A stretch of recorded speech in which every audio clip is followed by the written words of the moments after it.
This is a Jason Gregor Show. Birdie, shoulder shake, throws into traffic, Kittle, touchdown, his second. Presented by FreeAlberta.ca, Alberta's only regulated online gambling website. Brought in, Jersey with it, little drop, Gunther stars, OT winner in New York, Dylan Gunther again. Course 1440 and the Oilers Nation YouTube channel. The 2-2 delivery. Swung on, hit a ton, deep left, green, back, track, wall, gone! David Fry! Off the bench, a 2-strike, 2-out, 2-run home run.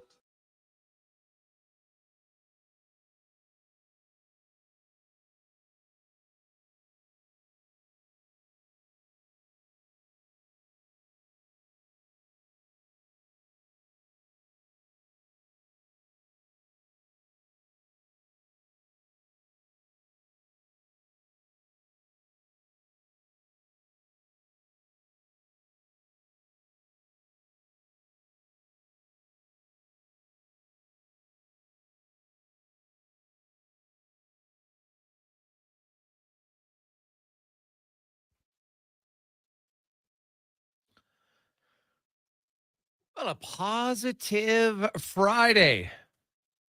Good afternoon and welcome to the Jason Gregor Show on Sports 1440, Oilers Nation, YouTube and Facebook and X, Instagram, sports1440.ca. Some of you listen on the app.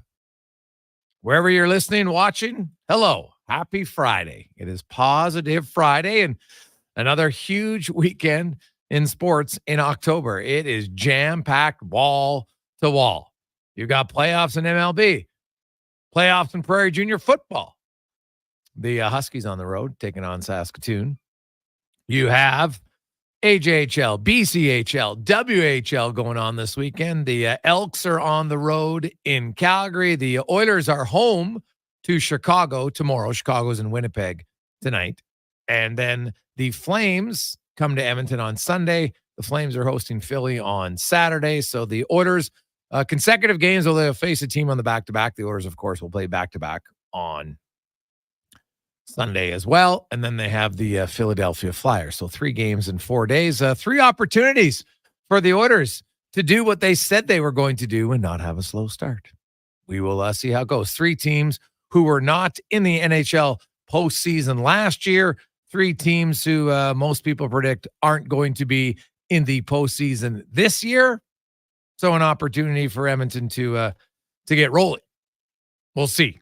Philadelphia, well, last season, the Flyers were 21st in the NHL. The Flames were 24th, and the Chicago Blackhawks were 31st. So if you're ever going to get off the schneid, find your game, this would be a good opportunity to do it. They practice today. Tomorrow they'll have a morning skate. Calvin Pickard and Stuart Skinner are going to split duties if it meant anything.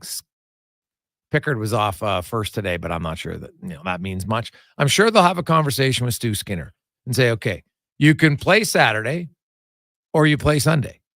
And if you play Sunday, maybe you get into that rhythm of every second day, because then he could play Sunday, Tuesday, Thursday. Pickard would play this Saturday, and then he could play next Saturday in Dallas. So now, obviously, that's assuming that everything goes well, right? Guys are playing well. So, there's always that caveat. I did talk to Calvin Pickard today just about how he gets new gear. Everything is new for him to start the season. I did not know he gets a new glove basically every 3 to 4 weeks. The amount of shots they take, the padding in the glove, 3 to 4 weeks. Pads will last about 2 months. He doesn't change his skates all year long. And his chest protector, he might, a pair of pants, he'll go through 2 pairs of pants in a season. And mentioned that the chest protector usually is one depending on how much rubber you face. Might get a second one. So kind of interesting, but he is ready to roll. Wasn't going to tip his hat on which game he's playing, but he knew at the season start he was playing one game this weekend. Skinner could have pitched a shutout against the Jets. He was still playing this weekend. So we'll see what they do. We do know that Travis Dermott is going to start tomorrow night with Darnell Nurse, Emberson, and Kulak. So they'll start the game how they finished against the Winnipeg Jets. Kulak and Emberson, of course, the top line will stay together. The Oilers' four lines looked like they remain the same, as they probably should, I would think. There'll be a little tinkering here amongst the D-men. Emberson, did he have little nerves? Maybe. Grenade the puck a little bit, but we'll see. As I've said, I think it's going to be a work in progress. You'll have guys filling in, and the Oilers now, if the team plays well enough, they won't have to rush. If they don't, then they might have to acquire that right shot defenseman a tad earlier, which means the price would likely be a little bit higher. So we'll see how that goes. The Raphael Lavoie waiver saga, if you've been paying attention. He was put on waivers on Sunday, was claimed by Vegas on Monday. But Vegas also claimed Cole Schmidt at the same time, didn't need both. So then they put him back on waivers on the 8th. Then he was claimed by the Oilers on the 9th. The Oilers couldn't send him to the minors because another NHL team claimed him on the 9th. So then yesterday, the Oilers put Lavoie back on waivers.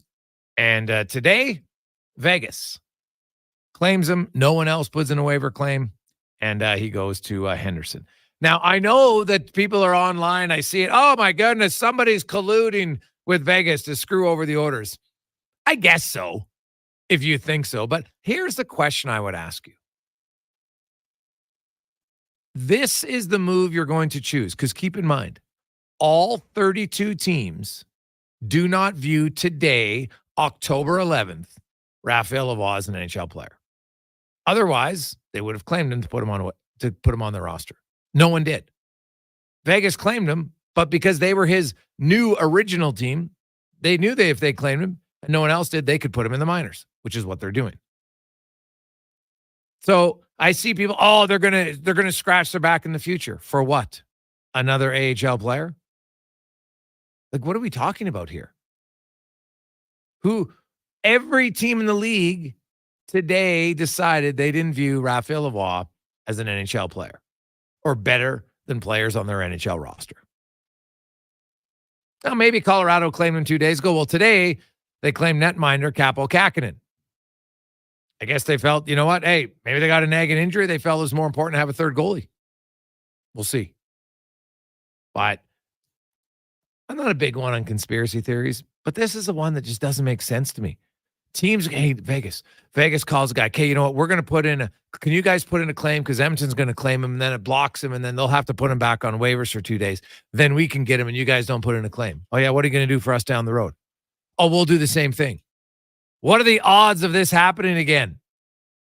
Right? What kind of deal are you going to do? So for those who believe in it, tell me why.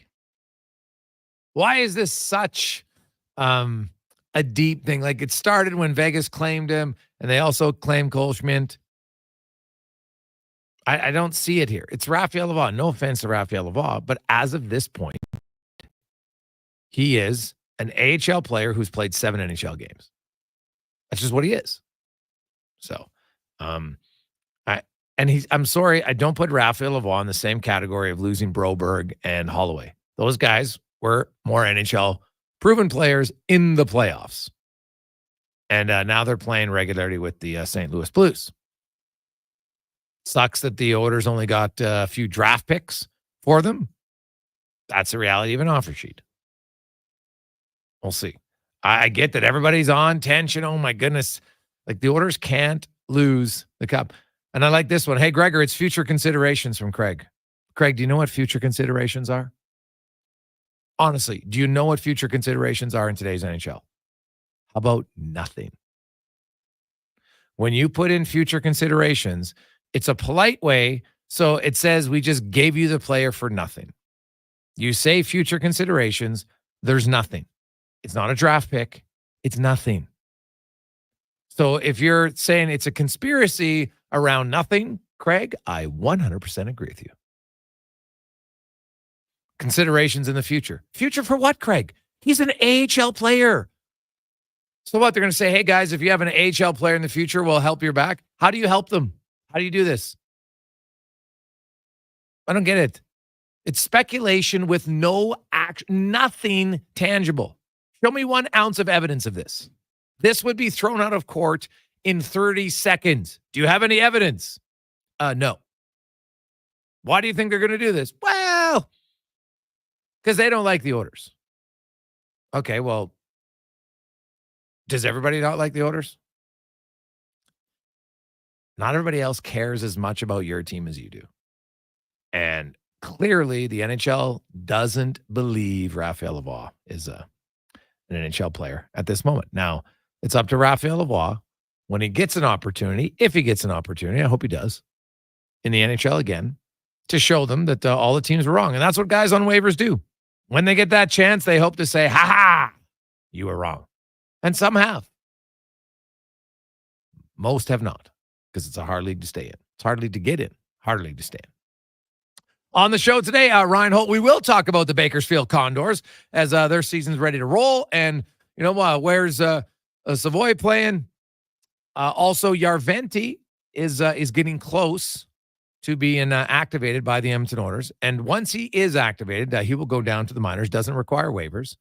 And that will free up another $107K. It's a weird, because he's injured in camp, he's on IR, but only a portion of his salary counts. So it's 107 on the season, which equates to very little per day, but still, that's what it equates to. It's about 1/7 of $4,000 is what his would be. So I'd do the math in the commercial break, but basically it's 107 divided by 185, whatever that comes down to. So that's what he would be counting on per day. So less than $1,000. It's not a huge amount, but every cent counts in the National Hockey League when it comes to the salary cap. Loriann Muenzer will be by. We got the 2-minute warning with Cam Tate. Ben Pope will give us the Blackhawks side of things. They are in Winnipeg tonight, looking for their first victory of the season. And then they'll come into Edmonton tomorrow. Luke Pierce, Oil Kings head coach, will be by. We got Craig Button joining us. Spec LT, 5 questions. So it is a loaded show. As always, the Gregor Show is presented by playalberta.ca. And if you are a big believer that it's your time, $60 million up for grabs tonight in Lotto Max at playalberta.ca. You had, of course, the Thursday nighter in the National Football League. And hey, we said the over, Cons. It was the over. 36-24 San Fran over Seattle. Mason gets injured, so they're going to be down. Well, their third string running back looked like he was all right. So we'll see where it goes from here. But now they are 3-3. The Seahawks are also now 3-3. And the week of the NFL, Cincinnati, if they have any hopes of making the playoffs, they have to beat the New York Giants. Yeah, Gregor, talking about the over. I mean, we were probably a little nervous after the first quarter when it was just 3-0, but the touchdowns came hot and heavy in the second half for sure. The Shanahan offense, that's just going to lend itself to really benefiting running backs. And Isaac Guerrero, I don't know how many people had him, if anyone's going to rush to the waiver wire to pick him up, but he's averaging just under 10 yards per carry. Jordan Mason, when he was out there, even with the AC joint sprain, 8.1 yards per carry. Not a big surprise. Glad to see the over hit for those of you who got in on it at playalberta.ca. And yeah, it's going to be a fun weekend in the NFL. I cannot wait for the Ravens and the Commanders. Something I never thought I would say, but Jaden Daniels has made that Commanders team must watch. They're 4-1 on the year. Taking on Lamar Jackson should be a good one.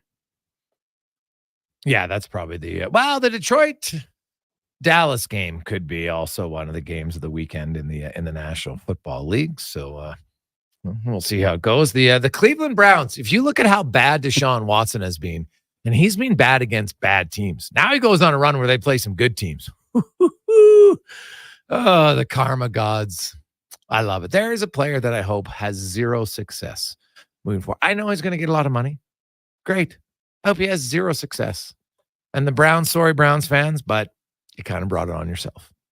Taking on Philadelphia, right? They get A.J. Brown, Devontae Smith, and Lane Johnson all back in their lineups. So, yeah, you'll love to see it for Philly.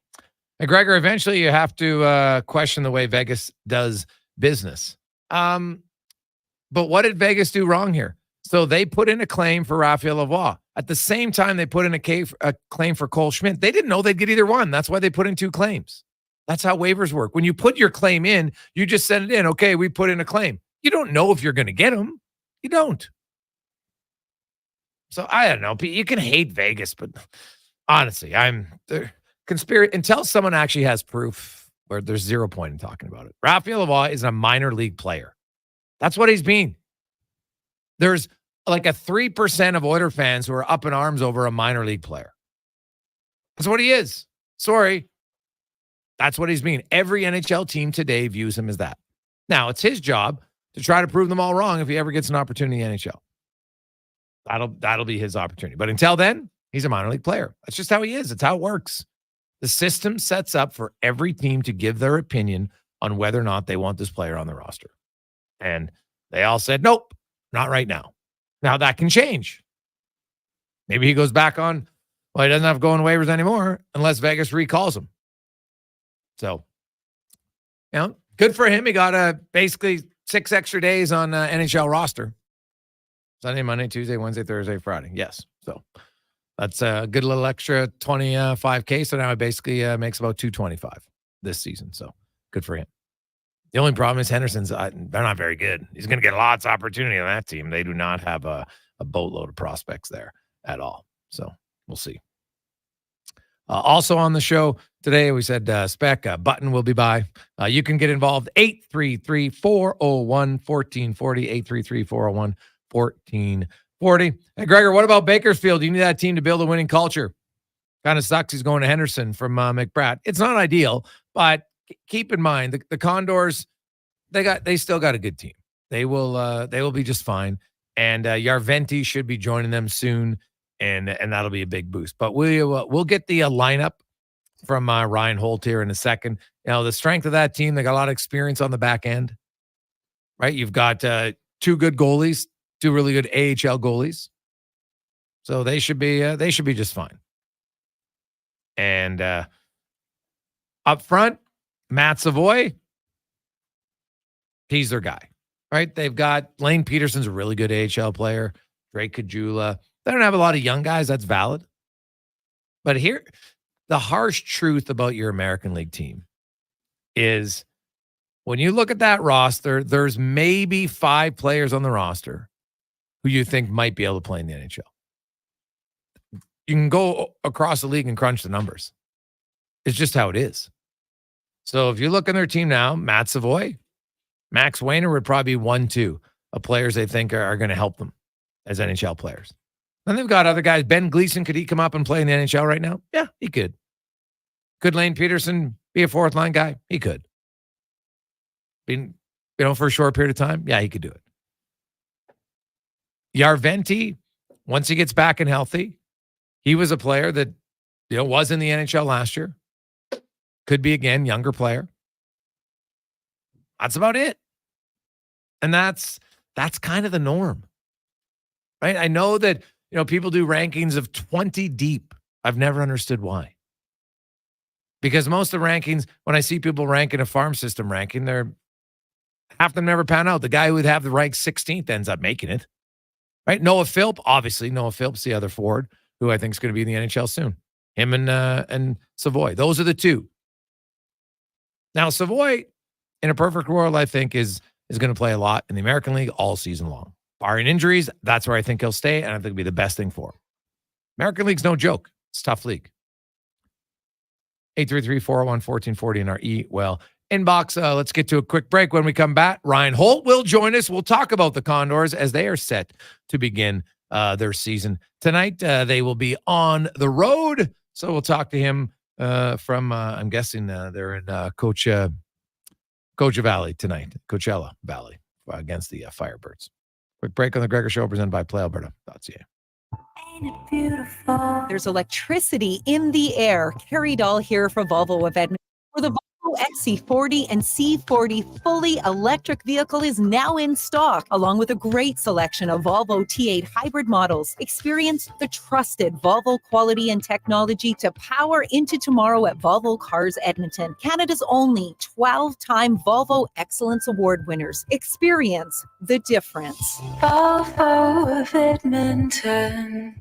Some things just work together. Sticks and pucks, cleats and AstroTurf. Your love for the game and Papa John's passion for better ingredients. Better pizza. Nothing pairs with the game like Papa John's. Crafted with signature sauce, toppings, and original fresh dough. They're the champion of pizza. And now you're the champion of winning deals. Just order at papajohns.ca. Use promo code SPORTS20 and score 20% off any regular menu price order. Better ingredients. Better pizza. Papa John's. That's SPORTS20.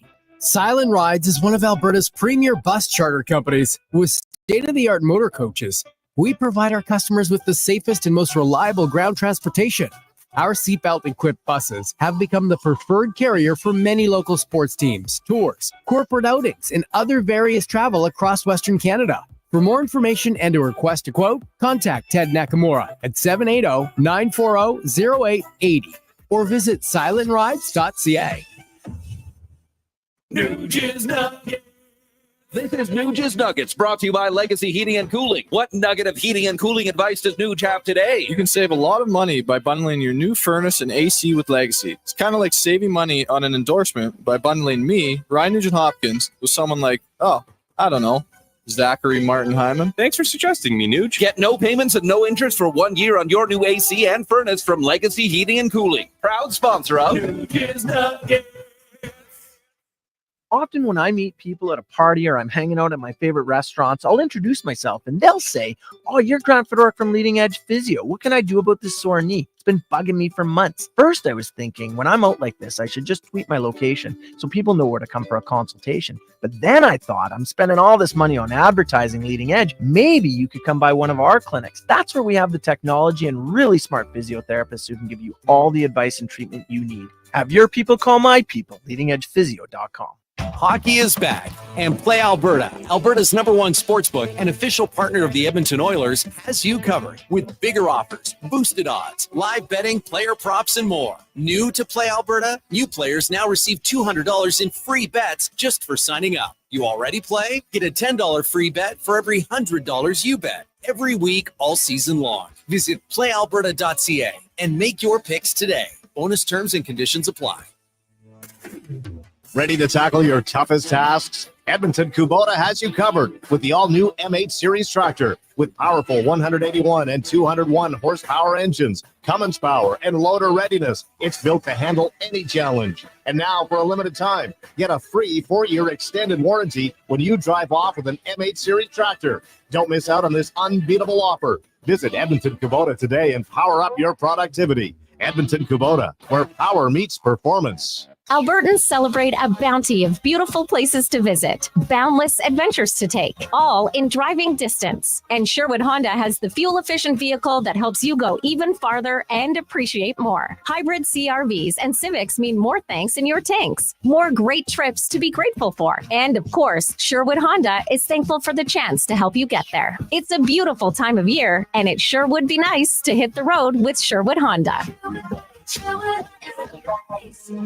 At Fountain Tire, we love jingles. Get up to 25% off select tires until October 19th. Plus a bonus $50 off any service of $150. Restrictions apply. Book online today. Fountain Tire. We're on this road together.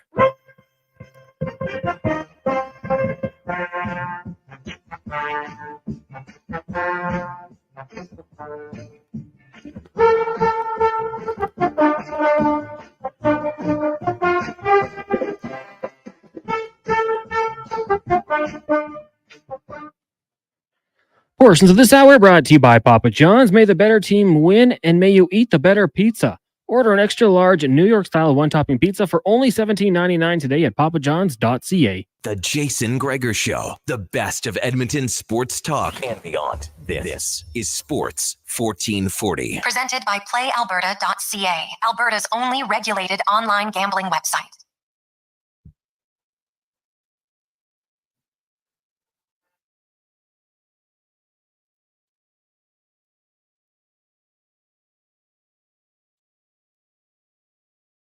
224.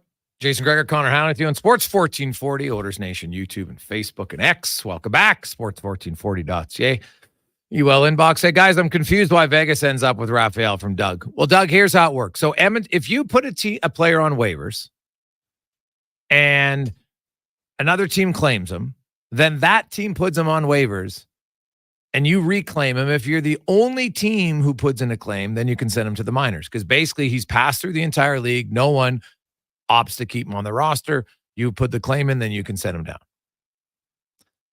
And once Vegas claimed Lavoie the first time, by the rule, they become his original team now.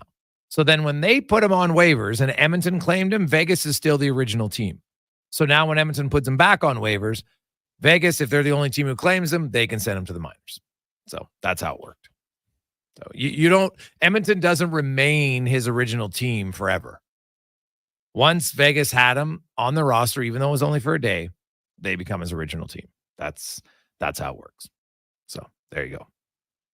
226. Let's get to the oil report brought to you by Volvo Cars Edmonton. They are Volvo's #1 dealership. Sales, service, 13-year winner of excellence awards in both categories. And they got some great deals on XC90s and XC90 plug-in hybrids right now. The 2025s are in and they are going fast. Get yours at volvocarsedmonton.com. The Oilers, of course, are playing tomorrow, but if you really want to watch some games, the baby Oilers, the Bakersfield Condors, begin their season tonight on the road in Coachella Valley. The voice, once again, of the Condors, Ryan Holt, joins us. Holtzy, how you doing, man? I'm great. Excited for opening night and excited for this season. So let's tell Oiler fans who's lining up as the first line tonight for the Condors. Yeah, we got Noah Philp centering Matthew Savoy and Drake Coachella. And, I think, you mentioned Lavoie just a few moments ago. And then obviously now with our roster construction as it is right now, there's too many veterans here in Bakersfield. And by veterans, there's a X amount of games played professionally. It's 320. You can only have 5 of those guys above 320. Yeah. We have 6 currently. So okay. One has to sit, and that's Seth Griffith for tonight. So I think there'll be a little bit of a rotation early on. But, as I always say, this type of stuff tends to work itself out over the course of a season. So, but yeah, Savoy will go with Philp and Coachella tonight.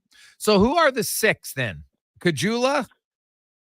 Coachella, Griffith, Peterson, Gleason, Brown, and Carrick. Oh, yeah. Brown. And then Deneen is what they call a tweener, if you will, someone who's under 320 but over 260. You can only have one of those. So he kind of fits that mold and is that guy for the entire season. And then obviously there's 6 veterans above, and it makes our decor extremely deep. But obviously, having to sit a Griffith isn't probably a preferred ideal situation. But that's those are the rules, and we got to play by the rules. Okay, so what would your guess be? They rotate the forwards? I think that would be my guess, at least early on. I don't imagine. Josh Brown and Connor Carrick are going to be scratched here on the back end.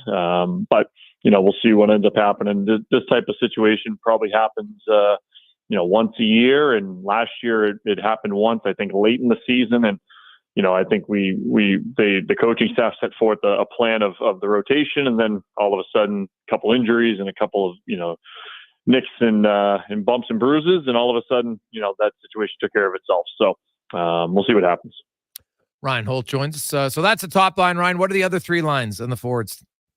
Yeah, Peterson's with Hamlin and Cameron Wright, and Wright was signed to an NHL deal earlier this week and 12 goals as a rookie. And, listen, without Lavoie, without Yaraventi healthy early on here in Bakersfield, that's an opportunity. Jaden Grube will center James Stefan, who was signed at the end of last season, 101 points last year in Portland. Daniel D'Amato will be on that line as well, too, an AHL guy who spent last season in Henderson with the Silver Knights. So we saw him a bunch. And then the 4th line, again, more opportunity. Alex Swetlikoff, a guy who had a terrific WHL career in Everett. He'll have Alex Kanik-Liepert. AKL was in Abbots for the last 3-4 years. He's, tough as nails, kind of a Swiss Army knife, can play D, can play forward, and Matvei Petrov with him. And, big year for Matvei. He had a good rookie season, got injured in the late last season. Obviously, it was an early send down from the Oilers training camp. So we'll see what happens here early on with him. But there's definitely opportunity. No Lavoie, no Griffith, no Järventie. Carl Berglund's still out injured. So, there's 4 guys who, probably would be in the lineup if they were healthy or in Bakersfield. And, that's not the case. I'm assuming Olivier Rodrigue will start in goal. That is a correct assumption. Yeah, Ollie, back-to-back top 10 save percentage years in the American Hockey League. I thought took a really big step last year, not just being a 1A. He took over the net for a large chunk of last season. And you need 2 goaltenders here in the American Hockey League. We play back-to-backs nearly every weekend, so Colin Delia will certainly get his fair shake here as well. But yeah, Ollie, big opportunity for him opening night against the defending Western Conference champions. Well, yeah, that's the other thing. And now they had a very veteran team. Does Coachella have the same veteran squad this year? No, this is not your 2 years ago Coachella Valley Firebirds. So now with obviously Seattle having draft picks the last 2+ seasons or 3 seasons now, you're starting to see all the draft picks start to matriculate their way here into Coachella Valley. So you get David Goyette, a second rounder. They get the second round or the first rounder with Saleh here. He's not playing tonight, I don't think. I'm not sure if he's injured, but I don't think he's playing tonight. And then they have the Furka Circus there from Moose Shaw, Savoy's running mate last season. So he's here as well too. So a younger team, certainly from years past, they've lost 6 of their top leading 7 scorers from a year ago. They were kind of raided by the Pacific Division, if you will. A lot of the veterans are sprinkled around San Jose. We have Connor Carrick from last year from Coachella. A couple other guys are in San Jose and San Diego. So they were kind of raided last year, and deservedly so. But they still should be competitive. And obviously they lost all their coaching staff as well too up in Seattle as well. Yeah, that's right. I forgot about that. So some significant changes there. Max Wayner, what's your expectations for him? He's obviously the one young defenseman on that D-core. I would expect, you mentioned Carrick and Brown and those other guys that are veterans, but Wayner's going to get a ton of minutes, is he not? Absolutely. He was paired with Cam Dineen most of last season, had a terrific rookie campaign. They'll start again together here tonight for opening night. And yeah, I think for Max, it's building off last year. I don't think anybody's sitting around going, he has to be in the NHL by the end of this year. But I think if he can continue to just grow his game, build it, continue to be a tough, hard-nosed defenseman to play against, I think, a guy like Brown, a guy like Carrick, a guy like Phil Kemp, these are the type of players that, should be rubbing off on a Max Wayner here moving forward. So, he'll get PK time. He'll have, every opportunity here in Bakersfield. And you're right. He's the only young defenseman in terms of, drafted by the Oilers and, quote unquote, prospect style in the system, even though Gleason and Dineen can probably, Carrick and Brown can go up and play in the NHL right now. But, you look at Wayner and he's a guy who, you're hoping, 2-3 years down the line, he's in your lineup at the NHL level. And, there haven't been many draft picks over the last couple of years. Those that have been drafted are likely in other organizations. So, you're the next man up here for Max. Looking at, Matt Savoie and Noah Philp. Now, Noah Philp was very close to making this Oilers team this season. And you know what? He wasn't there last year. 2 years ago, Ryan, you saw him. I know when we talked to you about him in the second half of the season, he was really impressing a lot of people. But now he's on the first line, and he's going to get every opportunity down there to play big minutes. Him and Savoie, I know Savoie's first preseason game, he had 3 apples. Kind of what's your expectations for Philp? Are you expecting this guy to kind of dominate in the AHL this year? Well, I think he should be an elite penalty killer at this level because I think that's his role at the next level, I think, too. And, to be quite honest with you, Jason, I'll use the word happy, but I'm kind of, pleased that he's starting the American Hockey League a little bit and to kind of, relieve some of that pressure. I mean, he's coming in great shape. You mentioned he looked great in the preseason. But, it's still 12 months away from the game, competitive, high-level professional hockey. So, yeah, he's going to get every opportunity. And you look down the middle, and they moved Hamlin to the wing, but, center is a very big strength of ours, at least early on. Philp, Hamlin, Peterson, Grube, Lavoie can play there as well, too. So, you have a lot of guys who have some versatility up front. And, I think Philp and Savoie, obviously probably more PP time maybe than Philp, but both guys I think are going to kill penalties as well here to start opening night. And we'll go from there. But, it should be a good season for Noah. Happy to have him back in the fold. It's a big addition for us. I mean, if he doesn't come back, it's a lot different looking Condors lineup here to start opening night, and a lot different looking prospect pool. But a little bit of an older guy, but a guy who certainly thinks the game right, plays the game right, is usually in the right position. And 19 goals as a rookie, playing limited, I wouldn't say limited minutes, but not, the top of the top line minutes. And, he'll get an opportunity here tonight with, as skilled wingers as Bakersfield certainly has. You mentioned Petrov, and I know he's only in his second season, but started on the fourth line. Like, did he come down and not play very well at all here the last week or so?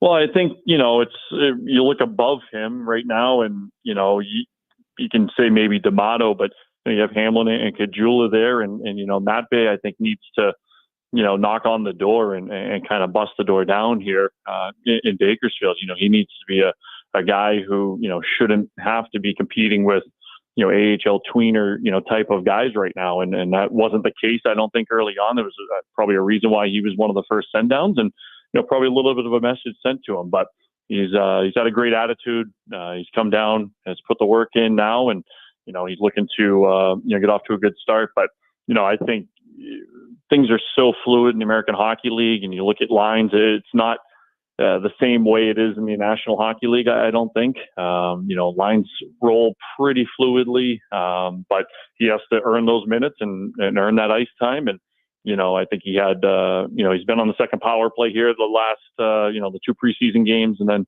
I think tonight as well, too. So he'll get some special teams time because of his shot, and, hopefully fill a role that Raphael Lavoie had down the road, and we'll see what happens moving forward. Now, looking at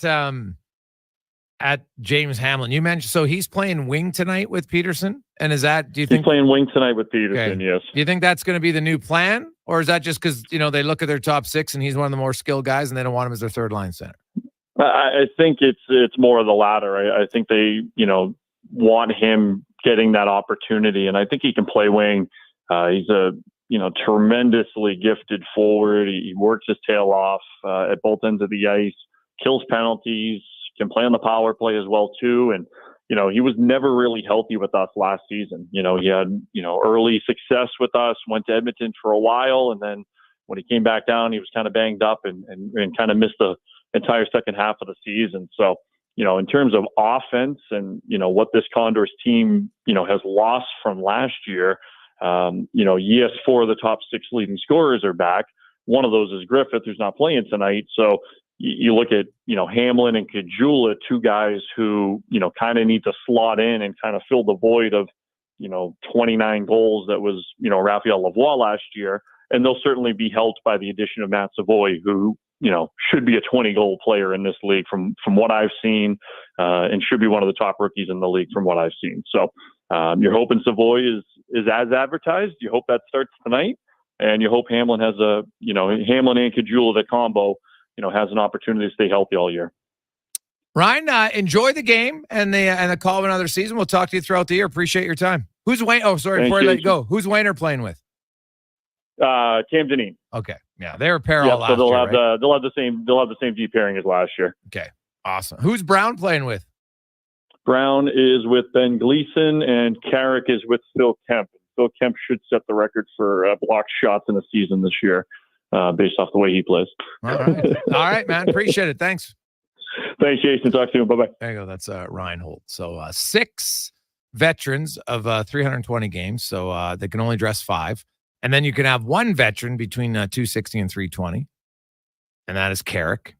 So they've got those guys. You can only have one of those players. So basically, you kind of have 6 veterans, but you get a little bit of wiggle room with the one who's right on the cusp. They just don't want a team to have a boatload of guys at 260 plus. Right? They set that up so teams just don't, load up on their AHL teams with veterans. They just don't want to do it.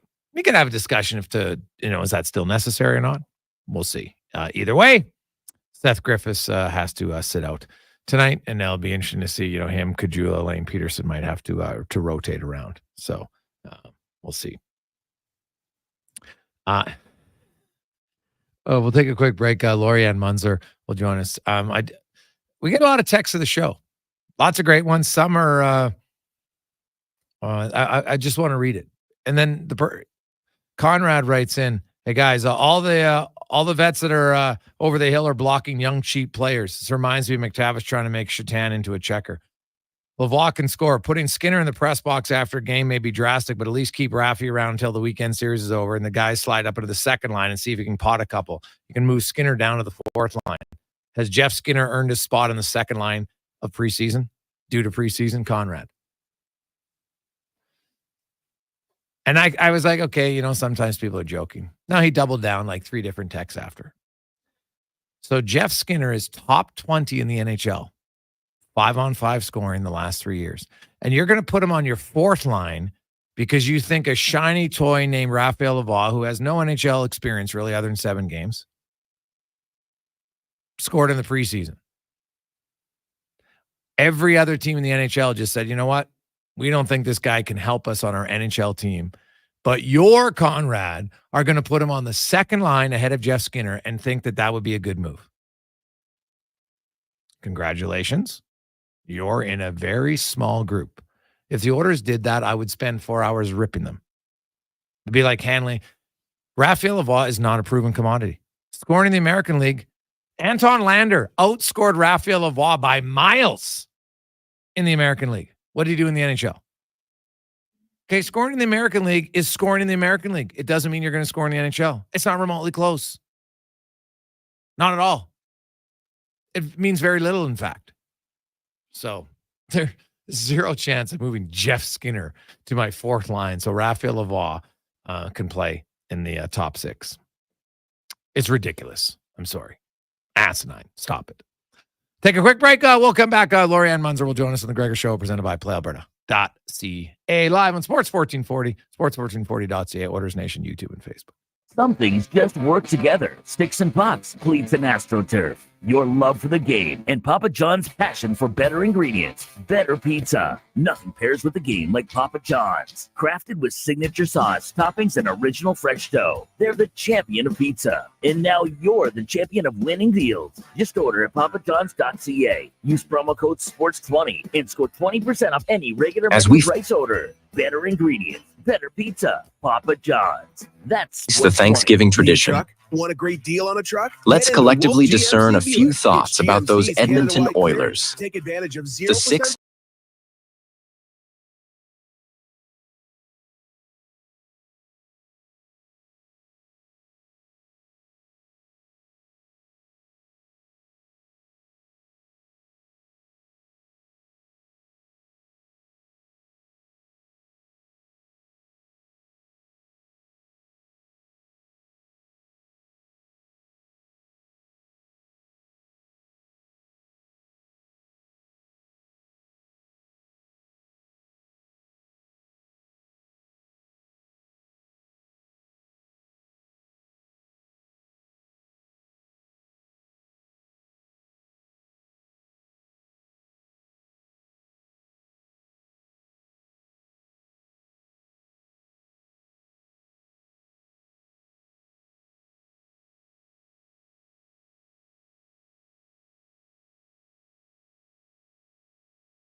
From puck drop to kickoff, it's the Jason Gregor Show on Sports 1440. Presented by PlayAlberta.ca, Alberta's only regulated online gambling website.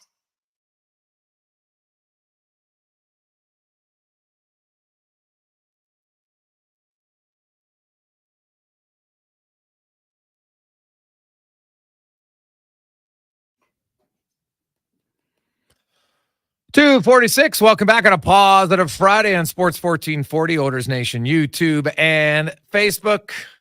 Is the Gregor Show, as always, presented by PlayAlberta.ca. Get in $60 million for Lotto Max tonight. PlayAlberta.ca. Also, just you want to get back in the game, use the promo code Gregor50, and you will get a free $50 wager. PlayAlberta.ca. As we welcome in the studio, gold medalist a few decades ago in the Olympics. Of course, she's an author.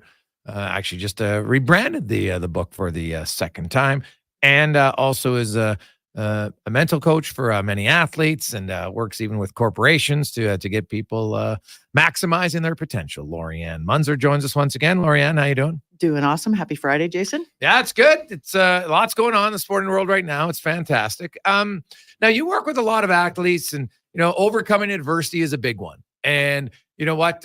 Self-doubt is something. Sometimes you feel maybe a coach doesn't believe in you or what have you.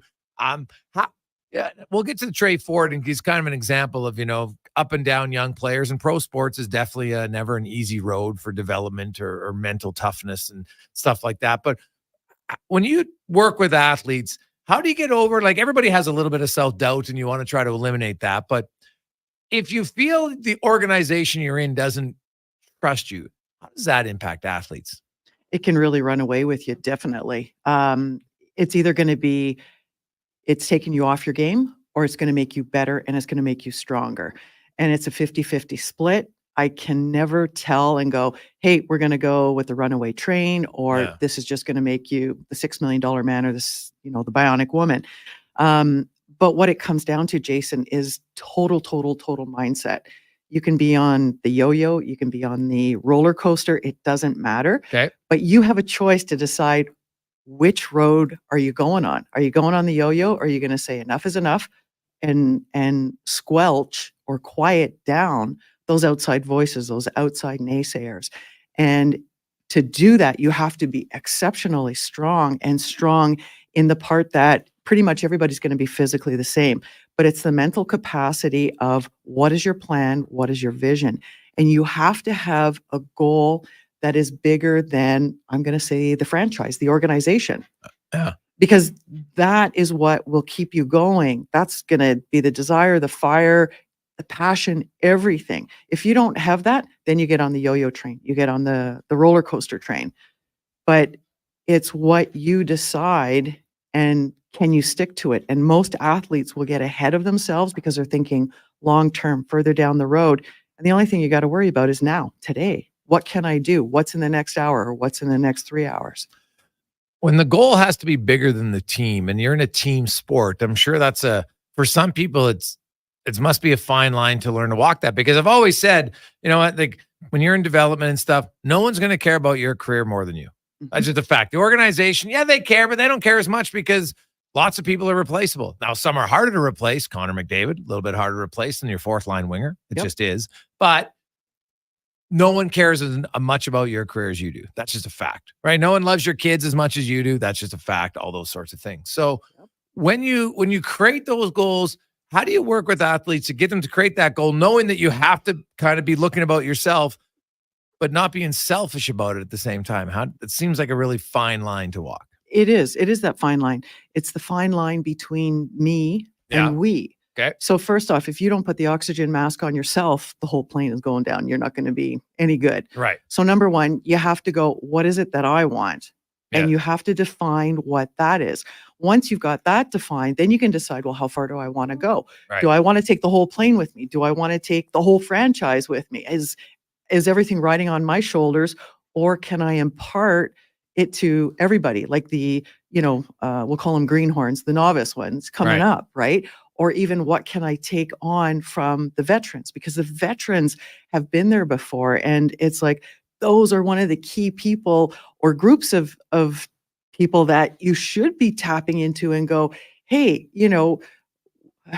what were your keys to success? Yeah. There's always one or two things that you do the warm up the same. The routine is always the same.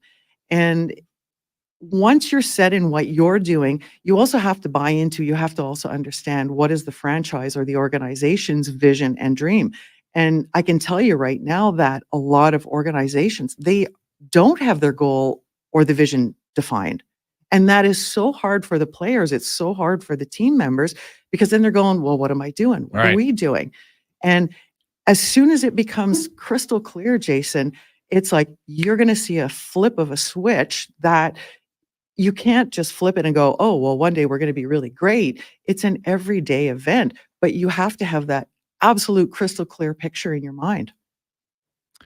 And I'm guessing, and creating that picture, how much experience goes into that? Like, I know you mentioned it took you a while to really establish that. Younger athletes today maybe are better at it, but there's so much going on.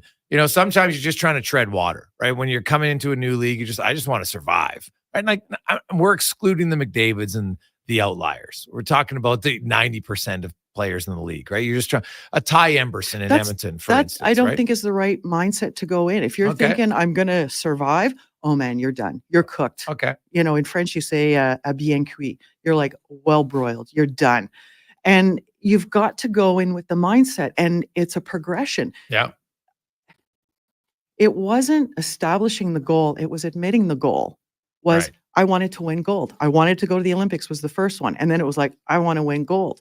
And either you're going to go to participate or you're going to go to win. Right. Who is it? Otani. He's talking about he's going to win the game. He's going to win with the team. What can we do?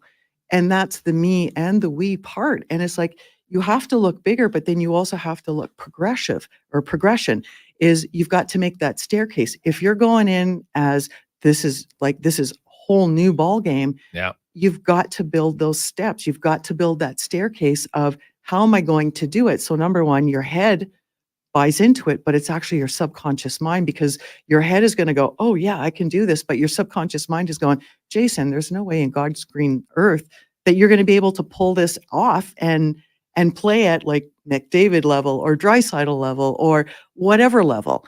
You're coming in, you're the new kid on the block, but you've got to have that plan, and that plan has got to be really clear. But then you also have to flex and go as well, because it's going to go south on you. You're going to get surprises because you've never experienced them before. Loriann Muenzer joins us on Sports 1440, Oilers Nation, YouTube and Facebook. And that's really part of it, right? You can prepare yourself as much as you can, and you always want to over prepare in some situations. But then, especially in pro sports, because there's millisecond decisions, especially in the game of hockey. But even in football at times, right? You're audible in here. The receiver cuts one way. You're the DB. You got to react. In soccer, every sport, basketball, there's lots of multiple decisions made in a split second. Oh, it just happens, right? And so absolutely. You might have done it at the junior ranks or in the minors where the game's not as quick. Mm-hmm. So how can you, when you try to prepare athletes for stuff they've never experienced before, mm-hmm. how do you do that? Oh my gosh, there's so many different ways. You could, if you're curling, blindfold the curlers. Same as what they do in rowing. You got to feel the water. You got to feel the rock. When we were on the track, my coach had me close my eyes. We cleared the track, so there was only me on the track. And you listen, you start using your senses. You use your... And you rode around the track with your eyes closed? Yes. I started with one first, and then I closed the other. Right. And what we did is we broke it into segments, because you can go, oh yeah, well, I can do it in my head. Yeah. And you do it in your head, and it's successful. And then you get out there and you go, oh man, I suck at this. And it's like your heart's about 180 beats a minute. Right. You're up in the corner, and all of a sudden, boom, you crash. And it's like, okay, so you break it into segments. So we started with the straightaways, which were flatter. Right. Then it was moving into the corners. And then partway through, when you chicken out, then you open your eyes and you follow it through. But there's a sensation, there's a feeling to it. And part of it is, how can you, can you throw the ball? Can you throw the puck at a different way if you're not expecting it. And you could have two people just like shouting commands at you, or, jostling you, moving you, squishing you out. And it's those things that you have to practice. It's kind of 2 against 1 sometimes, or you just go back to being a kid, and you make up stuff, and you make up those games, and you try and literally knock the feet out from under the person or knock them off their bike. How long did it take you to be able to go around multiple laps with your eyes closed? All I had to do was one. Oh, okay. All I had to do was one. And it probably took me about, 15, 20 minutes. To be honest, Jason, I don't know. I don't remember. But it was a tactile thing. And there was certain How did it sound. benefit you come race day? Well, it benefits me as a cyclist on the track because I'm riding forward, looking over my left shoulder if I'm at the top of the track. Okay. And you have to know exactly where you are. So if you're at the top of the track, we used to ride with a sock cut off on our arm. And what we would do is we would start by rubbing the rail, and then we would go around, and the game would be not to touch the rail. And you'd flip the sock over because it was a white sock, so that if you had a black mark, that was strike 1. You do it again, strike 2. The game began of, can you actually go around one full lap so close to the rail but without touching it? And it's games like that, because everything shuts down when you're competing, or you hear everything and you know where everybody is. And it's those sensations that you tap into, that you know your next move, but without realizing and thinking it becomes automatic. Interesting stuff. Loriann, that's great.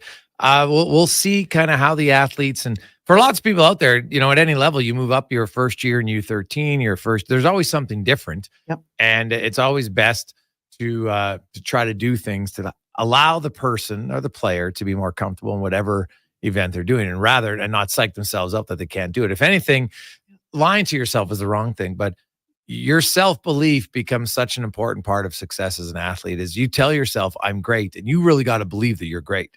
Absolutely.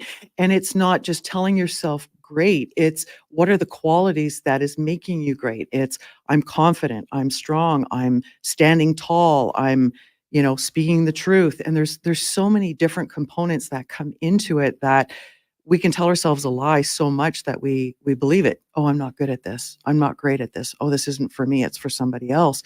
But on the flip side, you can do it in a positive way, going, what's one thing that I can do really well? I can hold my focus for my whole entire shift on the ice. And sometimes it's working that way up to that of, and then, you've got distractions, or can I focus on a candle for 2 minutes without blinking? So it's different stuff like that. Loriann, great stuff. We appreciate it. Have a great day. You too. Take care. That's Loriann Muenzer, joins us every Friday here on Sports 1440 Oilers Nation, YouTube and Facebook. I'm Jason Gregor. He's Connor Halley. Sports 1440 update brought to you by Legacy Heating and Cooling. Home to no payments, no interest for 1 year on your AC unit or your furnace. We don't want to think about it, but we know it's coming. It's going to get cold. You need to be warm. LegacyHeating.ca. The Sports 1440 update. The waiver wire movement for Raphael Lavoie continuing today. The Vegas Golden Knights claim the 24-year-old forward from the Edmonton Oilers. It marks the 6th straight day that Lavoie has been either placed on or claimed off waivers by the Oilers or the Golden Knights. No other team did make the claim, so the Vegas Golden Knights can send him directly to the AHL. The Oilers back in action tomorrow, taking on the Blackhawks. 8 o'clock puck drop. Pre-game coverage here on Sports 1440 gets going at 6. On the ice tonight, the Lightning are in Carolina. Jets host the Blackhawks. Flyers taking on the Canucks, and the Golden Knights hosting the Blues. Major League Baseball playoffs, Game 5 of the NLDS between the Dodgers and the Padres. That gets going just after 6 o'clock. Winner of that one taking on the Mets. The Toronto Raptors are in action tonight. Preseason action in Washington, taking on the Wizards. We got 3 games in college football. You got number 16, Utah, heading to Tempe, taking on Arizona State. Utah State meets UNLV, and Maryland up against Northwestern.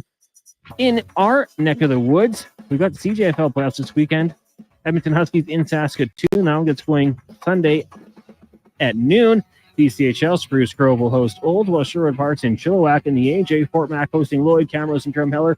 Whitecourt takes on Drayton Valley, and Old will battle Bonnyville. The Oil Kings off today. They'll host the Rebels tomorrow at 2 o'clock down at the Ice District. Golden Bears hockey tonight and tomorrow down at the Drake, taking on the Manitoba Bisons. The Pandas in Manitoba taking on the Bisons tomorrow and Sunday at the Saville Center this weekend. It is the Golden Bears Invitational, so you've got plenty of basketball going on. Also, the Pandas taking on Trinity Western tonight and tomorrow. Then on the pitch, Pandas meet the Griffins tonight and tomorrow. For the Golden Bears, they'll play the Griffins as well, but just on Sunday. Coming up in hour 2 of the Jason Gregor Show, we'll be joined by our co-host Wanye Gretz of Oilers Nation, also Chicago Blackhawks beat reporter Ben Pope, and the head coach of the Edmonton Oil Kings, Luke Pierce. I'm Connor Halley. This has been a Sports 1440 update. 1440, a Stingray radio station broadcasting on Treaty 6 territory. Download the free iHeartRadio app and listen to CKJR wherever you go. Something just worked together. Sticks and pucks, cleats and AstroTurf. Your love for the game and Papa John's passion for better ingredients. Better pizza. Nothing pairs with the game like Papa John's. Crafted with signature sauce, toppings, and original fresh dough. They're the champion of pizza. And now you're the champion of winning deals. Just order at papajohns.ca. Use promo code SPORTS20 and score 20% off any regular menu price order. Better ingredients, better pizza. Papa John's. That's SPORTS20. Michelle and Colette are sisters. Sisters who don't agree on much, especially when it comes to which hockey team is the best. Edmonton is the best, baby. Vancouver's number one. Even when it comes to meat snacks from Wilhawks. I love the Harris Wiener. The ham sausage rules. But they will agree Wilhawk beef jerky is the best. it might just be the only thing Alberta hockey fans can agree on. Pick up some Wilhawk beef jerky today because you don't win friends with salad. Get ready to revolutionize your job site with Edmonton Kubota's game-changing compact construction equipment. From mini excavators and skid steers to track loaders, carriers, and utility vehicles, they have a model to fit every need, all powered by legendary Kubota diesel engines. These machines are built for performance and reliability. Transform your work with Edmonton Kubota's top-of-the-line compact equipment.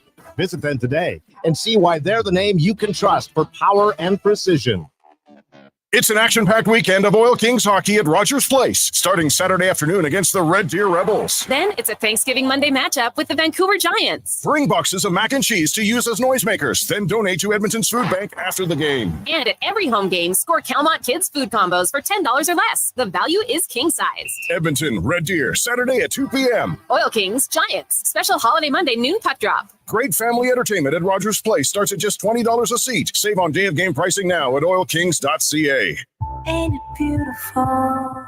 What does excellence mean to you, and how does it impact your decisions? Friends, it's Carrie Dahl, and I know that at Volvo Cars Edmonton, excellence isn't an option, it's their everything. From customer satisfaction in sales, service, inventory, and retention, they excel in all. Congratulations, Volvo Cars Edmonton, Canada's only 12-time Volvo Excellence Award winners. Volvo of Edmonton. At Fountain Tire, we love jingles. Get up to 25% off select tires. Until October 19th. Plus a bonus $50 off any service of $150. Restrictions apply. Book online today. Fountain Tire. We're on this road together.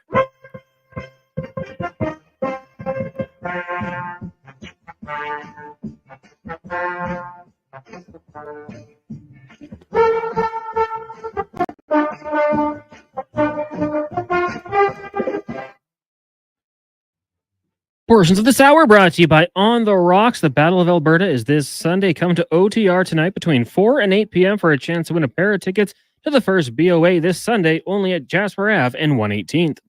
The Jason Gregor Show, the best of Edmonton sports talk and beyond. This is Sports 1440. Presented by PlayAlberta.ca, Alberta's only regulated online gambling website.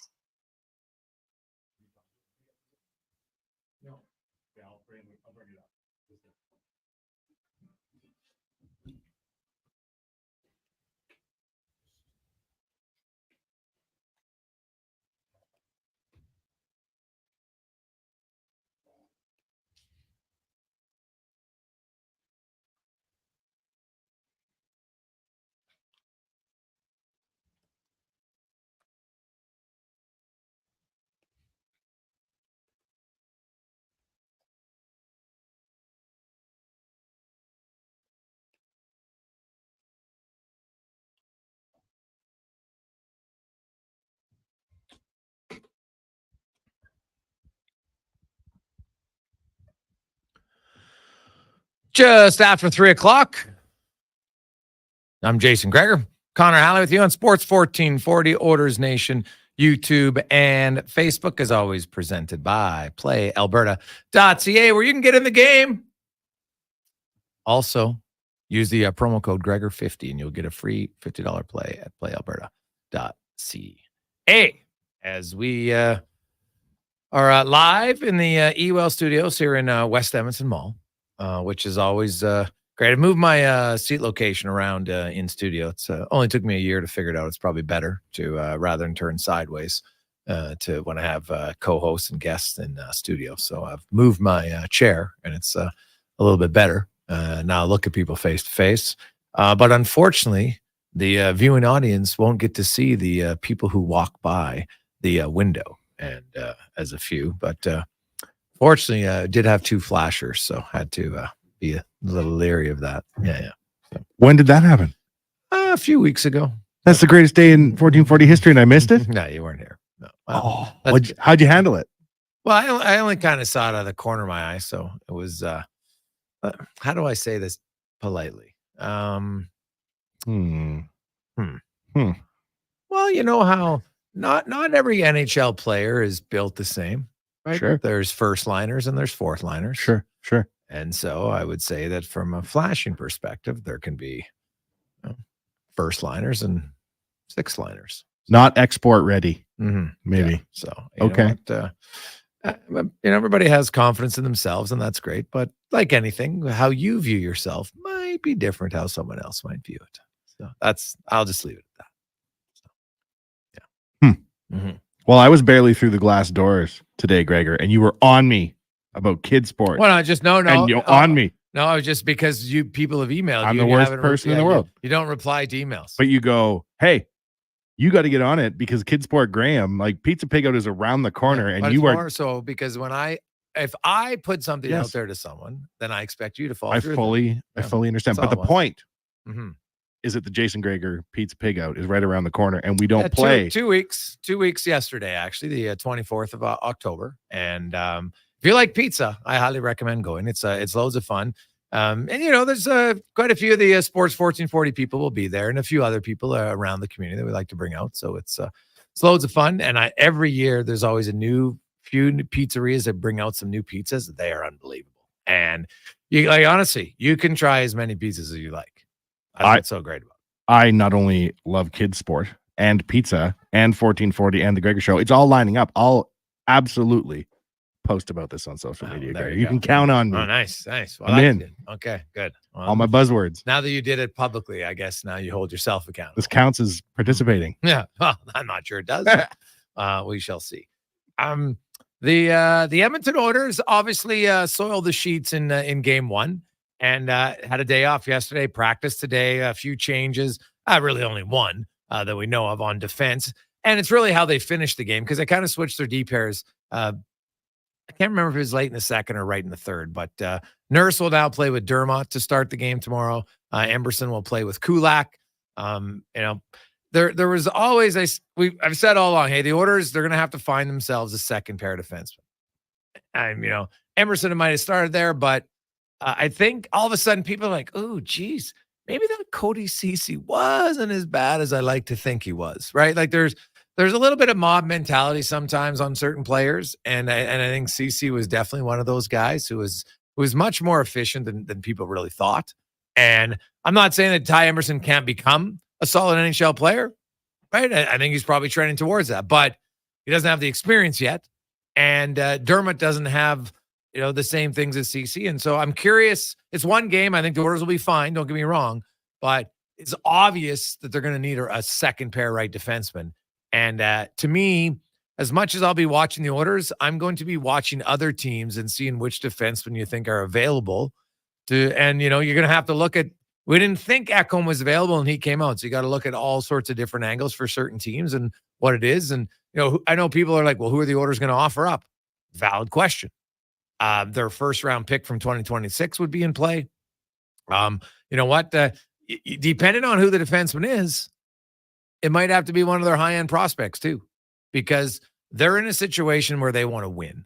And while prospects are nice, they're never a guarantee. And so you look at the orders and, obviously Matt Savoy is their top guy. I don't think they're going to trade him, but it all depends who it is, right? That to me is going to be the fascinating part of the order season is which defenseman they acquire and what's the cost going to be. What's the lotto prize we always advertise for like $100 million? The mega millions. The max million, 60 mil. Woo! If I won the max millions, Gregor, and I went to the lotto office to pick up the check, and as I was going into the office to pick up the mega check, I stepped in gum, and then I came home and they say, "How was your day?" And I said, "Well, I stepped in gum." Don't you think you're missing like a key part of the story? These people went to the kickoff Oilers game and saw the first banner raised in 18 years. Mm-hmm. But But you know what? There was no real ceremony about it. That's crazy because I used to sit in the stands from 1994 to present and look at the banners that end abruptly and think, are we ever gonna? And then in 06, we got the single lone banner. And then it's been 18 years since? Yep. How about the fact we went to the first banner raising inside Rexall/Rogers in 18 years? Like, that's an incredible thing.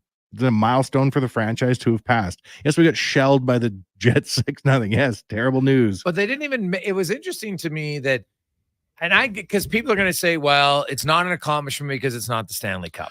And to me, I probably don't agree with that. I really don't agree with that.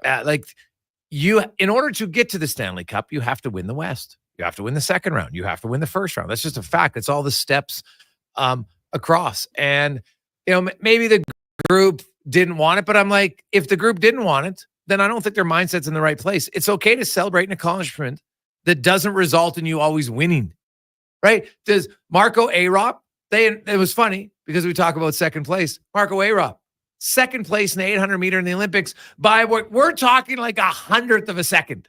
Anybody who watched that race, he has his medal with him. He's super proud about it. It's great. It's just interesting how you view it as a failure, despite it not being one. And you have a chance. And to me, I think the team there's been so much folks. We need a good start. We need a good start. We don't want to talk about last year, but you're kind of forgetting you actually accomplished a lot last season. And it's like, well, it doesn't matter because we didn't win. And I just think that's more of a negative one. And if you talk to any psychologists who talk about, if you only think about the end game, you miss the journey. And I sometimes wonder if people, fans, the organization, they kind of miss the journey part of it.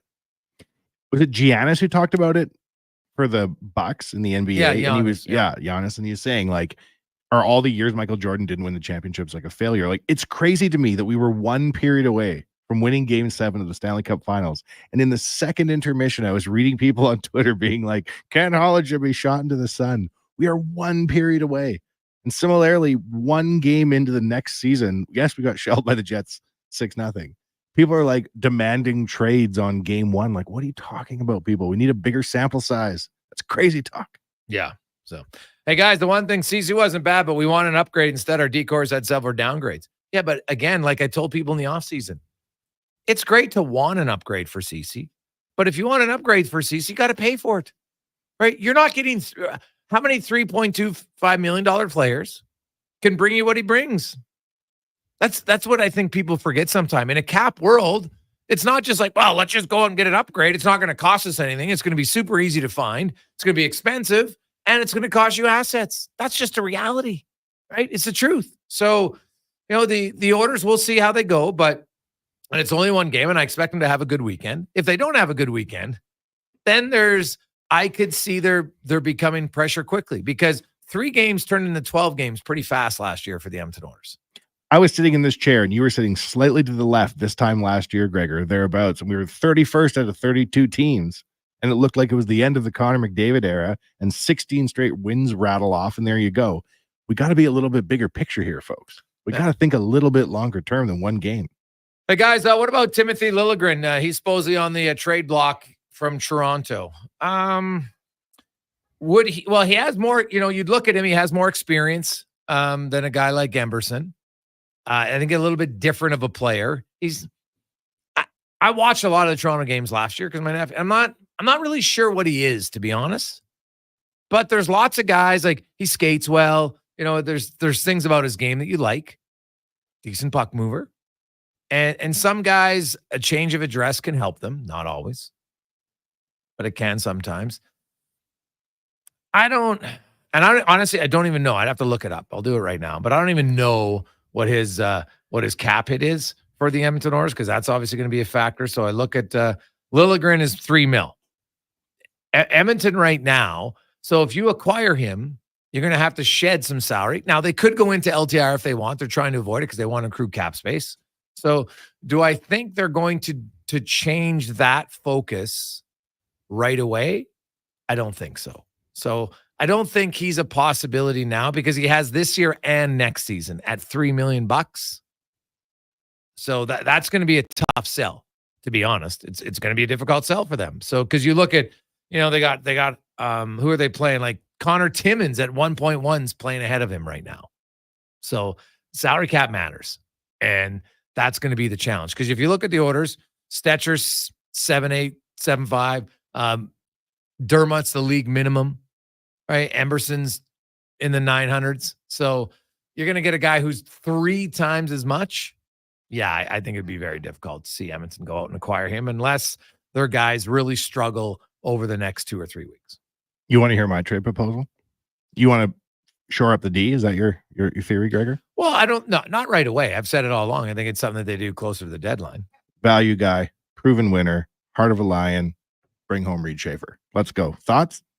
No. Where does he fit on the roster? Where doesn't he fit? He's a heart of a lion. Well, you probably you might want to go look at what he did in the American League. Energize the room? Nope. Bring the group together? No. Oh. No. He's don't waste our time with lunacy, okay, on a positive Friday. Good heavens. He's had a fantastic career. Yeah. What? No. But it's tough. It's tough for him, but no, he's not. It's a hard league. The orders. Not the change of scenery? No, he's not. Dude, he's in the American League. Hey guys, what about the Buffalo Sabres?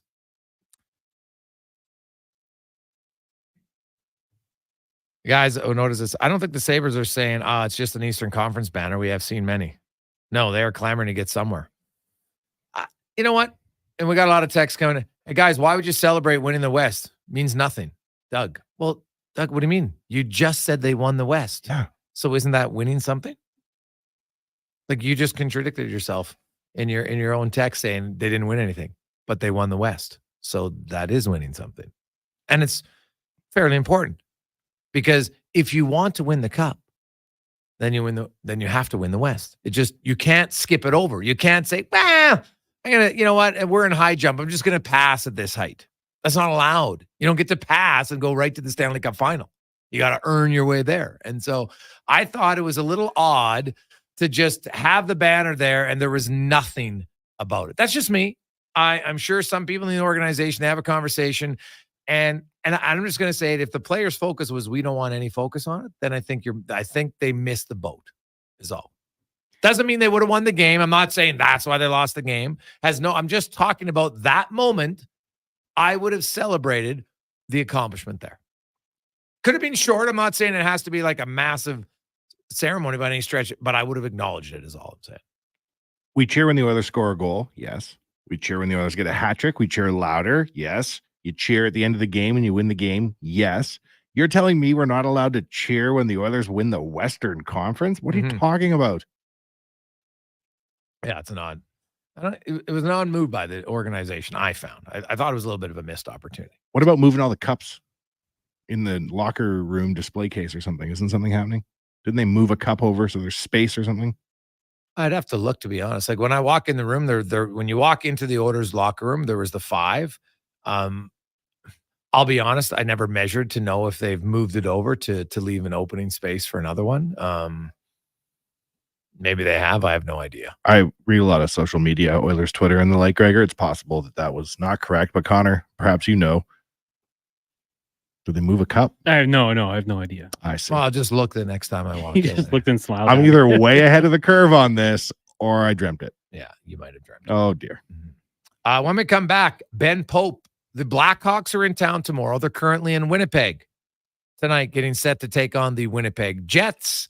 They've retooled their team, brought in Bertuzzi. Taylor Hall is back. They brought in Teuvo Teravainen, a few others on defense. Goaltending, Lauren Brossoit. What does it mean for the Blackhawks? Also, Connor Bedard in year number 2. What should you expect? See, by the way, you just got a pair of tickets. You know what we're going to do? Do you want to go see Bedard first time in Edmonton? And is this, I got to double check. I'll check before and I'll tell you exactly. Is this his only visit to Edmonton? It might be. But either way, we got a pair of seats. We'll auction those off for charity. Next on the Gregor Show, presented by PlayAlberta.ca. When interest rates are low, that's a good time to buy a vehicle. And 0% means it's a great time to buy. Right now, St. Albert Dodge can set you up with 0% financing on hundreds of vehicles. Virtually all new 2024 models. Jeep Compass, Wrangler, Grand Cherokee, and Wagoneer. 0%. Dodge Durango and Hornet. 0%. Ram 1500, 2500, and 3500 trucks, all as low as 0%. Why pay interest? Head up the trail and see how easy it is to do business at St. Albert Dodge. Hockey is back, and Play Alberta, Alberta's #1 sportsbook and official partner of the Edmonton Oilers, has you covered with bigger offers, boosted odds, live betting, player props, and more. New to Play Alberta? New players now receive $200 in free bets just for signing up. You already play? Get a $10 free bet for every $100 you bet. Every week, all season long. Visit playalberta.ca and make your picks today. Bonus terms and conditions apply. Experience more at the Edmonton Expo Center. Come for Canada's largest trade show, the biggest names in entertainment, exhilarating sporting events, and more. Stay for the experience. But it doesn't end there. Maximize your brand exposure with Edmonton Expo Center's new cutting-edge feature screens, spanning Western Canada's largest venue space. Captivate an annual audience of over 1 million visitors during iconic events like Pro Rodeo, Disney on Ice, Glow, K-Days, and so much more. To learn more, call 780-660-0514 or visit edmontonexpocenter.com today. Mr. Rooter meets a ghost. 1 plunge, 2, and 3. A toilet clogged with a ghost? Man, I love plumbing. You're free now. I will never find peace. The clog is fixed, yes, but I have never trusted the sump pump. No problemo. I can fix that. Now go to the light, you little scamp. Thank you, Mr. Rooter. To resolve your unfinished plumbing business, trust one plumber, Mr. Rooter. When you want to recognize the top performer on your team, come create memorable and customized trophies and awards with Elite Promotional Marketing. Elite's in-house design team will help you achieve your corporate award goals. Head to elitepromomarketing.com. I'm Colin Livingston, president of Cantork. Since 2016, we've been at the forefront of hydraulic torque wrenches in Canada. I'm delighted to share our latest venture, in-house production for quicker turnaround, superior quality, and heightened versatility. Experience excellence at cantork.com. Have you heard of anything more chilling than frozen beef? Until November 3rd, get an always fresh, never frozen Dave's single from Wendy's for only $4. Nothing scary about that. Taxes extra at participating Wendy's until November 3rd. Terms and conditions apply. Drive, pick, and win. All this month at Nisku Ford. Drive off in a brand new Ford with 0% financing or choose up to $24,000 in rebates. Then celebrate the season by picking your very own prize pumpkin from the Nisku Ford Pumpkin Patch. With every car purchase, new or used, you could plug TVs, gaming systems, AirPods, and more. Get all the prize details at niskuford.ca. Above expectations. Hey, sports fans, we've got a clear choice for you. At Crystal Glass, we provide customers with the perfect glass for any job. From home to auto and even commercial, installation or repairs, we're your team. Call 310 Glass or visit crystalglass.ca. Crystal Glass.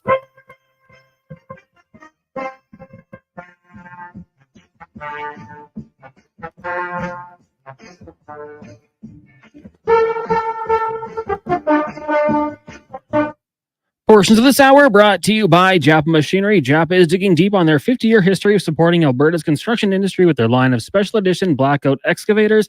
Visit japamachinery.com for all the details. From puck drop to kickoff, it's the Jason Gregor Show on Sports 1440. Presented by PlayAlberta.ca, Alberta's only regulated online gambling website.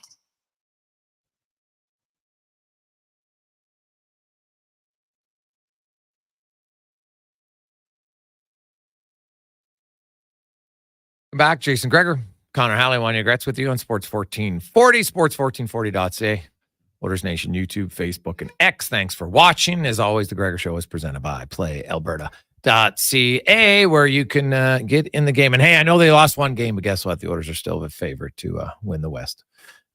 Hoff says, guys, there's actually a trophy for winning the West. How can anyone say it isn't an accomplishment? It's bang on, Hoff. It's a very good point.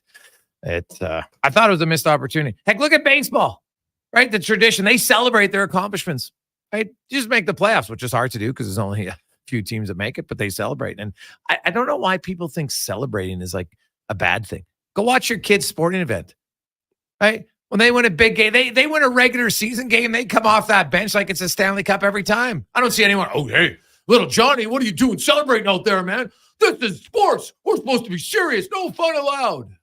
God, it's sports, people. Way too many try to take it so ultra serious at times. I just a little odd by it. Wanye Jr., who you know, Gregor, who's 4 years old, recently took Tykes 1 swimming. And when he passed, they gave him a little certificate. Oh. And I have a photo of him. And you know what you did to get this certificate? You stayed in the shower for 5 seconds and you floated with assists. Those were what you had to do to win. And do you think he was pleased as punch as though he'd been awarded the Nobel Prize? You got to celebrate wins, man. Oh. And if the second best scenario in the NHL is you win the Western Conference Trophy, don't touch it and don't celebrate next year. Yeah. And that's the second best outcome of your whole life. Good heavens. Yeah. These guys work so hard. A lot to me. So, hey, our auction today, if you want to go, it's the only visit of the season for Connor Bedard and the Chicago Blackhawks. It's Saturday night, 2 seats in the lower bowl where the Oilers attack twice. Great seats, not behind the net, so you don't have to worry about that. It's right pretty much in the slot area, right on the hash marks. That's where your seats are. So we'll just do a pair of seats. We'll just do the old school auction. If you want to bid, just text us 833-401-1440. Put in a bid, and then the top bid by in 2 hours will win. There you go. Bedard's only visit this season. They got Teravainen, they got Bertuzzi, Hall is back, so should be an entertaining game. Let's go around the NHL, brought to you by McDonald's, where it is back. Monopoly, stop in. Ooh, the Big Arch, you can get that. It's great. The biggest burger. I think it's the best burger they've ever had. No joke. It is amazing if you haven't tried it. And you can get all sorts of great prizes, up to cars, furniture, Big Macs, and more. Monopoly at McDonald's. Ben Pope joins us as the Blackhawks, before they come to Edmonton, are taking on the Winnipeg Jets. And Ben, lots of changes. The Blackhawks, they're still in rebuild mode, but they went out. They got a lot of veterans. They put some of their younger guys in the minors to let them develop there, which I think is smart. You know, Korchinski and others, and maybe they'll be back sooner than later. But what do you make of the retooling of the Blackhawks? Yeah, you summed it up pretty well right there. It was interesting to see them bring in so many veterans this summer. I think we figured they would try to make a few additions, but a bit more than expected. And that really is with the idea of loading up Rockford, their AHL affiliate, with prospects. I mean, they have Korchinski, they have Frank Nazar, they have Artem Levchinov, they have Drew Comesso, they have quite a few others. So that's really where the future is right now. And for the most part. And then the NHL team is a bunch of veterans who will be around for a year or two and help Connor Bedard and Alex Vlasic and the other few young guys that are on the NHL roster at this point kind of experience some more success and also allow the fans to see a few more wins after really going through the ringer the last few years. So it's not like the expectations are high for this year. There's definitely not going to be a playoff team barring something really shocking, but there are some expectations, at least for a modest amount of improvement. So we'll have to see as we get going here and get more weeks into the season if it looks like they're going to live up to that. When you look at their lineup, like Bertuzzi, Teravainen, and Taylor Hall, like that's 3 top 6 players, right? Like Hall only played 10 games, so I say he's kind of a new addition to their team. They should on paper be better, but where do you see them still? Is it their back end that's their biggest weakness still? Well, I don't know if there's any specific weakness. It's more just it's hard to stack up with the playoff contenders of this league in every different area. I mean, you can find flaws in each of their different groups. Like, as you mentioned, brought in a lot more top 6 talent, but they still don't have really a second star to complement Bedard. And there's only so much you can expect from Bedard as a 19-year-old in itself. Hall and Bertuzzi and Teravainen and even Philip Kurashev are decent complementary players, but probably not equivalent to the second best forward on a lot of teams. And their depth is kind of mediocre up front. On defense, they brought in TJ Brody and Alec Martinez. to complement Seth Jones and Alex Vlasic as the top four. But, again, maybe not quite a top four comparable to a playoff team. Brody and Martinez are both coming off down years and are well into their 30s.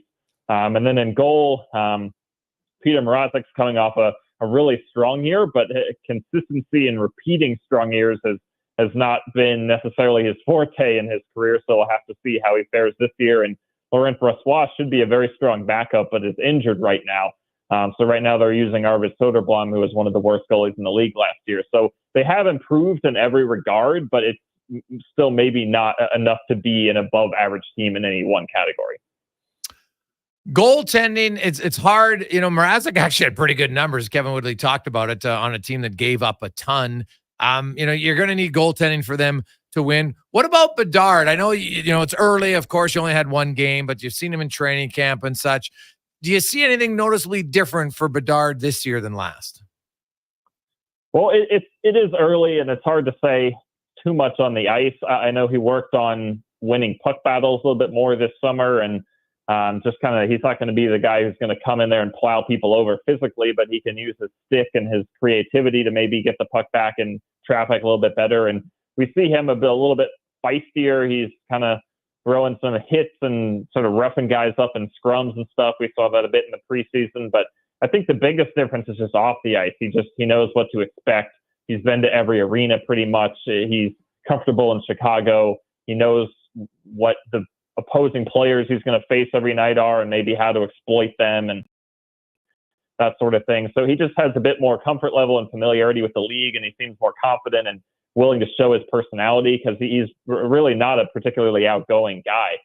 So I think it's nice to see him just feeling a little bit more like socially comfortable.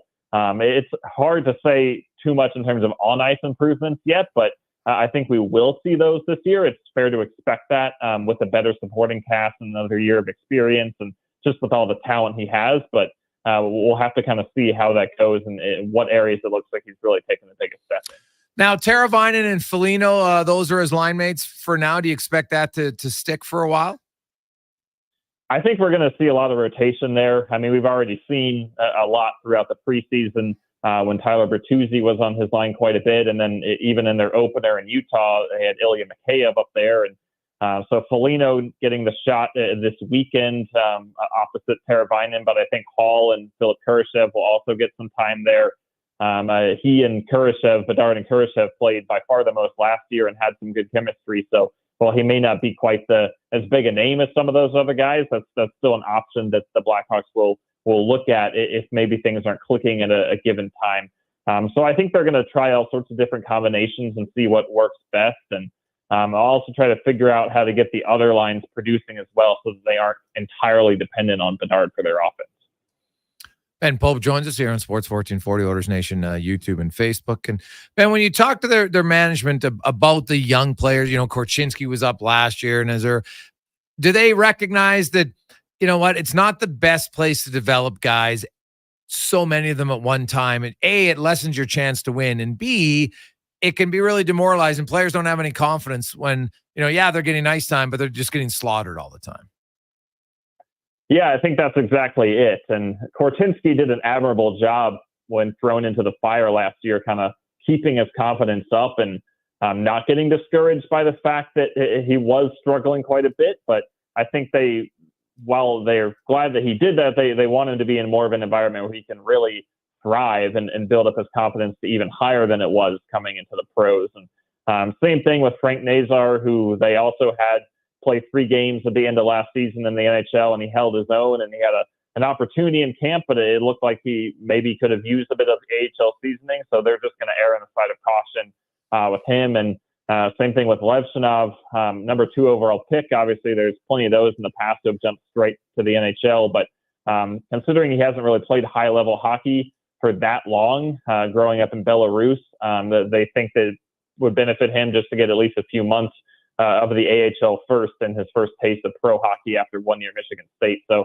and there's a lot of other prospects down there in Rockford who will be rookies this year as well, who it's a kind of a similar situation. So they have no reason to rush anything. It's not like they're trying to make the playoffs this year or fill in the edges around a contender with some cheap contracts or anything. So really no reason why they can't be as patient as they want to be with these guys and keep them in Rockford for a while.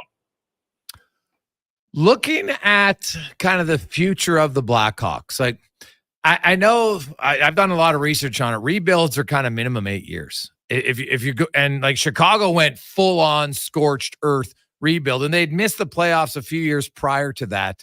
Do you, I'd heard some talk, well, you know what, we're going to take a big step this year. And I was kind of like, oof, like great, but I don't think it's realistic. Has that altered at all? Or do you think that the organization feels they can speed up the rebuild somehow? I don't think taking the step forward this year was really about speeding up the rebuild. I mean, it's not like they really sacrificed any of their young players or draft picks or even their long-term salary cap flexibility to bring in these veterans. I think it's more that they just, as we talked about earlier, want the guys like Bedard and Vlasic to have better supporting cast, and they want the fans to be able to watch a few more wins and just not be a total punching bag for most of the league. It's not that they're trying to speed things up or try to jump ahead in the hierarchy of the league in terms of the kind of pattern that they drew out when they launched this rebuild a few years ago. And even though theoretically they should be a lot better team this year in terms of just getting points, I still think they're clearly going to be a bottom 10 team in the league and most likely a bottom 5 or 7 team. So it's not like they're going to be taking a huge jump forward above other teams, even if they're taking a huge jump forward in points, just because there was such a big gap to begin with. So I think it's not that they're sacrificing anything for the future, and I think they're still kind of on the same plan all along, which is to probably try to push for a playoff spot for the first time in 2026-27, so 2 years from now. I think that's kind of the idea, and that's not to say that they'll even be a championship contender at that point, but they should have Bedard and Korchinski and Nazar and Levchinov and Drew Comesso, and then all these other prospects in the second and third round that they're hoping hit, some of them at least, kind of into the NHL at that point and a bit more experience, and that's when we'll really see the new core kind of start to take place. So I don't know if that timeline has changed too much despite the busy summer that they had. If you look at the Hawks, they got quite a few pending UFAs this year. Taylor Hall, Alex Martinez on the back end. You throw in Donato, Maroon, Craig Smith, Andreas Athanasiou, although he's got a pretty high ticket. Where do you think they are at Hall? Would they want to re-sign him? Do you think he gets moved as an acquisition at the deadline? What's your guess on that? I think it's just going to depend so much on how he looks this year. I know he's really confident that he will have a big bounce back year, and he feels like his knee isn't holding him back, and he took a lot of time to kind of work on his shot during the rehab process because his upper body obviously wasn't inhibited during that, and so he thinks he's going to be productive, but it's so early. We don't really know how he's going to look, and that's going to affect his value quite a lot. I mean, it's a pretty sizable cap hit, and by February, March, obviously that'd be a lot lower, and they could retain some, but it's hard to say what he looks like. And I do think it's possible if he does play really well and complement Bedard really well, that they could also look to re-sign him. So I just feel like it's so early after one game to be kind of making judgments on that I think we'll just have to wait and see. Now, when you look at guys like Maroon and Smith and Donato, who are much lesser parts and probably won't be long-term pieces, I think if those guys have solid years and there are teams interested in them at the deadline, I think it's a pretty high likelihood the Blackhawks would be willing to trade them. But we're going to have to wait and see on a lot of that. Ben Philp joins us here on Sports 1440, Oilers Nation, YouTube, and Facebook. The Blackhawks currently in Winnipeg, and then they will come to Edmonton to take on the Oilers tomorrow night. Lastly, like Bedard, obviously there's major excitement around him, Ben, across the league. Everybody wants to see him, rightfully so. How is it in Chicago? Like how crazy is the Bedard fever amongst Blackhawk fans? I think last year we saw just a huge wave of it because there was a novelty factor, and the Chicago sports scene isn't exactly exciting for the most part right now, and especially wasn't last year before the Bears got Caleb Williams. So I think there was a lot of excitement about it, and there still is, but the novelty factor is worn off a little bit, and it was such a bad year in terms of just wins and losses last year, and it probably will be again this year, even though a little bit closer to even. But I think it maybe people aren't quite as just overjoyed about it. There's still a lot of optimism for the future, and the fact that these other teams, the White Sox and Cubs and Bulls, aren't doing too well isn't really drawing fans away from the Blackhawks, but it's more of just fans are trying to be patient, and some are doing better with that than others, to wait for these next few years until the team really is ready to turn the corner. And certainly people will be watching Bedard closely, and we're seeing it just in terms of his sponsorships and appearance in commercials and everything. His stats will continue to raise just league wide, but in Chicago, I think it's more of a enjoy him for now, but I think a lot more people will really start to engage once the team around him is competitive. Yeah, that makes sense. Ben, enjoy the game in the weekend. Appreciate your time. Yep, thanks so much for having me. There you go. That's Ben Philp, beat reporter for the Chicago Blackhawks. Jason Gregor, Connor Halley, Wanya Gretzky on Sports 1440, Oilers Nation, YouTube and Facebook. We'll take a quick break. The Oil Kings have announced their captain and associate captains. They got a big weekend coming up. We'll talk to their head coach, Luke Pierce. So we got Craig Button and more on the Gregor Show, presented by PlayAlberta.ca. The Junior Prospects Hockey League is entering its third season of gameplay. The JPHL now offers academic and athletic opportunities in the 14U, 15, 17, and 18U age divisions. All JPHL games are broadcast live on Silent Ice TV with a showcase-style game schedule and high level of travel and accommodations for its team, staff, and players. To learn more about why the JPHL is the fastest-growing elite hockey academy stream in Western Canada, visit juniorprospectshockeyleague.com. And beautiful.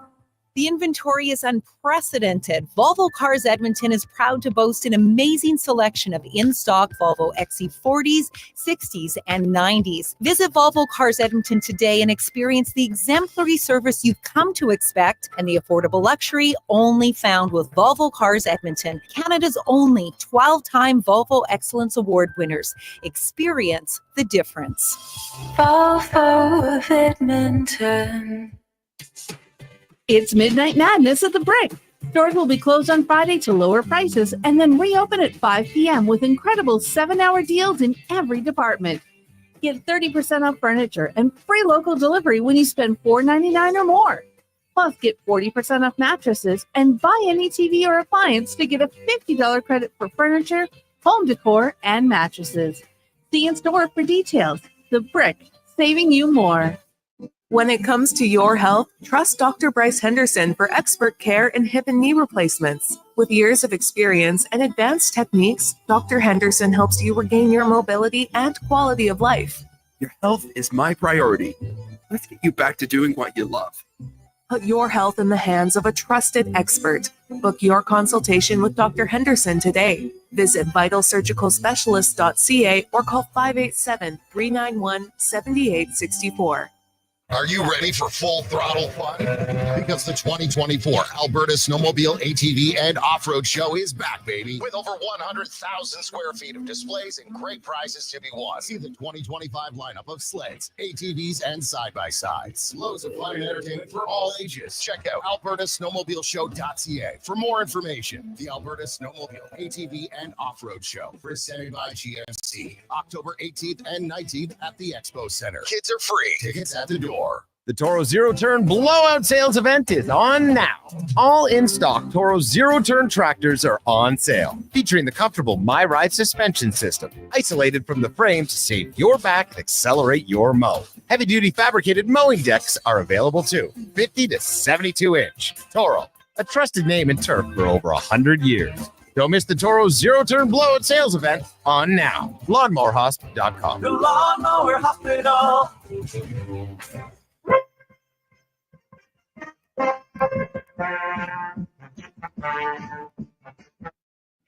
Portions of this hour brought to you by Kids Sport and the 6th annual Jason Gregor Pizza Pig-Out. Come and try the best pizza Edmonton and area has to offer. Thursday, October 24th at 6 p.m. Get your tickets at jasongregorpizzapigout.com. The Jason Gregor Show, the best of Edmonton sports talk and beyond. This is Sports 1440. Presented by PlayAlberta.ca, Alberta's only regulated online gambling website.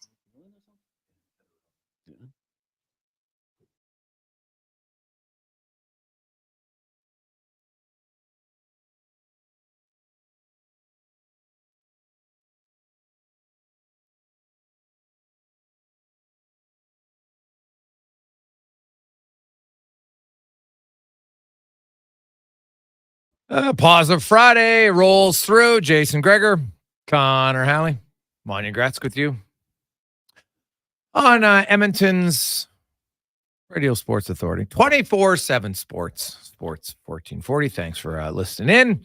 As always, presented by PlayAlberta.ca. Now, let's go in the room, brought to you by Action Electrical. Whether you need solar, maybe you need some TAG, electrical preventative maintenance, they can help you out. Book a consultation today at actionelectrical.net. Excuse me. The Edmonton Oilers, of course, in action, but so are the Edmonton Oil Kings, and we are joined by the head coach of the Edmonton Oil Kings once again as they get set for a busy weekend. Luke Pierce joins us. Luke, welcome back to the show, man. How you doing? I'm doing well, Jason. Yeah, thanks for having me. Hey, I appreciate it. I guess let's start with the big news. The organization announces your leadership group for this season, and Hodnett gets the captaincy. Kind of take us through that process and how much of it is collaboration, manager, coaches, players, or is it players? How does it go? Yeah, no, very collaborative process. It's been probably something even going back to last year. We didn't name a captain after we had traded Rhett Melnick, and just kind of wanted to see how things were going to naturally develop instead of forcing it onto somebody. And I think it probably goes without saying that Marc Lajoie was our de facto captain and did a great job of helping lead our group. But as a staff, management, coaches, really targeted Gavin as a guy we felt would eventually become that guy with our organization. He's drafted by us. He's been through the ringer here with us. And then kind of the last, vote of confidence, so to speak, was from our players. And we asked them for a quick survey, and it was pretty resounding that Gavin had the support of his peers. And that for us was kind of confirmed what we'd seen all along, and excited for him. He's a guy he's been overlooked often. He's gone through a lot of ups and downs. So I think him being able to handle adversity is a true testament of leadership. And I feel like he's surrounded by a very strong group here this year. So now let's look ahead. A little bit of a slower start than maybe you had hoped at 1-3-1 through the first 5 games. And offensively, Luke, guys are averaging 2 goals a game. What do you need to do to jumpstart your offense? Yeah, it's interesting. It's something we talked a lot about here the last few days. I think at the end of the day, it came down to really putting an emphasis on it in practice. And I think goal scoring is something that you can't treat flippantly. You need to commit to it. And we kind of tracked our goals through all of our competitive drills this week, and we saw a pretty good uptake in finishing in practice. And I just feel like you look at pure goal scorers. Dylan Guenther's had a phenomenal start to his NHL season this year, and I recall his time here like that. He was angry every time he didn't score, and I just felt like we didn't have that kind of killer instinct. And we certainly didn't have a major challenge scoring last year, and I think we felt that just with the added talent level this season, that scoring was going to just happen on its own. But it doesn't. You need to make it a priority, and we put a little bit more emphasis on it in practice here this week. So when you put an emphasis on scoring as a coaching staff, what specifically are you working on? Well, I think for us, it was just staying around and finishing on drills that, often you're looking at just going into the next rep and you leave the net early and there's a puck laying there. And we just talked about making sure that you're sticking around things and finishing and a lot of goals. You look at, there's not a lot of guys that score 50 that do it all from the flanks, and making sure that we're in and around the net, and not just about the guys scoring, but it's about the pucks that we're delivering there. Make them, pucks that are playable, that have high percentage of rebounds that we can recover. And the habits for guys, it's goal scoring is amazing. It's something that just seems to disappear the first thing that goes when maybe your confidence is a little bit down. So just trying to make sure that you feel yourself finishing it in and around the net a little more, and hopefully spark something for you in the games. So moving ahead to this weekend, you got an afternoon affair tomorrow, then another matinee game on Monday on Thanksgiving. Do you notice a difference? Because you have a lot of matinee games at times in the Western League. How do the matinee affairs from a coaching perspective, from your team perspective? Yeah, coaching perspective, you want to have as much time as possible to prepare in a day, and I think that the matinee games force you to just be a little bit more concise, which I think actually helps our players. We have a tendency, I think, is for everybody to overthink and overcomplicate things sometimes, and having it a little earlier start, you just don't have the runway to put as much work in. And from the player standpoint, especially in the junior level, like a lot of these guys are used to playing, minor hockey games at noon in a tournament or earlier on in the day. So it's not a huge adjustment for them as probably it would be for the pro guys. But I think that's probably the biggest thing, is just making sure that allowing us to be a little more concise and be prepared. It's obviously better to be at home doing it where you don't have to factor in any sort of travel as well. So looking, you've talked about working on your offense for your group. Where's now Checo's missed a few games. Is he going to play?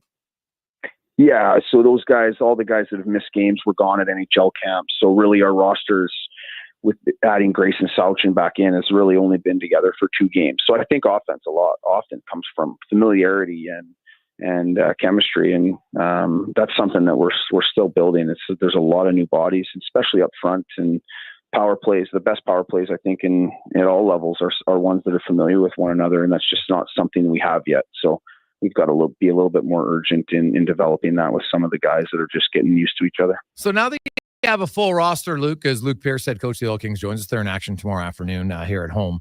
Well, kind of give me your top 3 lines for tomorrow. So we've got Lucas Sauchin as well that joined us opening weekend from the Chicago Steel. So him and his brother Grayson obviously is our second round pick for Florida. They'll have Adam Yeko on their right side here tomorrow. Okay. And then we'll have Miroslav Holinka, our first pick in the Euro draft, alongside Gavin Hodnett, our captain, and Rowan Woodward. And then we've got a real good, I think, physical, big line of Marshall Finney, Landon Hansen, and recently acquired Ryland Roersma that I think will really set us up for some physicality and strength up and down the line. So I think our so-called fourth line as well has some experience in Cole Miller, and tomorrow will be Jack Toogood, and then a young Joel Ginla. So I like our depth up there, and we just need to back it up. Yeah, you look at Cole Miller's evolution as a player. Were you kind of expecting more offense out of him? Yes. Yeah, I think that's fair to say. And I think with Cole, there's been a lot of pressure put on him at a young age. And I think that for him, it's just been about just kind of relaxing a little bit. Often you're pushing guys for more. And for him, I think it's just taking a little bit of that pressure off. And he's played really well. Just maybe not feeling that burden of having to be the guy. And, hopeful that he starts to get a few to go in. But I think he'd be the first to admit that, yeah, he expects to have a little better numbers here. Well, Luke, best of luck this weekend. Hope you guys can get some wins. Red Deer coming in tomorrow, and then Vancouver in on Monday, 2:00 start tomorrow, noon start on Monday. Best of luck. Yeah, thanks, Jason. Appreciate having me. There's Luke Pierce, head coach of the Oil Kings. They're currently in the midst of a 3-game homestand. They got Red Deer tomorrow. Then they have Vancouver on Monday, and Saskatoon comes in next Thursday, the 17th. And then they're on the road for quite a while. Here's their road trip. Now, obviously, sometimes you come back. So they go to Red Deer on Sunday, the 20th. Then they'll practice in Edmonton. Then they go to Everett and Portland on the 25th and the 26th. Then the Tri-Cities on the 28th. Spokane on the 30th. They're into Seattle on November 1st and Wenatchee on November 2nd. And then Medicine Hat. And then they come home, but they don't play at home. Medicine Hat on the 8th. Swift Current on the 9th. So if you're looking to go to an Oil Kings home game, the next few days you might want to, because after October 17th, they're not home again until Wednesday, November 13th. Now, they do have the 1 week in there where they'll practice at home, but geez, that American road trip, you do it once every few years, that is a boatload. Everett, Portland, Tri-Cities, Spokane, Seattle, Wenatchee. Yowza. And you're not taking an aero gyro. You're on a bus. Yeah, you take the bus. Once you get there, it's not huge travel in between those games, but still a lot. And so that's a lengthy road trip. You don't see it very often. It's once every few years. So they'll get that out of the way. And that's why these next 3 games, I think, just for their confidence, you want to get some wins before you go on the road. And then hopefully they can continue to build on their season. So Oil Kings action. Hey, you could technically do the triple header if you wanted to tomorrow. Go to the Oil Kings game at 2:00. Those games are about 2 hours, 20 minutes. Then you get home. The Elks game's at 5. Could watch it. Then maybe you go back to the Oilers game or you just watch it. Either way, you got the chance. Oil Kings 2:00, Elks 5:00, Oilers, and puck drops at 8:10, by the way, tomorrow. Or sorry, Elks is 1:00. Why do I keep thinking it's 5? So screw that. What an idiot. That was my fault. So the Elks are 1. They've been 5:00 pretty much every game this year, it seems, on a weekend, but it's actually the 1:00 Elks start. So you can't really, I guess you could go to the Oil Kings game and then watch the Elks game on your phone. You could do it, but it's not the same. So scratch that. If the Oilers were for some reason to lose both games this weekend, Gregor, and you come back on a Monday 0-3, will you cancel the show or will you find the courage to still go ahead with the show? Dude, what are you talking about? I do the Decade of Darkness. Nothing. Trust me. Decade of Darkness. Now, I will say it'd be much different if the Oilers found themselves 0-3, which I'll be shocked if they lose to both Chicago and Calgary. But they did lose to San Jose last year, so I'm not going to say it's a guarantee that they will win, but you never know. But I would... The expectations from the organization, the fan base are very different. The Decade of Darkness became painful at times. There was even apathy the odd time. Not very long. Most Oilers fans are pretty loyal. But there were times where usually kind of that January stretch would be like just the dog days. We'd talk about anything but the Oilers. But then all of a sudden February came and fans would be like, well, who's the top draft pick? Who can I get excited about? So, yeah. The Oilers... There's way too many people stressing out about one game. It's one game. End of discussion. It's one game. Listening to Ben Pope talk about the Blackhawks scene, that sounded Decade of Darkness-esque. Well, yeah, they're right. But just remember those days where you're like, I hope everybody has a good time. Like you're not really expecting much of anything out of the team. No, the Blackhawks, to me, the best decision they made was to bring in some veteran players to try to insulate that. That was kind of a mistake I thought Edmonton made in their Decade of Darkness. They got rid of a lot of their guys. They didn't have any younger veteran players. Like you had a bunch of, older guys with kids, and then you got a bunch of Taylor Halls and Eberleys in 18, 19, 20. And I don't think it was really the right thing to do. So they've done that. But anybody, I think, in Chicago who thought that they were going to really speed up the process, I think it's a bad decision. They need more top picks. They don't have enough. If you want to go full rebuild, they don't have enough. Like Kevin Korchinski, if you argue, okay, he's a number 7 pick, okay, you could go with him if you want, I guess. But they haven't had a lot. They've had 2. You need more than 2. The Oilers will show that, right? You need more than 2. And you need, obviously, a few other good ones down the line. And I don't know about Chicago if they are hoping that somehow, because they need another top 5 pick. I'll say that right now. The Blackhawk fans might not want to hear it, but it's better for them if they do it. How many more years does Taylor Hall have left in the can? Like in the gas tank, rather? Like how many? Well, it's a good question. He wants to stay healthy. That's the first thing, right? And he's not that old, right? Like he's younger than Eberle. He's just named captain. So I think Taylor Hall still think he would have at least 5 more years. Okay. I would think at least. So I could be wrong, but do you see him as a Blackhawk for an extended period?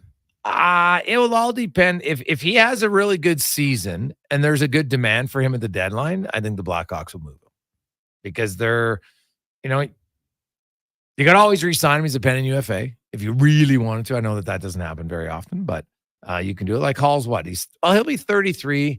So, yeah, I think like this year will be 33, so 34, 35. He could play till 37. Lots of guys do that nowadays. So I think he would probably like to do that. I think he's a player who,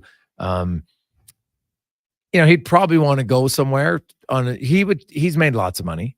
I could see him, if he bounced back and has a good year, I could see him being a Jeff Skinner, somebody else who signs to go somewhere where he has a chance to compete. For sure. You don't, he hasn't really had a lot of playoffs. He's been in the playoffs 5 or 6 seasons, I think it is, since he left Edmonton, but not a boatload of success. So I think he would probably want to go to a playoff team. Let's get to the Con Man and a Sports 1440 update brought to you by Fountain Tire, and the big deals are happening right now at Fountain Tire, where you can save up to 25% off Goodyear, Cooper, or Dunlop tires, and you can get a bonus of $50 off any service of $150 or more right now, only at fountaintire.com. This is a Sports 1440 update. Crazy week for Raphael Lavoie continues today as the Vegas Golden Knights claim the 24-year-old off waivers from the Edmonton Oilers. It marks the 6th straight day Lavoie has been either placed or claimed off waivers by the Oilers or the Vegas Golden Knights. The Oil back in action tomorrow, taking on the Blackhawks just after 8 o'clock down at the Ice District. We'll have pregame coverage for you starting at 6:30 with Andrew Walker and Donovan Paulson. Tonight, Lightning take on the Hurricanes, Jets host the Blackhawks, Flyers in Vancouver, and the Golden Knights taking on the Blues. In the CFL, Week 19 kicks off as the Argos are in Winnipeg. That'll start at 6:30 tomorrow afternoon. You got the Elks in Calgary, kickoff 1 o'clock. Major League Baseball tonight, Dodgers host the Padres just after 6 o'clock. The winner of this one advancing to the NL Championship Series. Well, they'll take on the New York Mets. In the association, the Raptors kicking off their preseason up against the Wizards just after 5. Locally, the Edmonton Huskies will be in Saskatoon in the CJFL playoffs. Kickoff noon Mountain Time in the BCHL. You got Spruce Grove and Old tonight, while Sherwood Park in Chilliwack in the AJ. Fort Mac hosting Lloyd. Camrose in Drumheller. Whitefort takes on Drayton Valley, and Olds will battle Bonnyville. The Old Kings off today. They'll take on the Rebels at 2 o'clock tomorrow. Golden Bears hockey taking on the Bisons tonight at 7, tomorrow at 2 o'clock down at the Drake. The Pandas on the flip side, they're in Manitoba taking on the Bisons tomorrow and Sunday. At the Saddle Center, you've got the Golden Bears Invitational Basketball Tournament. So they'll be in action all week. Pandas also taking on Trinity Western tonight and tomorrow. And on the pitch, Pandas meet the Griffins. Tomorrow, Sunday, Golden Bears take on the Griffins as well, but just on Sunday. Coming up in hour 3 of the Jason Gregor Show, we will be joined by Craig Button from the NHL on TSN, and we'll ask 5 questions. I'm Connor Halley. This has been a Sports 1440 update. Sports 1440, Stingray Radio Station. CKJR broadcasts from West Edmonton Mall and Wetaskiwin. Download the free Stingray music app and listen wherever you go. Gateway Toyota treats us like we're precious gems. Because that's what we are. Every vehicle purchased from Gateway Toyota includes enrollment into their GEM program. It stands for Gateway Exclusive Membership. And it gives you 5-year access to over $2,500 in benefits. Free oil changes. Free tire and windshield repair. Free car washes. Even an annual detailing. You'll also get special discounts, trade-in bonuses, and referral rewards. I feel like a gem. At Gateway Toyota, just off Calgary Trail at Ellerslie Road. You'll see us digging holes. No, we're not looking for buried treasure. You'll see us digging trenches as well. And no, we're not building a fort. We're GS Construction, and you'll see us in neighborhoods throughout the Edmonton area. So what are we doing? GS Construction provides rehabilitation and upgrade services to Edmonton and surrounding communities. Some of our underground utilities have served us for years and are past their useful lives. We replace them, so they're around for years to come. Find out more at gsconstruction.ca. Wow, get ready for a silly hockey fans. Your partner in power just skated onto the ice. EWEL.ca, the new e-commerce website for electrical wholesalers Edmonton, is ready for the power play 24/7, 365. UL skates to where the puck will be in 5 years. Now that's forward thinking. Killer selection, slamming products from the best brands, and legendary service. Don't sit on the bench. Get your account today at EWEL.ca and win that project. Plug into your partner in power. Get an EWEL.ca account today. Hockey is back, and Play Alberta, Alberta's #1 sportsbook and official partner of the Edmonton Oilers, has you covered with bigger offers, boosted odds, live betting, player props, and more. New to Play Alberta, new players now receive $200 in free bets just for signing up. You already play? Get a $10 free bet for every $100 you bet every week all season long. Visit playalberta.ca and make your picks today. Bonus terms and conditions apply. Your co-op grow team are your local experts because we live here too. Our agronomic specialists stay up to date with the latest research and technology. They help support your entire farm operation. Talk to our team for advice tailored to your farm's needs. We have recommendations to help you optimize your crop yield and quality while enhancing the health of your land. Co-op, we're all growing together. Here for your farm, here for your family. Learn more at coop.crs/farm. At Toyota, we believe your vehicle is more than just a ride. It's family. So make sure it's prepared for whatever Mother Nature has in store. Because winter's a lot like some people's in-laws. It's cold, shows up unexpectedly, and refuses to leave. Trust the experts at Toyota for premium winter tires, batteries, brakes, and more. Beat the winter rush. Book an appointment at shoptoyota.ca or contact your local Toyota dealer today.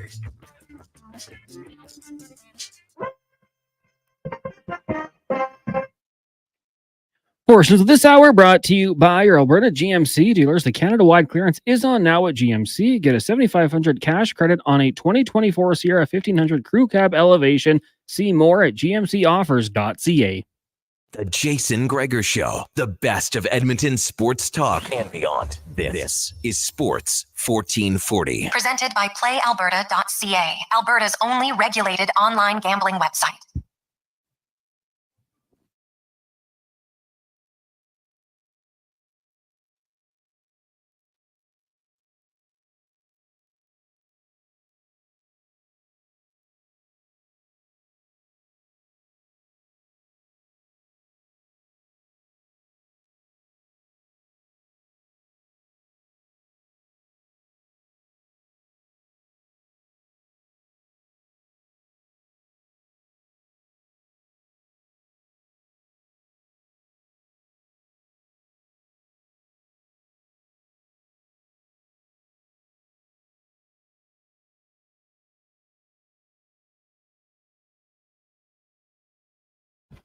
.407, Jason Gregor, Connor Halley.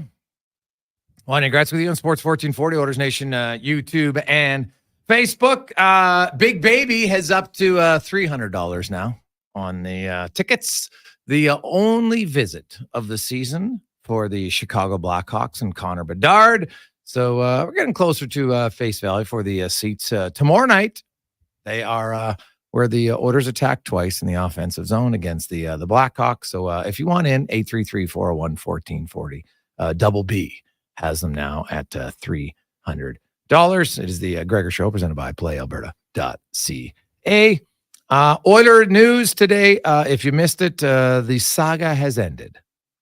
Raphael Lavoie, who, if you missed it, Sunday placed on waivers. Monday claimed on waivers by Vegas. Tuesday, Vegas put him back on waivers because they had claimed two players and didn't think they'd get both, so they put Lavoie back on waivers. Then on the 9th, Edmonton claims him on waivers.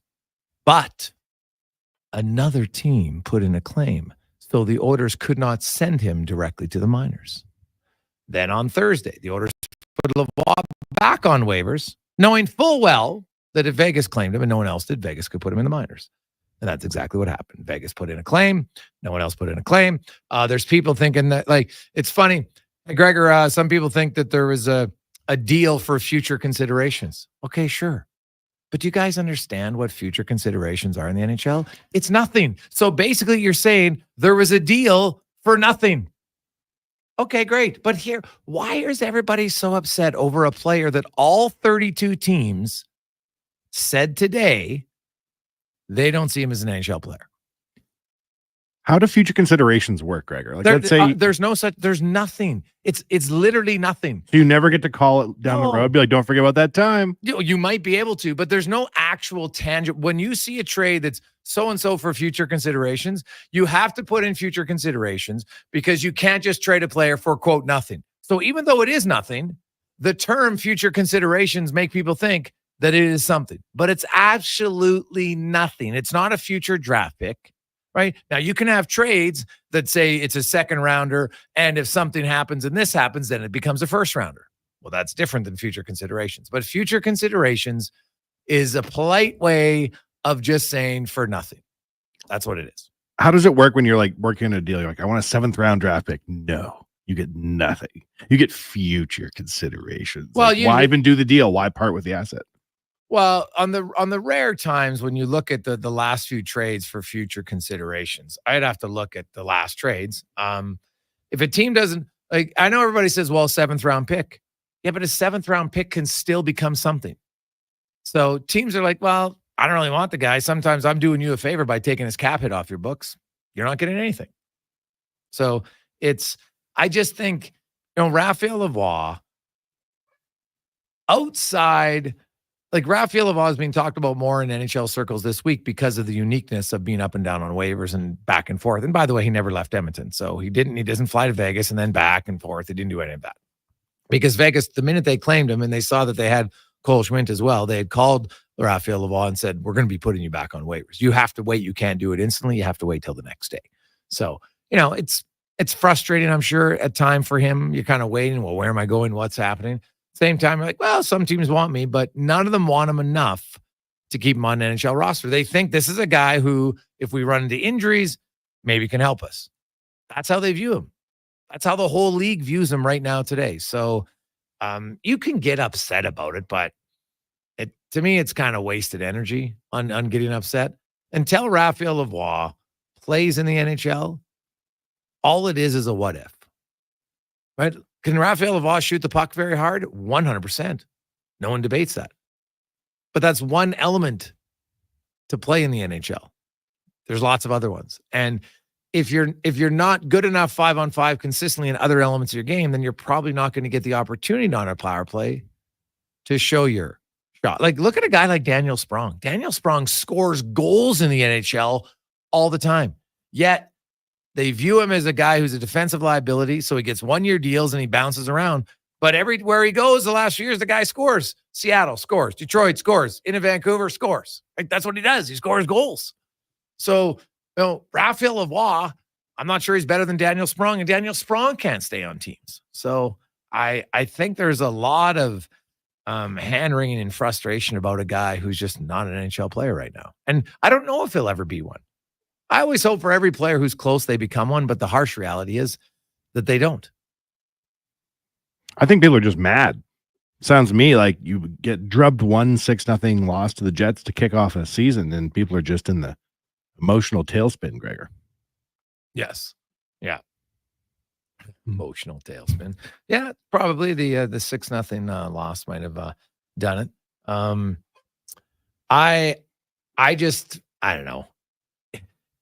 I'll be wondering. So everybody assumes it's Colorado again. That was me just going off an educated guess. I've said many times I don't 100% know, but I looked at rosters. I'm like, I don't see why Boston would do it. I don't see why Carolina would do it. Why would Colorado, in theory, make any sort of future considerations, as minute as it is, to help Vegas? Why would they do it? What's their benefit here? Honestly, that's, if someone can explain, when it's this, there's a deal for, well, why? Explain to me why you think they would do it. What's the benefit for Colorado? Why does Colorado hate Edmonton? Last time they met in the playoffs, they spanked them, beat them for fun. Why would Colorado hate the Oilers? So I don't get it. Granted, I'm not a conspiracy theory guy. I think most of them are bunk, and most times they're proven to be bunk. So not a big conspiracy theorist at all. Now, the other news for the Oilers, they'll be back on the ice tomorrow. They want to win.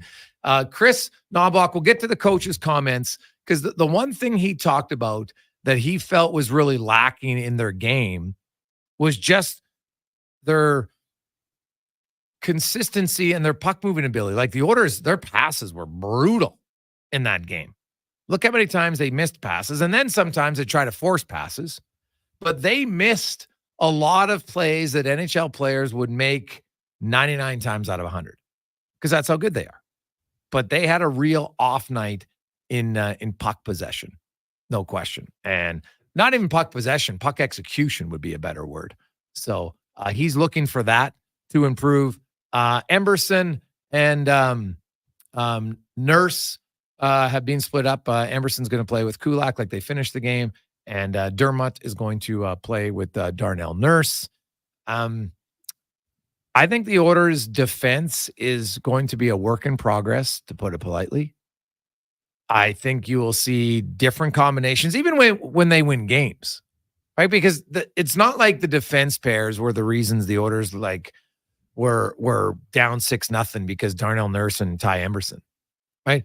The top six was -3 against the Jets' third line alone. Then you mentioned, the power play scored for Winnipeg a few times. They also, the top six in Edmonton, what do they have? Like, not many shots on goal from them. So it was just an off night. It was, outside of the third line and the fourth line, outside of one shift, there wasn't a lot to be like, oh, hey, like when Bouchard mishandled the puck on the first shift at the blue line, we didn't know it at the time, but that was pretty much foreshadowing to how the game was going to go for the Edmonton Oilers. right from the get-go. They weren't into it. When your best puck-handling defenseman is coughing it up, and hey, Skinner did make that save, so even that was a little bit misleading because then he obviously didn't have a great night either. But there was very few things. Like, to take pauses out of that game, you're really searching past the third line. There really wasn't any highlights at all. We were talking about it in the post-game show over at Oilers Nation. There was, with the exception of the banner being raised, what do you take as the highlight of the game from the Oilers' perspective? Well, nothing. The third line, that would be the highlight of the game for them. That was it. There's very little else. They outshot the opposition. They outchanced them. Great. They didn't get scored on, so I guess that's a win. But you know what? It's a very low bar win. So I expect the Oilers to be better. And you know what? They're going to play lesser competition here. Chicago and Calgary aren't as good, and that's why I think the Oilers, they put so much pressure on themselves as a group. They thought, we need a good start. We need a good start. Like, sometimes I wonder, like, I get that their internal pressure is way higher than themselves, but some days I wonder, like, did they ever have fun? Does this team ever have fun? Like, when the Oilers won in the 80s, they had fun. Look at the Chicago Blackhawks when they won. They had fun. Like, the Tampa Bay, like, you don't see a lot of fun. Like, the Oilers just had an unbelievable season. They've actually had some really good years. There rarely seems to be a lot of jovialness going around that room. It's kind of like, and I get the focus is the Stanley Cup. I understand it, but they're not the only team in the league who has a focus on the cup. It's not like the Oilers are the only ones who want to win the cup. Lots of other teams, lots of other good players who want to win the cup.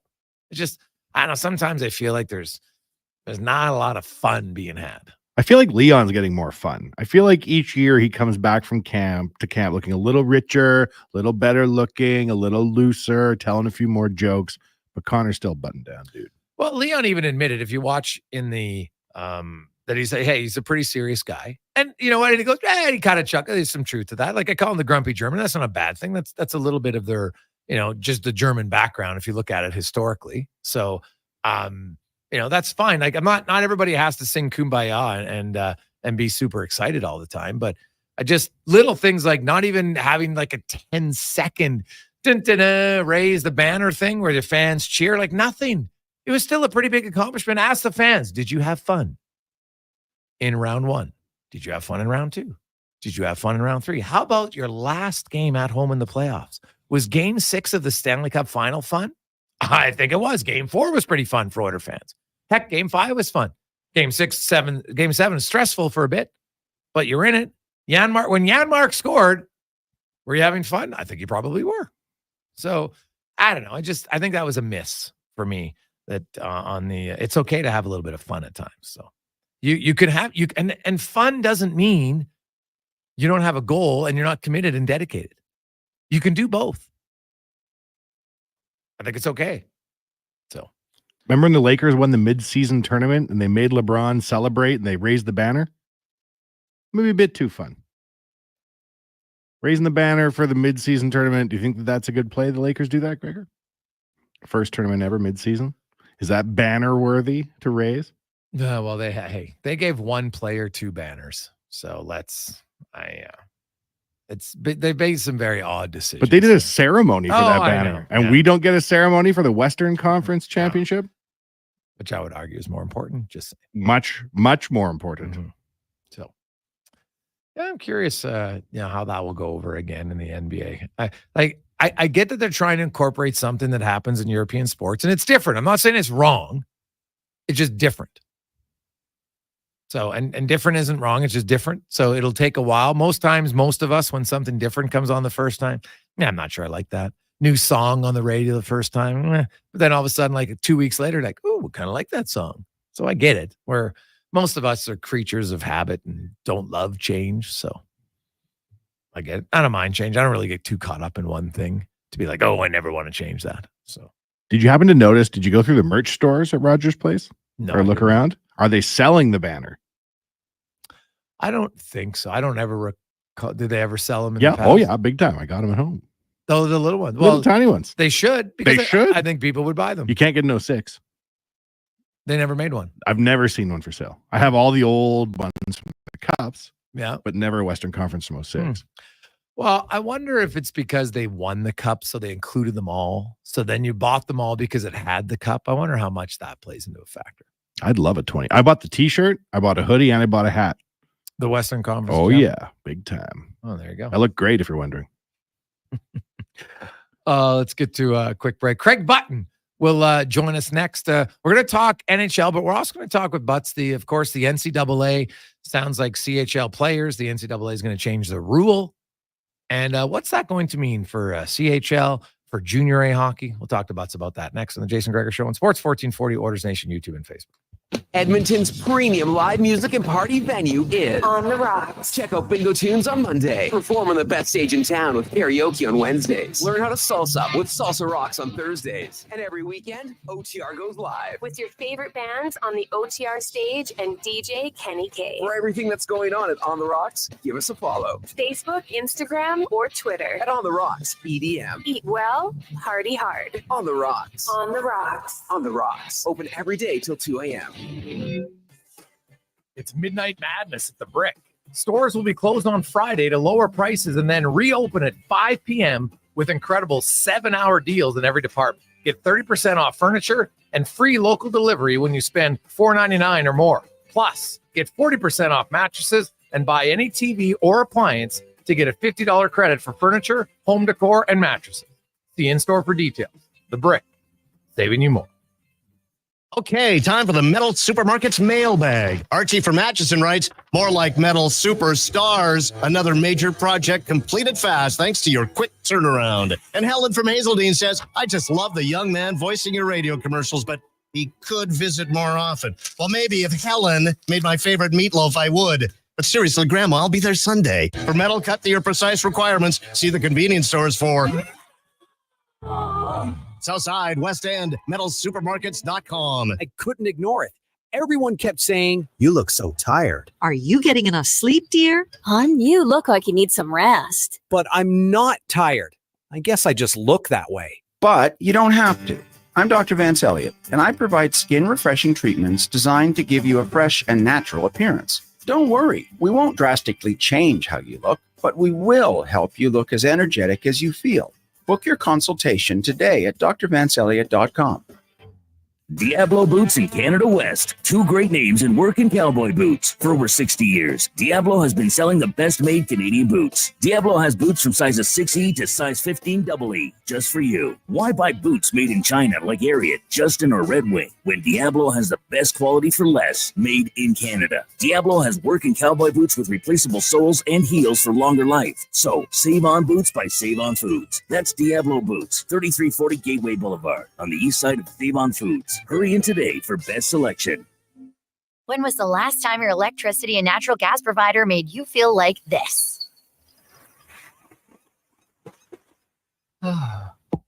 Low rates, no strings attached, year-round perks, and local energy experts who always have your back. With Encore by Epcor. Find that carefree energy feeling at encore.epcor.com/carefree. Customers are free to purchase natural gas or electricity services from a retailer of their choice. For a list of retailers, visit ucahelps.alberta.ca or call 310-4822 toll free.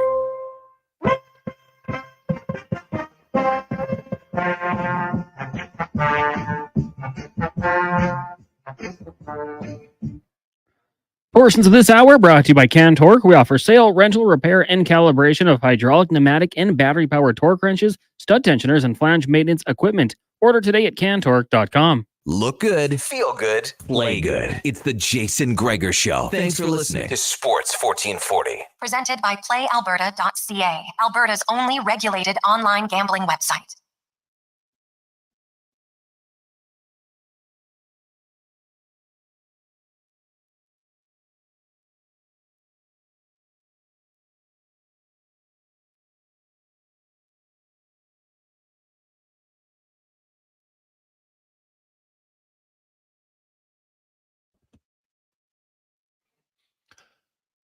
Floor 25, Sports 1440, Orders Nation, YouTube, and Facebook.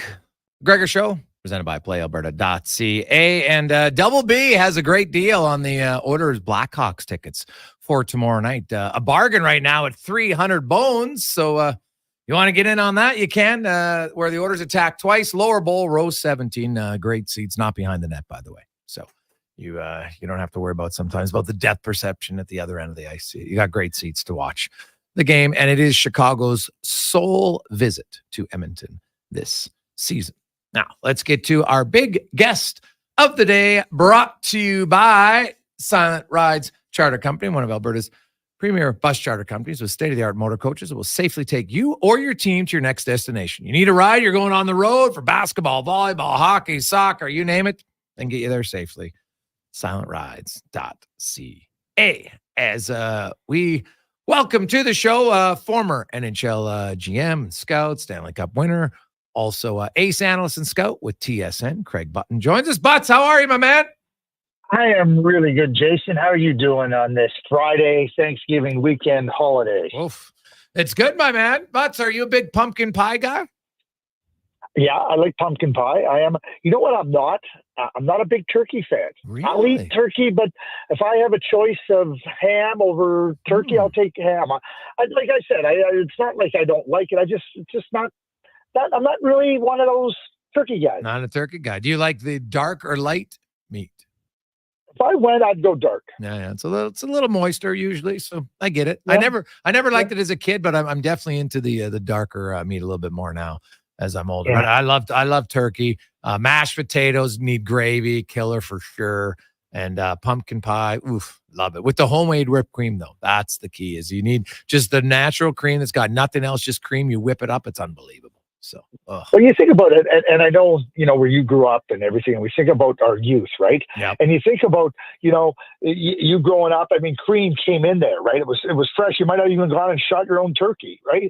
But, I remember my mom, it had to be churned butter, and it had and it had to be, there was no margarine going on the potatoes or anything like that. And homemade cranberries, she did it all herself, and everything that went with it. And the pumpkin pie was the same. I remember we used to have to scrape out the pumpkin. Yes. Well, we had to get the seeds out, scrape out the pumpkin, and then she would go to work, and oh boy.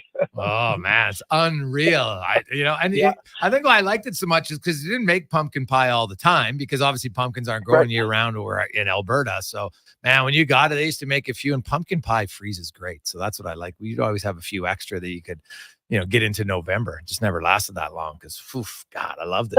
It probably just, there was no chance it was getting to November.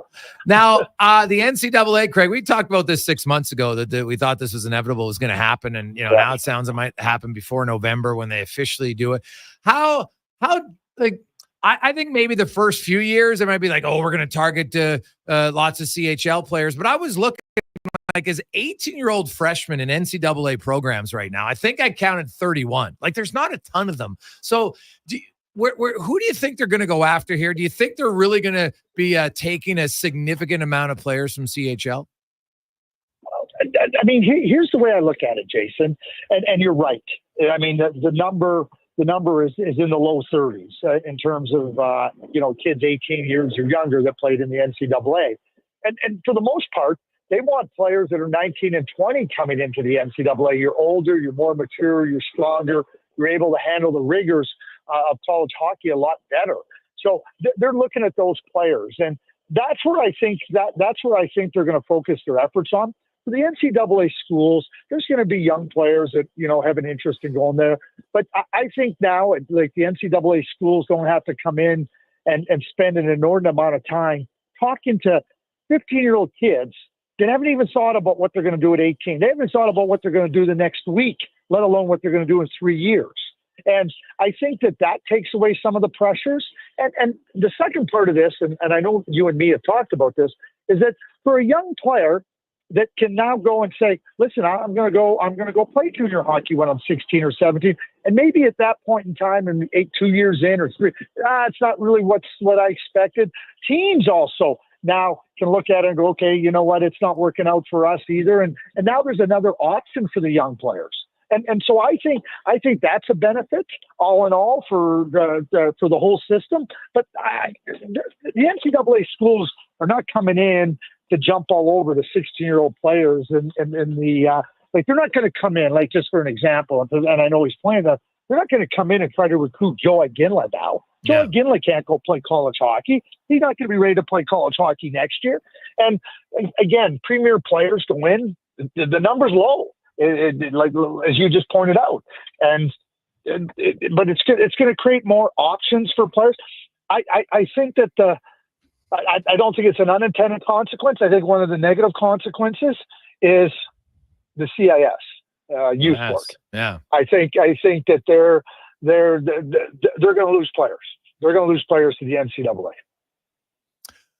Yeah, well, I think because they're going to basically be competing for those players who graduate, and they're 20 years of age now. They're going to be 21, or the odd 20-year-old goes to youth sport a little bit earlier at times, and so I'm curious about that because NCAA is a little bit older. There's not a lot of 18-year-olds in that league, so that's where I could see it, and I agree with you. And the other thing is, Craig, on that note, I wonder.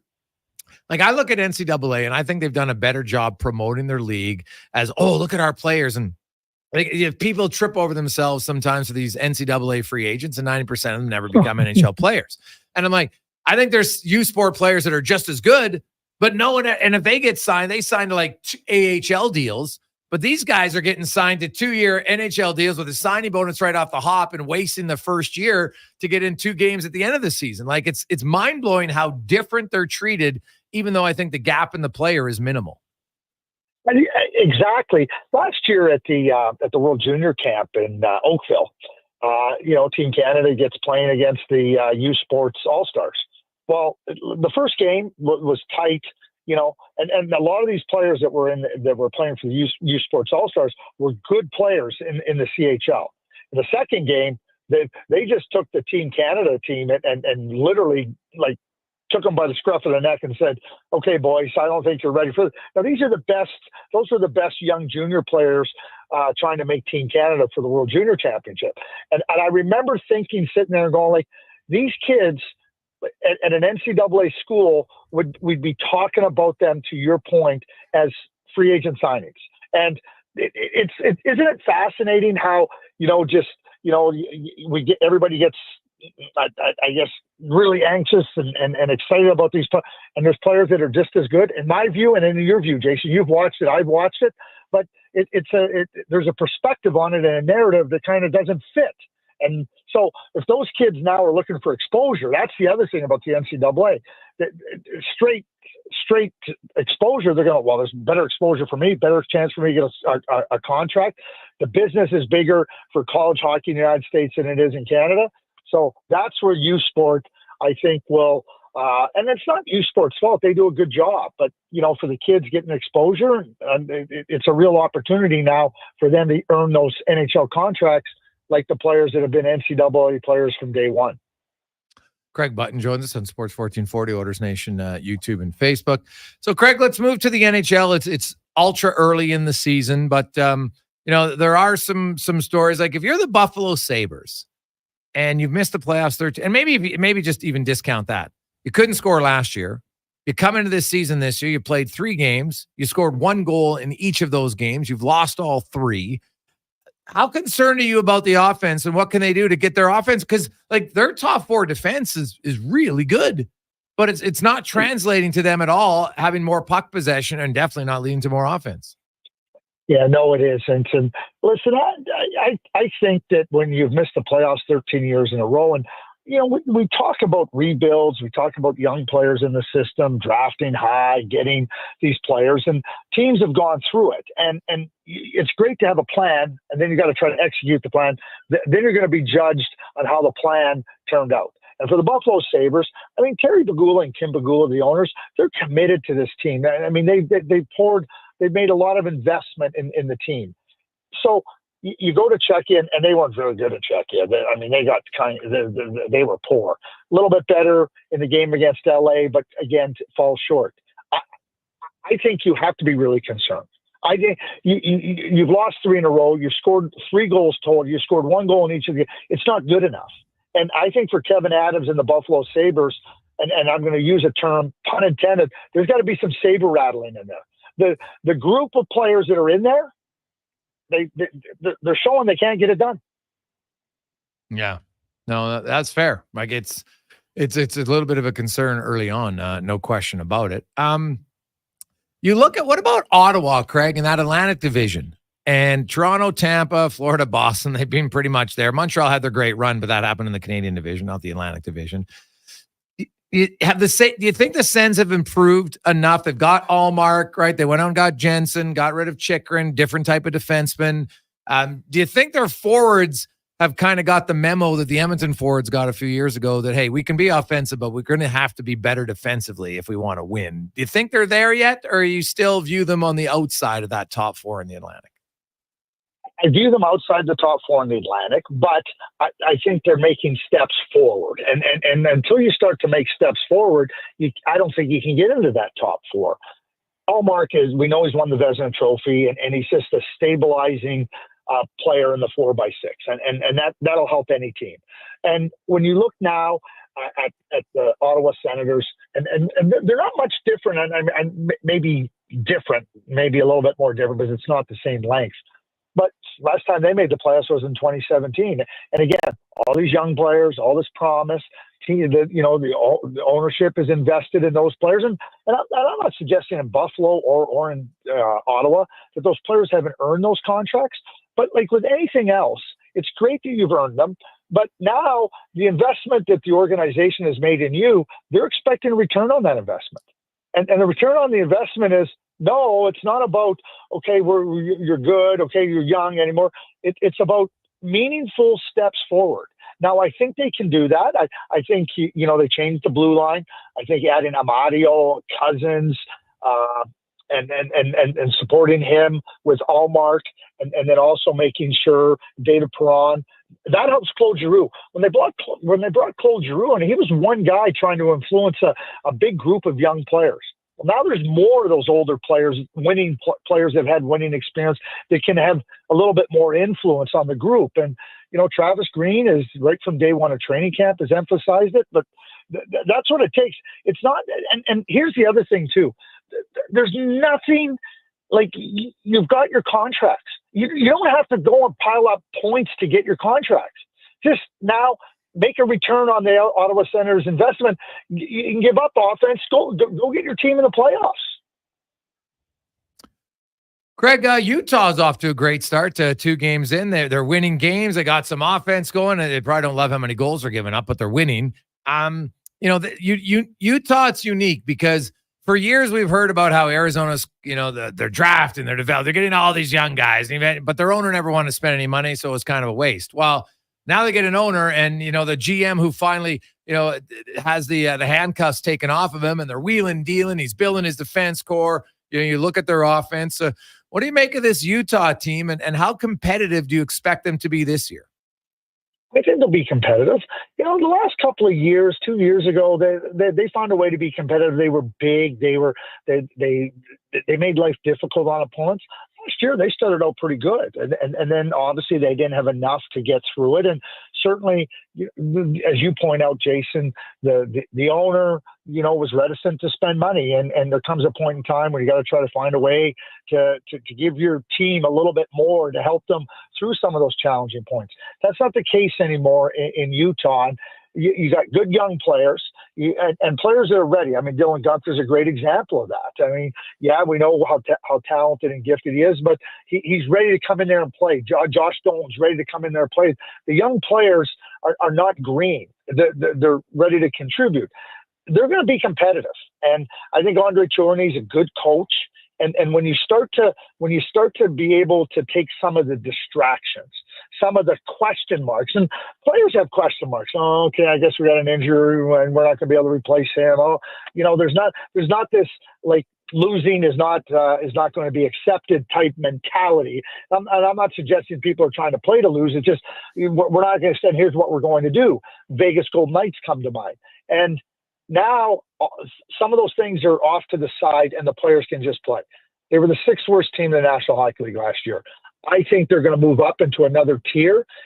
Is that tier going to get them definitely in the next tier of 8? But can they get into that tier of 16? I don't see it. I think the Western Conference is too good. I think their division is too good. And while they'll take strides, I think that next year is probably a more realistic, what I would say, emphasis and determination that, okay, we got to make the playoffs in 25, 26. The Oilers, obviously terrible first game, probably to put it bluntly. their search for their right side defense. Dermott's going to play with Nurse. Emberson's there. He's only got 31 NHL games. They got Stetcher here.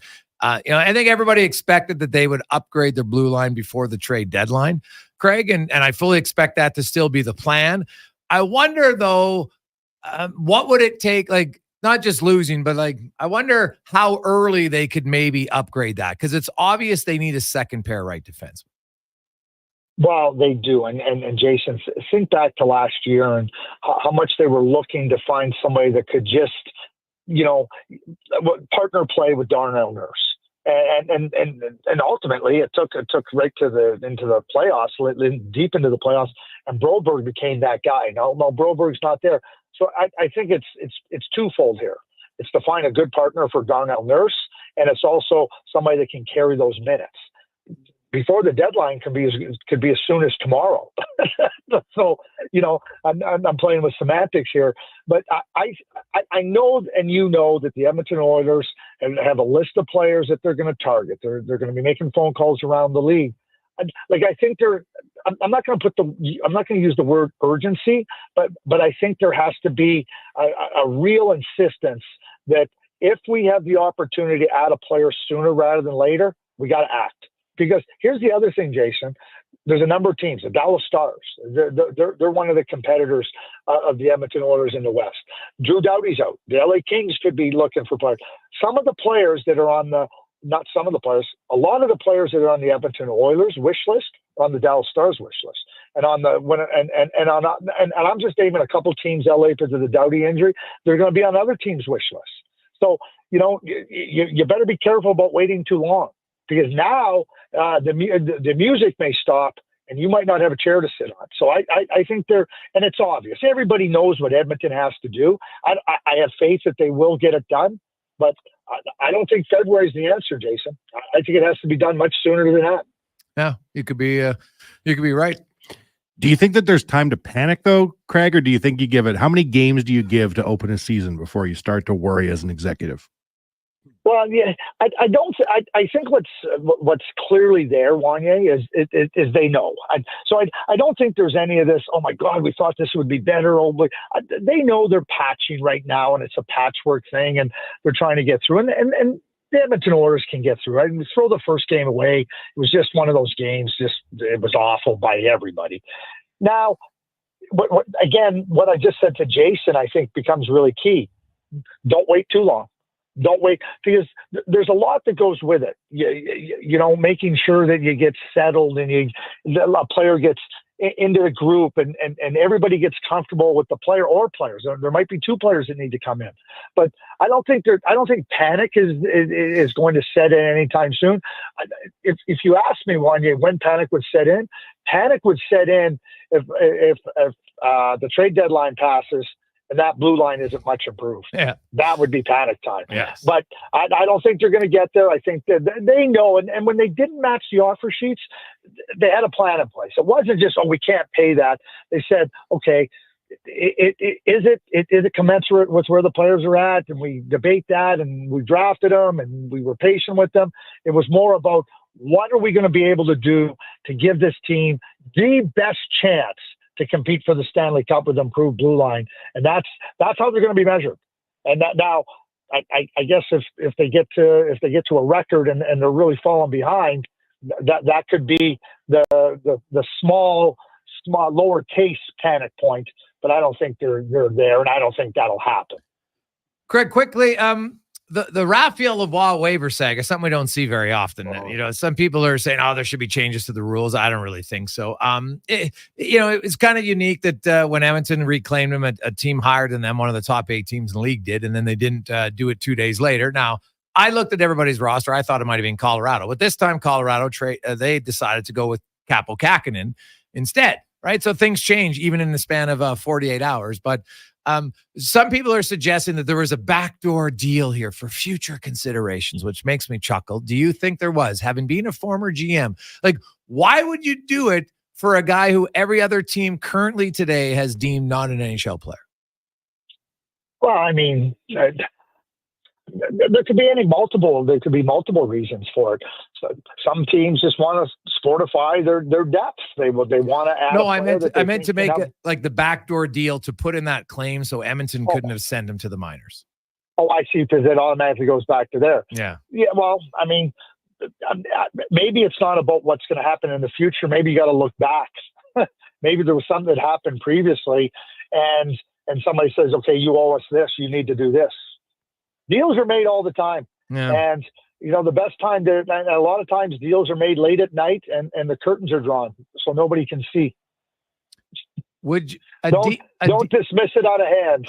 A deal for a non-NHL guy though, like because if you have a you owe me one and it's an IOU, are you wasting an IOU on this guy? That's my question. Yeah, but it might be just you might, and it might not be wasting depending on what people's intent are. And again, I'm just giving you what I think is a plausible explanation that something could have happened in the past, and and I'm again, GM says, "Hey, I'm calling in my favor right here. Here's what I need to do." Did you have a favor as a GM that you called in? Yep. Care to share? Dean McCammond. So how did it work? What was it? I'm not going to tell you what the precursor to that was, but when Bob Clark traded Dean McCammond to us, and we got him for a song, and then he was excellent with us on the left wing with Jerome McGinley, Craig Conroy. It was because of something we had done previously. Okay, but it was for an NHL player. Okay. That's well, we'll have a beer. Or maybe not for an NHL player. Maybe it was for information. Ooh, information. Well, that's very valuable. So there you go. Yes, it is. All right, Craig. We'll dig into that sometime. We look forward to the book on the information deal for Dean McCammond. Yeah. So we go. And Dean's one of my favorite people all time. What a wonderful person. Yeah, hell of a skater too. Woo! Yeah, oh yeah. Awesome. Thanks, Craig. Have a good weekend. Happy Thanksgiving. Enjoy the pumpkin pie with the fresh whipped cream. Can't wait, buddy. It's so good. Yeah. That's See ya. Craig Button from TSN. So there were some interesting disclosures in that interview. Deals are done late at night and behind closed curtains. What?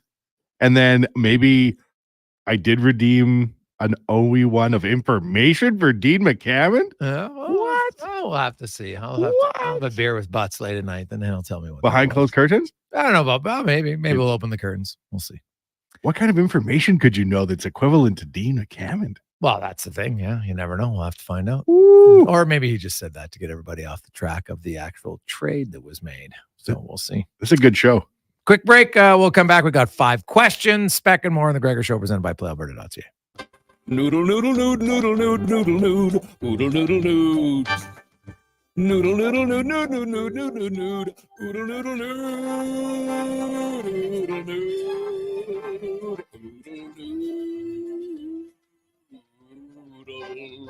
noodle, nood, noodle, nood, noodle, nood, noodle, noodle, nood. Noodle, noodle, nood, nood, nood, nood, nood, nood, nood, oodle, noodle, nood. Throw the load down to Oodle Noodle tonight because dine-in is open.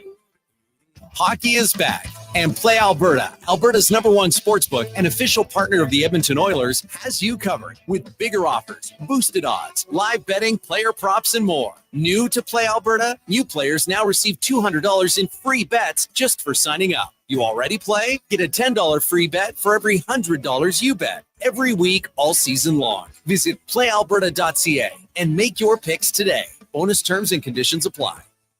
Silent Ice Sports and Entertainment is an innovative market leader across Western Canada with sports and entertainment properties including the Spruce Grove Saints, the Junior Prospects Hockey League, Silent Rides Charter Company, the Hockey Super League, and the newly launched Female Super League. Silent Ice also owns the Western Hockey League Seattle Thunderbirds and operates the Morinville AAA Arena. The Silent Ice Center, a new state-of-the-art entertainment facility, is open in Nisku, which features 2 sheets of ice, including a 1,600-seat arena and a restaurant with a viewing area. You've probably heard the term supply and demand.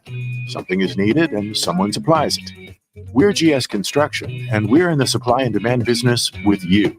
Edmonton and the surrounding area continue to grow. Infrastructure has to be continually replaced and upgraded to keep up with demand. You see it with new buildings and new roads, but what about below ground? where all sorts of pipes bring you water and take wastewater away. That's where we come in. For more on what we do, go to gsconstruction.ca. Raise a smoothie to any friend you've had since 1999. That's a good friend. And Booster Juice was there. Now celebrating 25 years in Canada and more than 450 locations from coast to coast. A silver anniversary splashed with lots of oranges. Celebrate 25 years of Booster Juice with the return of OG favorite smoothies like the Orangesicle, the Marathon, and the Original, made with oranges, bananas, strawberries, strawberry sorbet, and probiotic yogurt. Happy 25th, Booster Juice. Download the Booster Rewards app today.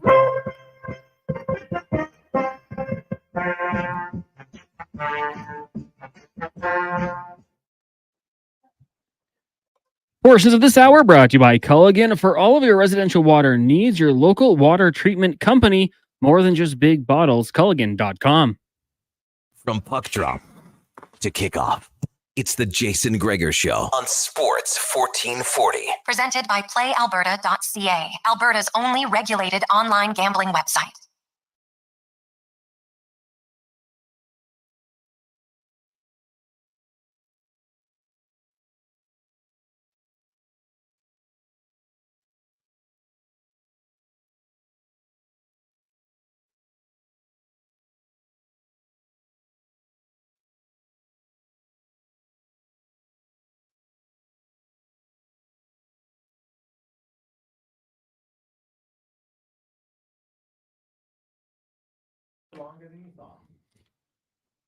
But it'll happen.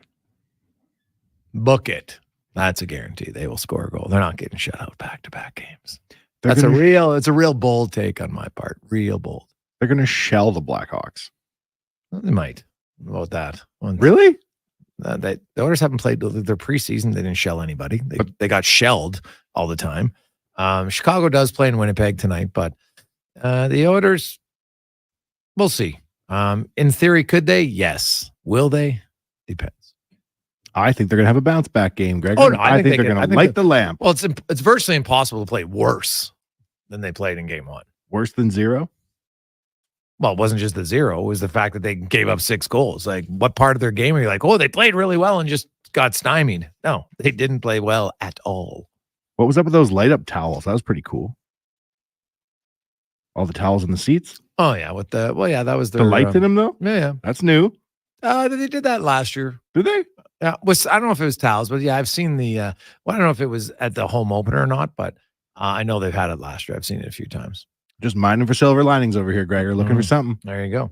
Let's look to 5 questions brought to you by The Brick. Now, The Brick will open up in about 10 minutes.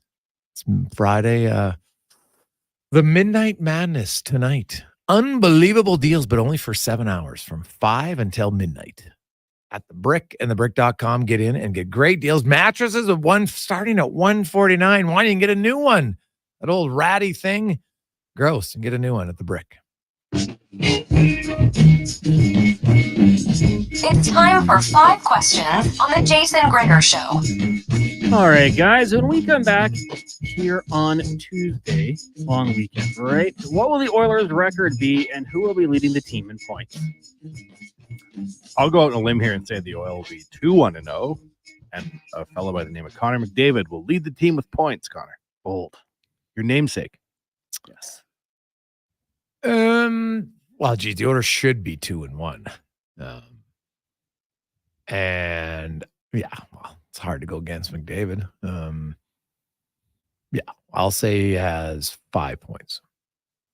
Question number 2. Obviously, the next 2 games, you got the Blackhawks and the Flames. Who would you start in each of those games? That's a good question. Well, they knew they were going to start either one beforehand, so it didn't matter what happened in Winnipeg. It comes down to, does Skinner want to play, had 2 days off, then they play, then he'll have 2 days off again, or does he want to get into the rhythm of every second game? So I kind of think you're going to see Pickard tomorrow and then Skinner on Sunday. That's what I would do. I'd give Skinner both starts. Let's just play our way through this early blip and get on our way to Victory Town. Question number 3. Longtime NBAer and Duke alumni, Carlos Boozer has twin sons. They have both committed to play at Duke. Cameron and Caden, they're both 5-star recruits. Of all the current athletes right now that have followed in their father's footsteps, Who do you think is the greatest? Oh, man. So who's the best second generation kid in sports right now is what we're saying. Yes. I might be forgetting some, but I'm probably am. I'll go Tkachuk in hockey. That's not bad at all. I was going to be like the potential of them, not current day. Charlie Woods looks like he could be legit. He's interesting. Tiger Woods' son. Bronny James, even though he's on his way to the G League. No, Gregor, there's something you see. He had 3 blocks in his opening game. You don't see that every day. Bronny James, and there's the other one, the other brother. He has glasses. Oh, he's better. This the younger brother. Bryce? Yeah. You think he's better? Well, he's better than Bronny. I don't know if that means he's going to be like, it's like their dad's one of the greatest, like top 3 players of all time. Like it's going to be very difficult to be better than him or even come close to living up to him. Let's just be honest, because he's a freakish athlete. It's like if Connor McDavid has a child, like the chances of the child, now the child could play in the NHL, but the chance of the child being as good as his dad is just ridiculously low, right? That's what I'm saying. So it's not a knock on him. It's just, that makes the Tkachuk story all the more interesting because Keith was good. Yeah, Keith's a pretty good player. Yeah. And, both are Brady and Matthew are good players. And, I'm trying to think, Cons. Well, like, is there a football guy missing? Well, Declan and I had Patrick Surtain, corner for the Broncos. His dad was good. Steph Curry, might I throw out there? Steph Curry might be. There's one. Actually, I would put Steph Curry ahead of Tkachuk. So I knew I'd be missing one. So that's fair. Marvin Harrison Jr., Ken Griffey. Not proven enough yet. But we said current day. Yeah, we said current. You can't say Ken Griffey Jr. because that would be the obvious one. Steph Curry for me. I'd take Steph over the kid, wouldn't you? Steph Curry over Tkachuk? Yeah. No, over Ken Griffey Jr. Oh, I don't know, man. All-time impact? Yeah, it's hard because different sports, but Ken Griffey Jr. was an unbelievable player. And so is Steph. That's a good one. Won championships, produced a mini golf show on ABC. Had it on video game. Yeah, well, that's AG did have the video game. Come on now. Different era. You couldn't really do that back then. So. Steph Curry baseball, never played it. Ken Griffey came with a card too. I did have that. Really? Yeah. Super Nintendo. Question number 4 for you guys. I'd play Alberta. Elks, slight underdogs as they meet the Stamps tomorrow. Who's your pick to win the game and what's the score going to be? They're underdogs? Yeah. Wow. Slight. Well, I'm on Team Trey Ford, so I'll pick them to win. Score? I will say... No, they don't... 27-21. 21-10 for the Elks, Connor. Good picks. Final question for you. I know a lot of us will be gluttonous this weekend with Thanksgiving coming and the food that go along with it. So what are your top 3 Thanksgiving food items? Well, these are pretty first of all, Declan, we miss you. It should be a Mount Rushmore, but it isn't. I'm just going to go the easy big 3, the triumvirate of turkey, mashed potatoes, and gravy. Nothing off grid here. Everything's standard. Well, if I'm ranking my top foods, I'm actually putting pumpkin pie number 1 because I love it. So good. I would go with mashed potatoes where you mix in some fresh butter, none of that margarine crap, but fresh butter. Oof, so good. And with the gravy, because to me, potatoes and gravy are kind of like one food together for me. And then I'll have turkey number 3. I can say that number 800,000,004 would be dressing. Oh, the worst. Really? Ugh, yeah, can't do it. Anything that cooks in the turkey's ass, I'm sorry, it's not my thing. Just can't get it. I can't do it, man. Can't do it. On the eve of Thanksgiving, he's talking like this. I know and I hear from a lot of people. Stuffing is very much like the stuffing you were raised on. You go to someone else's house or your in-laws, and you're like, meh, not as much. Stuffing becomes a very personal thing. I get it, but never got into stuffing. Some people put I tried it. I tried it once. I'm like, never again. I can't do it. Some people put weird stuff in the stuffing, Gregor. Apple, strange, cranberry, odd. A normal stuffing of just bread, whatever the other stuff is. Stuffing, I suppose. Mm-hmm. Nothing wrong with that. Yeah, no, sure. Why not? Well, there you go. Let's get to the con man and a sports 1440 update brought to you by Booster Juice, celebrating 25 years. And we talk about the classics of Thanksgiving. You love it. You like the classics. Well, they're coming back at Booster Juice right now. The original, the Marathon, and the Orange Sickle. I had one actually earlier this week. God, so good. Download it at the Booster Rewards app or stop in only at Booster Juice as they celebrate 25 years. 1440 update. Crazy week for Raphael Lavoie continued today as the Vegas Golden Knights claimed the 24-year-old off waivers from the Edmonton Oilers. There's a sixth straight day he's been placed on or claimed off of waivers by the Oilers or the Golden Knights.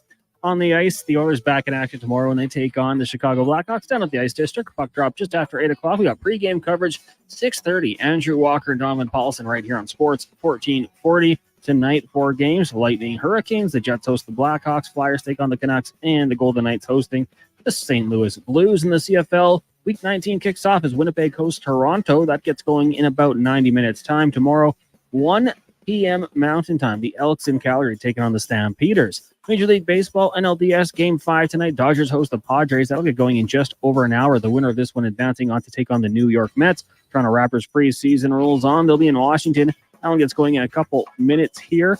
Locally, the Edmonton Huskies, they'll be in Saskatoon for the CGFL playoffs. That goes Sunday at noon. BCHL, Spruce Grove will host Old, while Sherwood Park is in Chilliwack, and the AJ Fort Mac up against Lloyd. Cameras in Drumheller. Whitecourt takes on Drayton Valley, and Old battles Bonnyville. The Edmonton Oil Kings are off today. They'll be in action tomorrow, 2 o'clock, when they host the Red Deer Rebels. As for the Golden Bears on the ice, they take on the University of Manitoba tonight at 7. Tomorrow, 2 o'clock at the Drake Pandas on the road in Manitoba, taking on the Bisons tomorrow and Sunday. And at the Saville Center over the weekend, it's the Golden Bears Invitational. So lots of basketball going on. The Pandas will also be in action, taking on Trinity Western tonight and tomorrow. And on the pitch, the Pandas meet the Griffins tomorrow and Sunday. Golden Bears take on the Griffins as well, just on Sunday. Coming up in hour 4 of the Jason Gregor Show, we will be joined by Mark Spector of Rogers Sportsnet and the host of the Lowdown with Low Tide, Alan Mitchell. I'm Connor Halley. This has been a Sports 1440 update. Sports 1440 in West Edmonton Mall and Wetaskiwin. CKJR is a Stingray radio station. Download the free radio player app and listen wherever you go. Japa Machinery Group knows that XCMG may not roll off the tongue, but Japa's team will help keep your construction jobs rolling on time and on budget with heavy equipment sales and rentals. Visit japamachinery.com to find out more. You've got a go-to coffee spot, a trusted barber, even a lucky game day jersey. But when it's about looking your absolute best, there's only one name you need. Mr. Dirk. Family run since 1939, we're experts in crafting impeccable tailor-made suits and offering a wide variety of everyday styles. Pair that with personalized one-on-one fittings and the convenience of on-site tailoring. Mr. Dirk elevates your style game. Visit our Edmonton store or explore MrDirk.com. Score big on style with Mr. Dirk. It's Midnight Madness at the Brick. Stores will be closed on Friday to lower prices and then reopen at 5 p.m. with incredible 7-hour deals in every department. Get 30% off furniture and free local delivery when you spend $4.99 or more. Plus, get 40% off mattresses and buy any TV or appliance to get a $50 credit for furniture, home decor, and mattresses. See in store for details. The Brick, saving you more.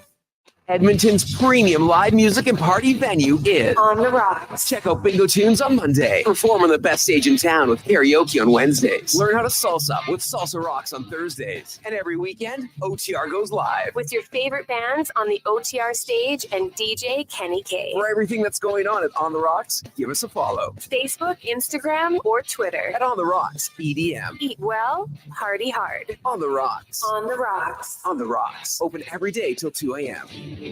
Before every big interview, every big presentation, every big moment, I've always looked in the mirror and put on my game face. But lately, my eyes look tired, my brow looks old, and I'm starting to think it's game over. Stop thinking and start seeing me, Dr. Vance Elliott, for skin refreshing treatments designed to give you a fresh and natural appearance. He didn't make me look weird. No, he gave me back my game face. Book your consultation today at drvanceelliott.com. Sometimes it feels like you work, sleep, and, well, that's about it. When you finally get a break for something different. At Edmonton's best games room, Top Shots Billiards and Ping Pong. Unwind with championship tables, a state-of-the-art golf simulator, and 15,000 feet of games and fun for all ages. Top Shots is a fully licensed bar and restaurant with dozens of flat screens. #1 for parties, for bookings for any size. Top Shots, the best thing to happen at pool since chalk. In Millwoods and at topshots.ca.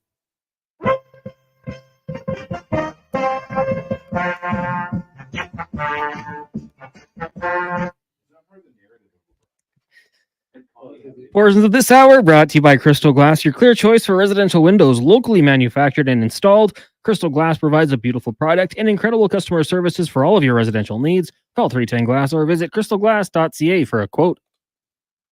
The Jason Gregor Show, the best of Edmonton sports talk and beyond. This is Sports 1440. Presented by PlayAlberta.ca, Alberta's only regulated online gambling website. Welcome back. Chris Texan. Hey, fellas, Peyton Manning, best second-generation player. Ooh, that'd be a good one. Well done. Mm-hmm. That would be a good one. Not active now, but yes, if we're doing it all time, that would be a good discussion. You'd have to go back in time for second-generation athletes. But yeah, he would be up there. Peyton, not bad. The Halls, maybe? Oh, Brett Hall. Brett Hall, pretty good. He was pretty good. Yeah. I'd probably put Peyton, though, like if I look at in their respective sports, who is better, I'd still probably put Peyton ahead of Brett Hall. I'm not going to put him on the list of amazing kid athletes, but it's interesting that Martin Brodeur's son, Jeremy, plays for the Devils. That's interesting. No. What I think? Another Brodeur between the pipes? That's cool. Wow, but he's not on the Devils. He's on their his draft pick. So come on, I saw him in a preseason game. What about is McCaffrey? That's McCaffrey, right? Ed McCaffrey. Yeah. Well, he'd be pretty good. Very good pick. Yeah. Mm-hmm. Joe Alt in 10 years, and he goes to 10 straight Pro Bowls. Vladdy Jr. Vladdy Jr. is another good. Yeah, you'd have to look at a few of the juniors automatically, kind of get them. It was as long as the junior dad played. So. Bronny Jr. Yeah, because his name's he's not Bronny. He's not Junior. Yeah, it's LeBron James Jr. He goes by Bronny, so people don't think of his dad. Is he really LeBron? Yeah, You know what? I didn't even know that. That's funny though that you're like, no one will put 2 and 2 together as Bronny James. Just thought his game was Bronny. Why not? Yeah, that'd be honestly.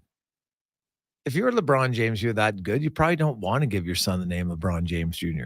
That is a lot to live up to. It's got to be hard to be Bronny James because he's a perfectly good G League candidate. Oh yeah, no, there's nothing wrong. Cardiac arrest a year ago. The fact he's even in the NBA is an amazing story. Yeah. Well, but let's be honest. He's only drafted because of his last name, and they made all the great money on it. But he's not his skill set would not have him drafted where he was. If we're being honest. So you can say, it's tough being him, but there's also benefits being him. But to get a job maybe you're not qualified for, just to have the sporting world say that you're a bum, I think is still tough. That's a tough road, right? He's getting a lot more criticism than the average prospect. Right? Yeah. But he's very affable in all the interviews. I really like Bronny James. He's a smiley guy. Yeah. I don't hold anything against him. Yeah. But, you know what? He'll have a lot to prove and good for him, but it's you know what? There's lots of people who get doors open for opportunities that others don't, and that's always going to happen. But at least acknowledge that that's why it happened. That's all. Gregor, I have something to tell you. I bought a Bronny James jersey online. That doesn't surprise me. I did. Does not surprise me whatsoever. I haven't had a basketball jersey since a David Robinson jersey in grade 10, the Admiral. I'm back with the Bronny James. Oh, there you go. Here we go. All right. Let's go. All right. We're into the fall out of the show today, brought to you by PlayAlberta.ca. The Oiler tickets, $375 right now for the Oilers and the Hawks. Their only visit to Edmonton, Lower Bowl. The Oilers attack twice. Great seats, row 17. So if you want to go, Scott has them right now, 833-401-1440, 833-401-1440. He has them at $375. Let's get to the Spec Report now, brought to you by GS Construction in the community. Underground infrastructure.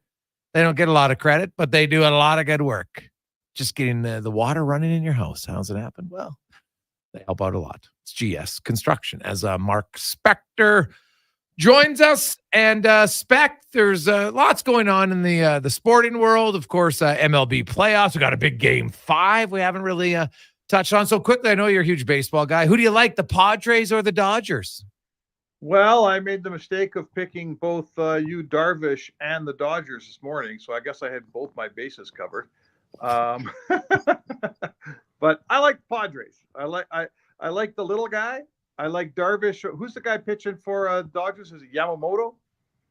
Yeah. I think it's two Japanese guys pitched against each other. I'll take Darvish and I'll take the Padres. And my mom was a big Dodgers fan, so she's going to give me a slap from up above. But I got the Padres. What about you?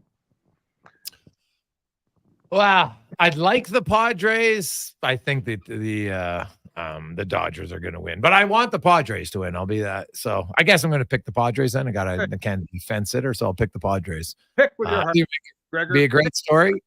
And they've been good. Like it's not like if they win, it's a massive upset, right? Like what they like 3 games behind them. It wasn't like this is an 8 seed against the number like the Oilers beating out Detroit, who was 30 points ahead of them. So in the end, I feel like San Diego's pitching staff is more settled and frankly better and less injured. And in baseball, when push comes to shove, it's like in hockey, man. When you're picking one playoff game and you're not sure which team's better, I always pick the team with a better goalie. And in baseball, I pick the team with a better pitching, and I think it's San Diego. Yeah. Now, the Edmonton Oilers, the switcheroo on defense already happening. Emberson goes with Kulak. It's one game. Dermott with Nurse. And I could see this happening quite frequently as they, because none of them are really, let's be honest, none of them are a second pair right defenseman right now. They're going to be a stopgap until they can go find one. Well, I'll tell you what, the Nurse Emberson thing, like they practiced every practice, those guys practiced together in training camp. And then when Nurse was finally ready to play that last game where they had pretty much their lineup, those two played together, and then they started the season together. So the Oilers wanted Nurse and Emberson. That was the plan. And they gave it 40 minutes and they bailed on that plan. So I don't think it's first Emerson wasn't any good in his first game, but I think it's more a reflection, Jason, of a head coach saying, look, we got to get this ship righted. We got to get our team playing the way it can play. There is no time for experiments here. We'll get back to it later. I'm not giving up on it, but he's putting in Dermott, who's played 300 more NHL games than Emberson. And to me, this is less about Nurse and Emberson and more about the team saying, we got to solidify stuff here. We're not doing what we did last year. We got to settle this out. We haven't played a single game of decent hockey yet this season. So let's settle things down and try to get a good weekend out of this club. Yeah, they know. Yeah, weekend's well said. Yeah, they need it because you're right. They really, they had the one Vancouver game at home, I guess, was okay, right? The 2-2 one. Vancouver didn't bring a lot of players that night, though. So you're right. They haven't had a game. They've been given like 6 goals now, if you count preseason, 5 times. Oh, 5 times they've allowed 6 goals in a game. Now, I know that that's not all NHL rosters, but still, it's a trend that has not been good for the Edmonton Oilers that they will want to change. No changes to the forward group. They don't have any another forward in anyway, but and they lost a forward spec. Raphael Lavoie is officially a member of the Vegas Golden Knights, who won't be going on waivers because they were able to send him to the minors because no one else claimed him. Well, I said to you the other day that whoever it was that claimed him, along with Edmonton when Vegas waived him, I wondered if they were doing Vegas a favor somehow. And we said, that's a conspiracy theory. And I'm not saying it's not, but I am telling you that team sat on their hands when Vegas was on the waiver wire and making a claim. And I want to say to you, that theory's not dead either, right? That theory's not dead either. Somebody helped out Kelly McCrimmon to get this player and backed off at the right moment. Maybe it's fluke. Maybe it's not fluke. Yeah, or maybe Colorado, if they claimed him, all of a sudden decided when Capo Kakinen came on waivers that they wanted him instead. I know he's a goalie, but you remember they sent down 2 of their players just to Colorado for a day to save cap space and then recalled them today because they're trying to save as much cap space as they can. Yeah. So, right. So I don't even, if they sign Capo Kakinen, right now they're carrying a third extra goalie, right? Maybe that played into it. I don't know, but he wasn't on waivers 2 days ago. No, that's fair. That could have something to do with it. Anyway, Colorado's in a bit of a mess. Georgiev was awful against Vegas.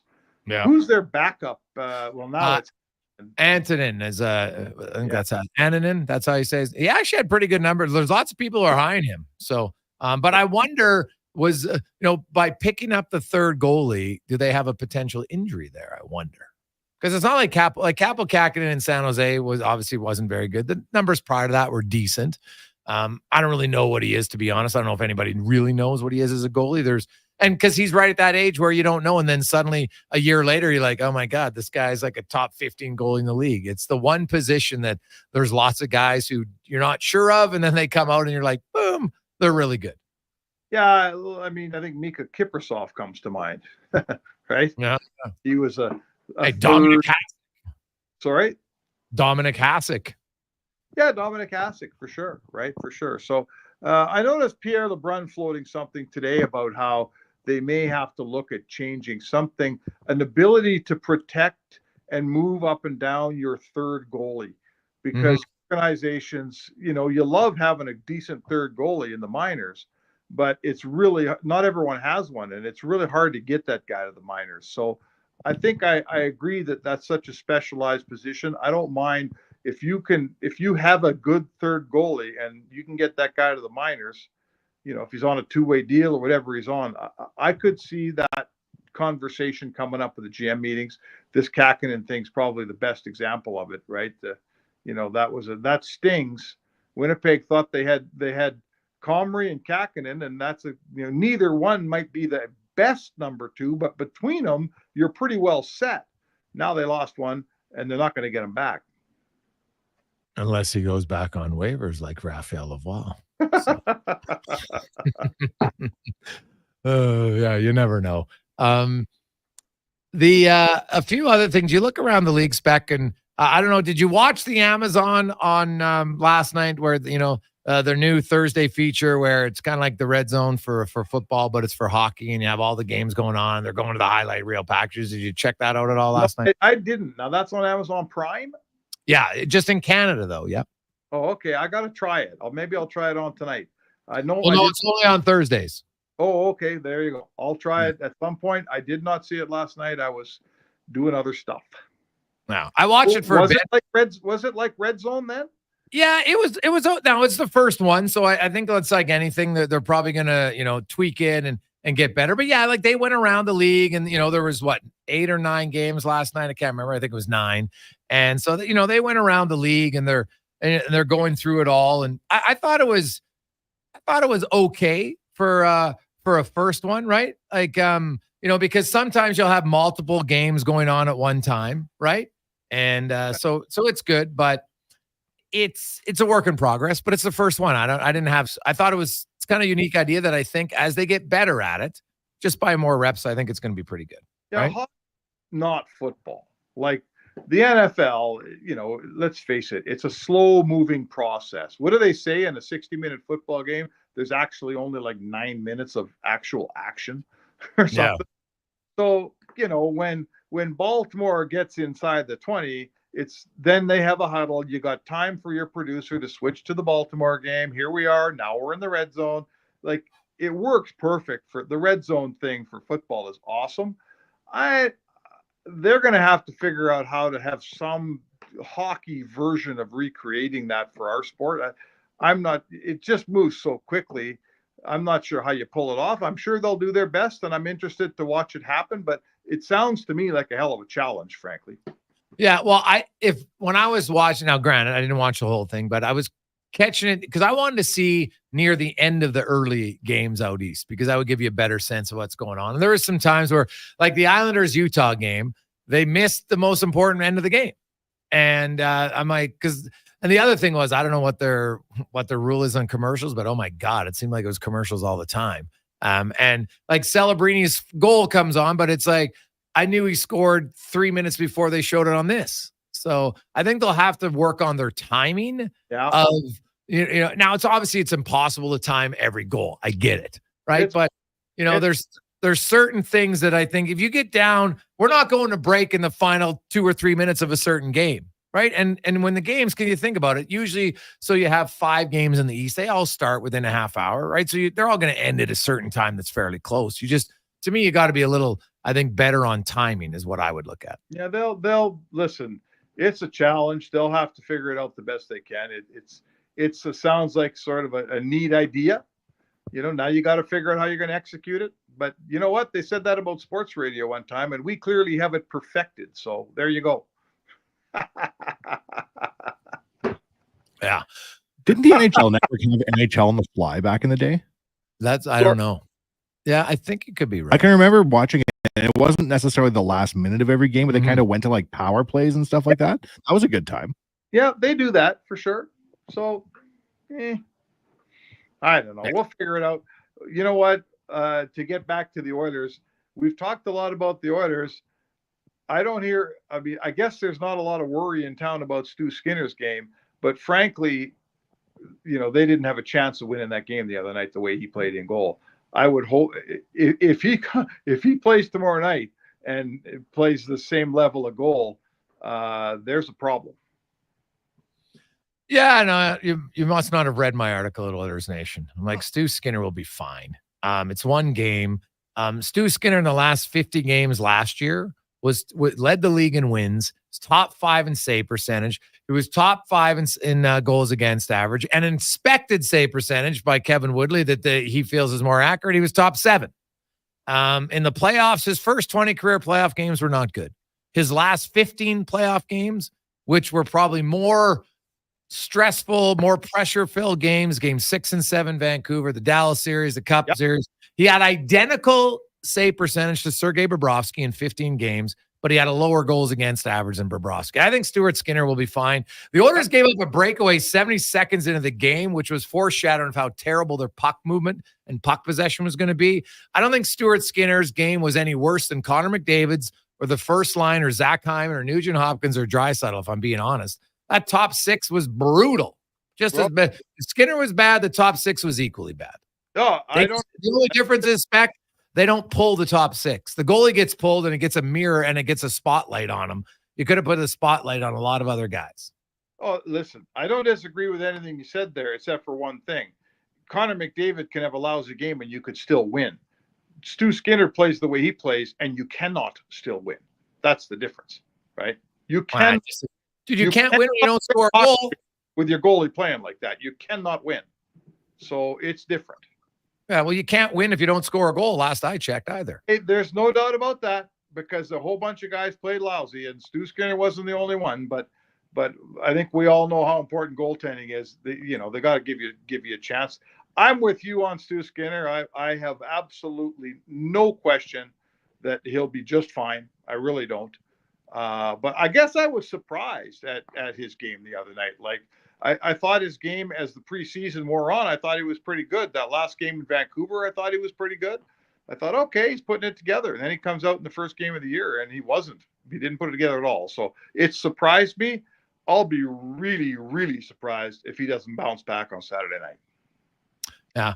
Well, when you say you can't win if your goalie plays like that, Utah's 2-0, and Connor Ringer has an 887 save percentage. So now not 615. I get it. But Skinner's save percentage. Yeah. Sure. 5 out of 13 shots, 5 out of 16 shots.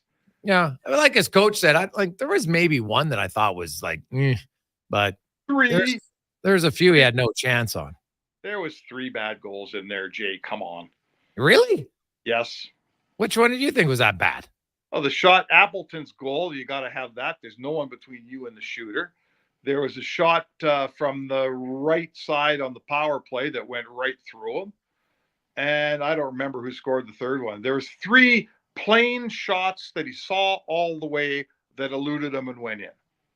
Right? I got to see the replay. I don't know if I saw that, but okay. Deflections, close in pass plays, shots from 10 feet. Hey, the shooters are trying too. When you're shooting from 20-some feet and there's no one between you and the puck, I need a save. Which game does he start? Oh, I go right back to him. Go right back to him Saturday night.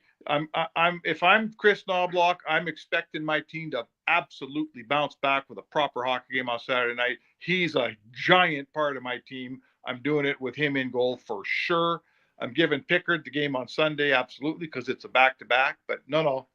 It's imperative in my eyes that he plays Saturday night. I want my A team on the ice on Saturday. He's the A goalie. Spec, have a good weekend. Enjoy your turkey. Hey, thanks, boys. You too. See you, Spec. Mark Spector in the Spec Report, brought to you by GS Construction. Quick break. We'll come back. LT will join us. We got more on the Oilers. I think we got another bid coming in at 833-401-1440 in our E-Well inbox. Raise a smoothie to any friend you've had since 1999. That's a good friend. And Booster Juice was there. Now celebrating 25 years in Canada and more than 450 locations from coast to coast. A silver anniversary splashed with lots of oranges.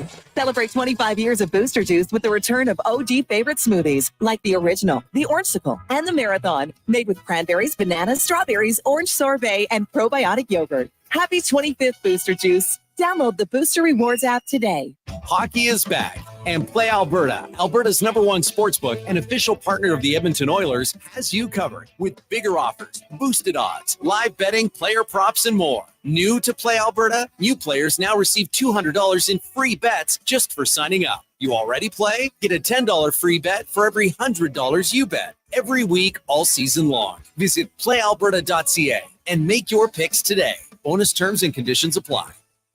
The job isn't done until the last load is hauled, and having a semi-trailer out of commission is not an option. Whether replacing or adding to your convoy, Edmonton Trailer has a huge inventory of new and used semi-trailers, trusted by the gravel, logging, oil field, fluids, and freight industries. Find a trailer right for you online or at one of their 3 locations. For sales, service, parts, rental, and finance, when you're in it for the long haul, Edmonton Trailer. At Fountain Tire, we love jingles. Get up to 25% off select tires. Until October 19th. Plus a bonus $50 off any service of $150. Restrictions apply. Book online today. Fountain Tire. We're on this road together. Excavators, loaders, lifts, compaction equipment, and more. Find the XCMG construction equipment you need. Available for rental or sale at Japa Machinery Group. Japa, helping build Alberta from the ground up for 50 years. Visit japamachinery.com. The locks are on a timer. They're going to get out. Sounds like jobs for the men and women of Action Electrical. Service team reporting. With the remarkable reach of our bucket trucks and other equipment, we assess, service, and maintain your electrical lighting and automation systems. Facing an electrical menace? Call the men and women of Action. Operating throughout Alberta at actionelectrical.net. Day or night, tasting just the right. You can order Oodle Noodle at oodlenoodle.ca, delivering you the news almost right away. Remember, you can order Oodle Noodle at oodlenoodle.ca. So stay on your couch all day and order oodlenoodle.ca. Oodle Noodle.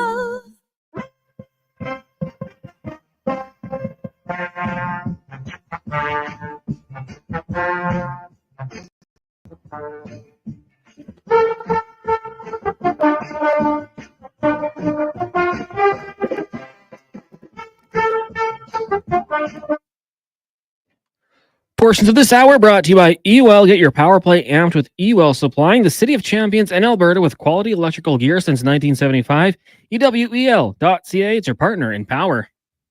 The Jason Gregor Show, the best of Edmonton sports talk and beyond. This is Sports 1440. Presented by PlayAlberta.ca, Alberta's only regulated online gambling website.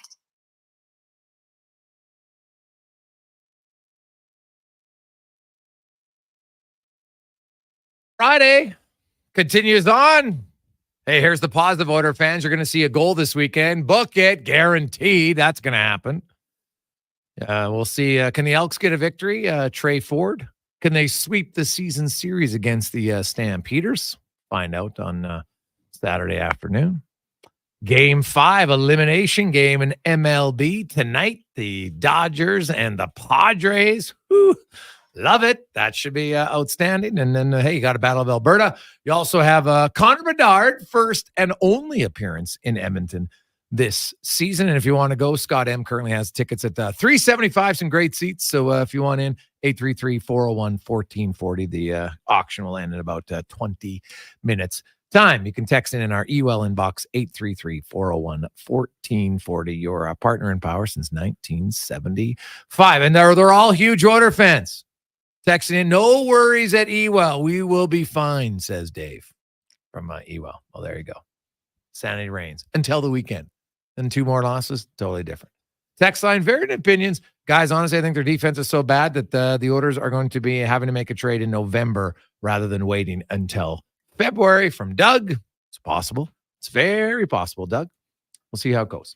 Let's get to the Alan Mitchell now, the host of The Lowdown, noon to 2 every weekday here on Sports 1440. Al, how you doing? I'm very well. It's a beautiful weekend. It's Thanksgiving. There's 72 hours of fun straight ahead. And I think you kickstart the weekend shortly before 6 is my understanding. So yeah, why not? What's your concern level? We know that the right defense was going to be kind of patchwork until they get a second pair right defenseman. Do you think that gets sped up, or do you think the 3 of them can manage it enough that they'll be fine until January, February, maybe even into March, closer to the deadline?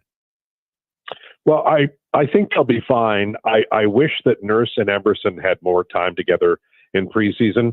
Nurse played 2 games, one of which was not with Emberson, and I really think that was an opportunity missed. And the reason is because they played, I think it's 13 minutes together at 5-on-5 in the preseason, and that's not enough. They needed more time, and I understand the injury, and I would just want to say I think it's really good that the Oilers didn't push Nurse because it's a really important season for him.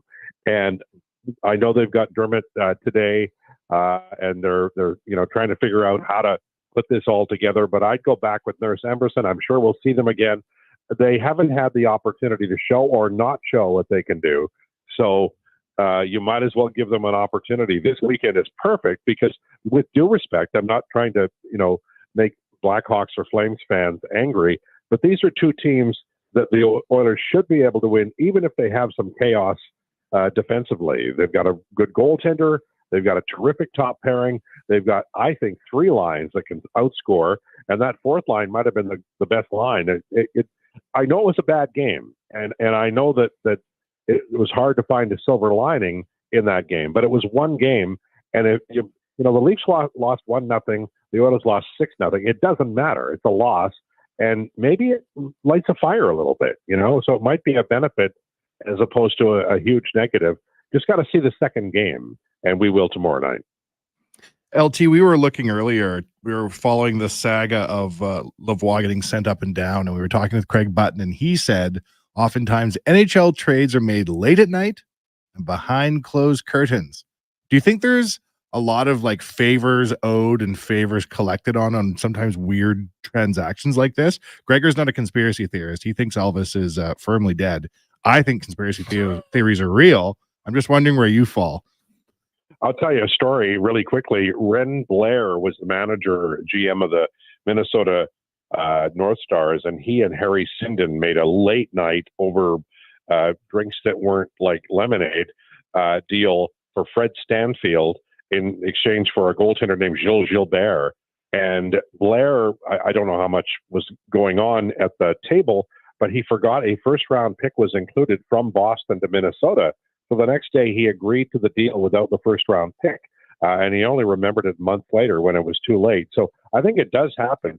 But I heard Gregor, he made a great point earlier in his show where he said, if you're going to do this kind of thing, you probably do it over a more substantial player, which sounds awful, and I don't mean it to. But Raphael Lavoie is not a proven NHL player. He's not even like Ty Emberson proven. And so I think I think you're right. I think deals do happen, and there's probably all kinds of things that occur. We need to block this guy, or you can't let this goalie get here. I'm sure that happens. I really am. but I don't think it's at the level of a Raphael Lavoie. And let's say it did happen. Maybe this is a good thing. If, like, for those people who think it's happened, if you want teams to, like, on the ice, your whole job is to win at all costs, right? Think about it. Cheap shot the guy. If your player is able to get a cheap shot, the other guy, yeah, that's awesome. Then it happens to you. Oh, that sucks. Well, that's how it is. So if there's going to be these little deals to try to screw over another team, for instance, like maybe there's more offer sheets coming. I don't know. Maybe it's better. Do you think it's better if indeed, I'll just pretend for a moment that this was happening. Someone said, you know what? We're just going to do a little screw job on Edmonton over a guy who's not even a big piece. No one even thinks he's an NHL player based on all 32 teams passing on him today. So let's just say it happens, Al. Would you be for more of it happening? I would like to see that kind of thing. He used to, Glenn Sather drafted a Scottish forward named Tony Hand because he read that the Calgary Flames were going to take him. And so he just did it. And like that sort of thing was more prevalent. There was more like Stampede wrestling to the NHL back in the olden days where guys would just say outrageous things. And it was probably to sell tickets, but I think it was more fun. And if you go back to the Oilers WHA era, Bill Hunter was like, he would say anything to sell a ticket, and sometimes it was completely outrageous. I'd be fine with it. I just think that if it's going to be done like as an actual event or occurrence, I think it would be a little higher up the food chain than Lavoie. Yeah, I agree. That was my whole point here. Like it's a guy that every other team could have taken and said no.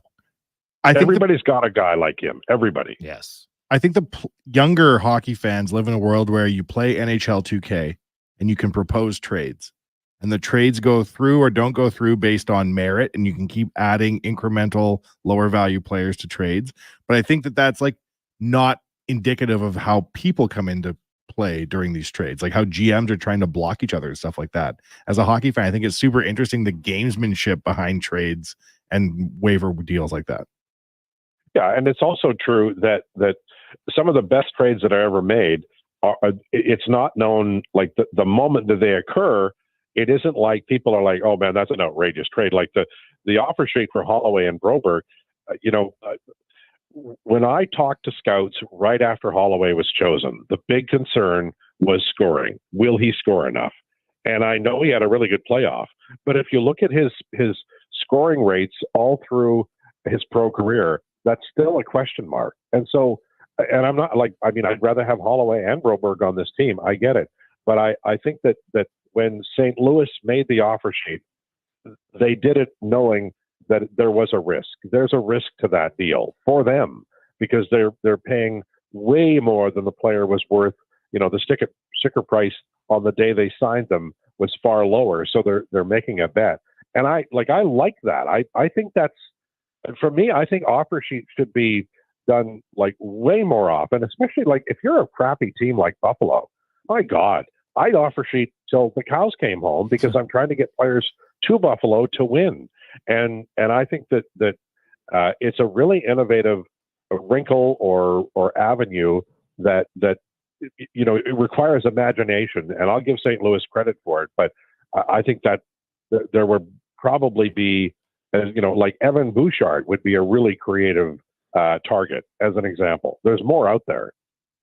Al, are you saying the Oilers aren't going to sign him between now and July 1st? Well, I think if you run the tape, that's not what I said.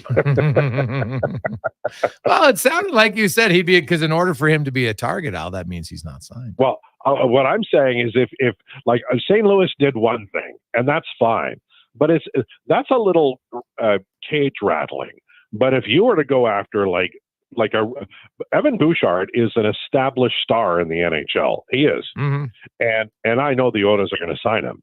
But I mean, if you are really worried as an Edmonton Oiler about teams targeting your team and trying to take away great players from you, that's the guy.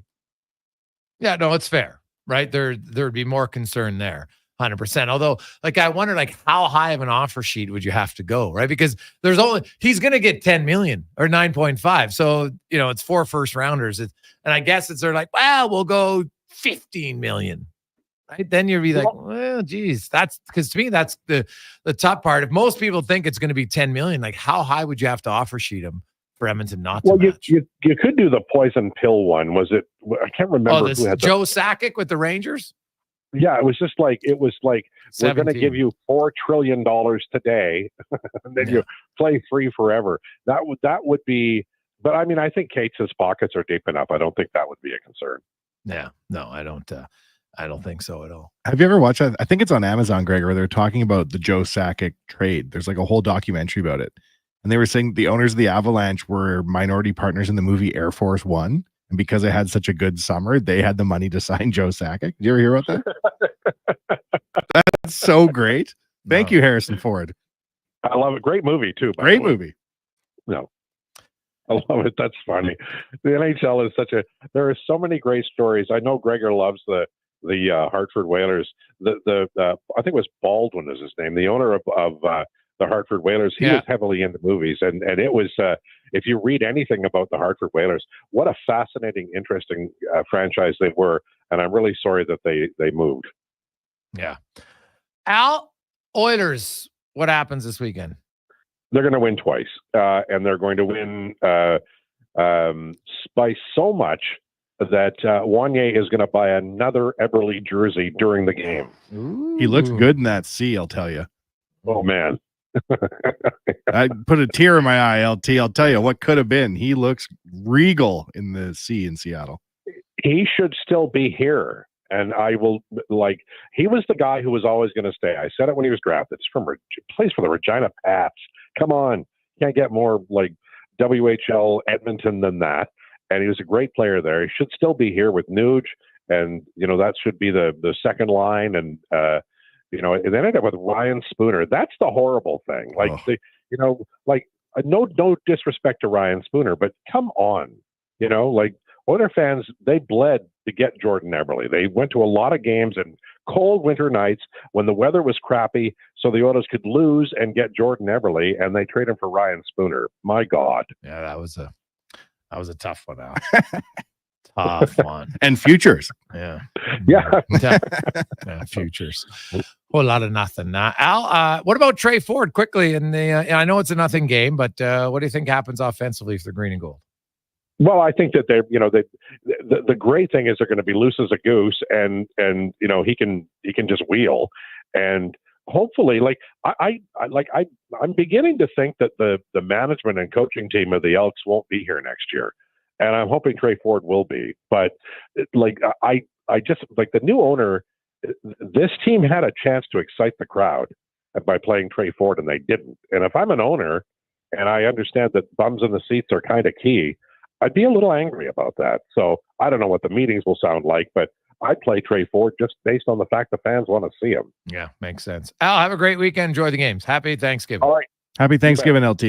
You too. All the best. Al Mitchell, the host of The Lowdown on Sports 1440, Oilers Nation, YouTube, and Facebook. We'll come back. We got the 2-minute warning with Tate, Wanye's World, and more on The Gregor Show, presented by PlayAlberta.ca. And also, last second, you want to be a jerk to Scott, you could. If you want to be like the guys in Vegas, maybe you have a backdoor deal to just screw them out of the tickets, you can do it right now. $375 is the bid if you want in. 833-401-1440 in our UL inbox. You got a go-to coffee spot, a trusted barber, even a lucky game day jersey. But when it's about looking your absolute best, there's only one name you need. Mr. Dirk. Family run since 1939, we're experts in crafting impeccable tailor-made suits and offering a wide variety of everyday styles. Pair that with personalized one-on-one fittings and the convenience of on-site tailoring. Mr. Dirk elevates your style game. Visit our Edmonton store or explore MrDirk.com. Score big on style with Mr. Dirk. We've finished construction of our gamma radiation containment facility. Is it up to code? Is it going to be safe? Sounds like a job for the men and women of Action Electrical. Testing team reporting. We test your commercial operations using tools like infrared to ensure safe operation. Trust us to prevent potential calamity before it strikes. Facing an electrical menace? Call the men and women of action. Operating throughout Alberta at actionelectrical.net. Scott McGilvery here, HGTV host and renovation expert. The one upgrade I know homeowners will love: better, fresher Culligan water straight from the tap. Culligan's Aquasential reverse osmosis filtration system takes your water to the next level. With up to 7 stages of filtration and 14 filter options, they're certified to reduce over 90 contaminants.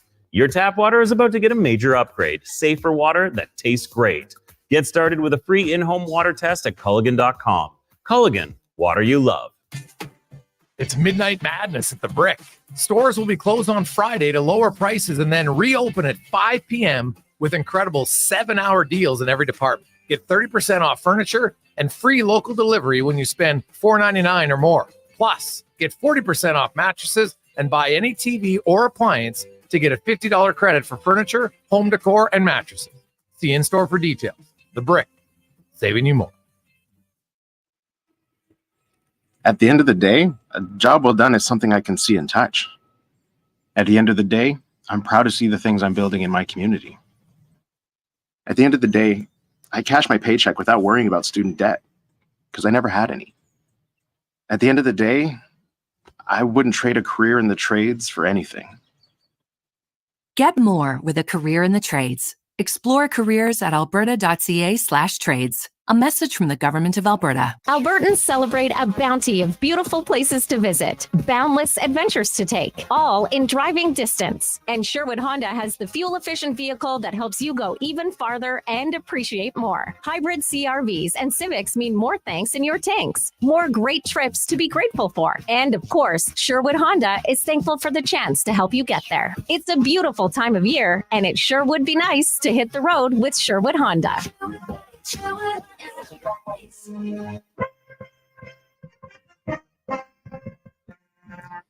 Portions of this hour brought to you by Leading Edge Physio. The team in Old Strathcona have special training dedicated to reducing the impact of cancer care before, during, and after your diagnosis. From lymphedema to the management of fatigue and side effects of chemotherapy and radiation, they can help. Learn more at leadingedgephysio.com. The Jason Gregor Show, the best of Edmonton sports talk and beyond. This is Sports 1440. Presented by PlayAlberta.ca, Alberta's only regulated online gambling website. Let's get to the 2-minute warning. Welcome back. Brought to you by Legacy Heating and Cooling, where the rates never change. If all of a sudden your furnace conks out this weekend, you need it fixed overnight, they'll do it. No overtime charges. That's how you build a legacy at legacyheating.ca. The 2-minute warning with Cam Tate, longtime journalist in town. Cam has cerebral palsy. He's in a wheelchair. And due to his disability, was never able to get on radio until now. Do the wonders of technology, Cam's words come to life in the 2-minute warning. As we fully embrace the Thanksgiving tradition, let's collectively discern a few thoughts about those Edmonton Oilers. The 6-0 loss Wednesday to the Winnipeg Jets was as predictable as Donald Trump telling the truth. Nobody saw it coming. And for those who are up in arms and think a national inquiry needs to be held, we would like to offer 4 words. It is just one game. Oops. Guess that's 5 words. The Oilers lost in October, not November, when, somehow surprisingly, despite blistering snow blizzards, playoffs are in sight. Moreover, they didn't lose a game in April, which kicked them out of the playoffs. They didn't lose a Game 7 in the playoffs.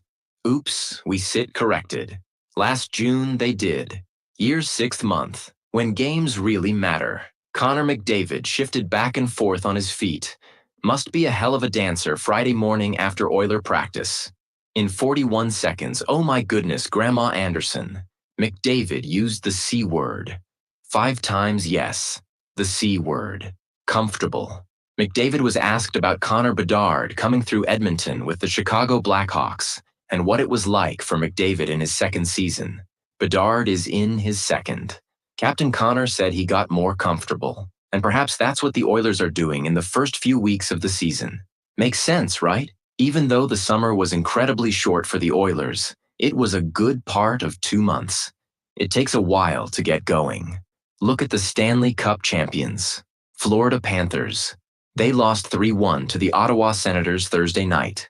So let the weekend roll out. Chicago, Saturday, Flames, Sunday. Both teams didn't make the playoffs. I say the Oilers win both games on the weekend. And then Monday, we will all celebrate a great Thanksgiving. 2-minute warning with Cam Tate, Gregor Show. Sports 1440. There you go, Tater. Fired up. Amazing. The voice technology. That sounds so good. Yeah, Like it the does. quality Yeah. of the read. He updated it. He got a better one. So, It's great. Yeah. So no, and it's he's true. I think, it's people, and I understand the emotion. I get it. But one game cannot be that much of a concern for people. It just can't. It shouldn't be. Even the head coach said, hey, well, after the weekend, like if the Oilers split this weekend and don't play well in either game, then I think it'd be fair to say, WTF. Let's get rolling here, especially because their whole emphasis was good start, good start, good start. We need a good start. So that's to me, that's the key. Had the Oilers not been so terrible for such a stretch last year, forcing themselves to win 16 in a row, would they have had the jam to go to Game 7 of the Stanley Cup Final? If it's been an easy season all year long and you've had no adversity?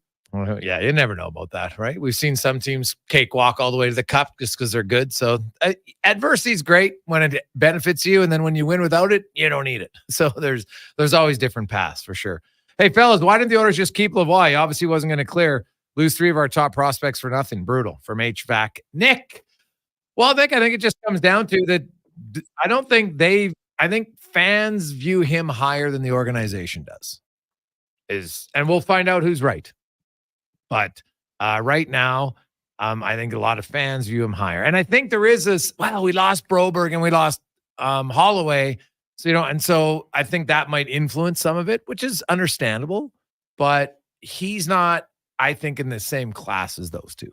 The cupboard isn't exactly stocked with prospects either right now. So I think when you do lose somebody who's NHL or NHL adjacent, it hits harder knowing there isn't a lot of people that they can bring in to necessarily fill the gap. Yeah. Hey guys, I've got a 06 celebration window flag in the archives. Just found it from Josh.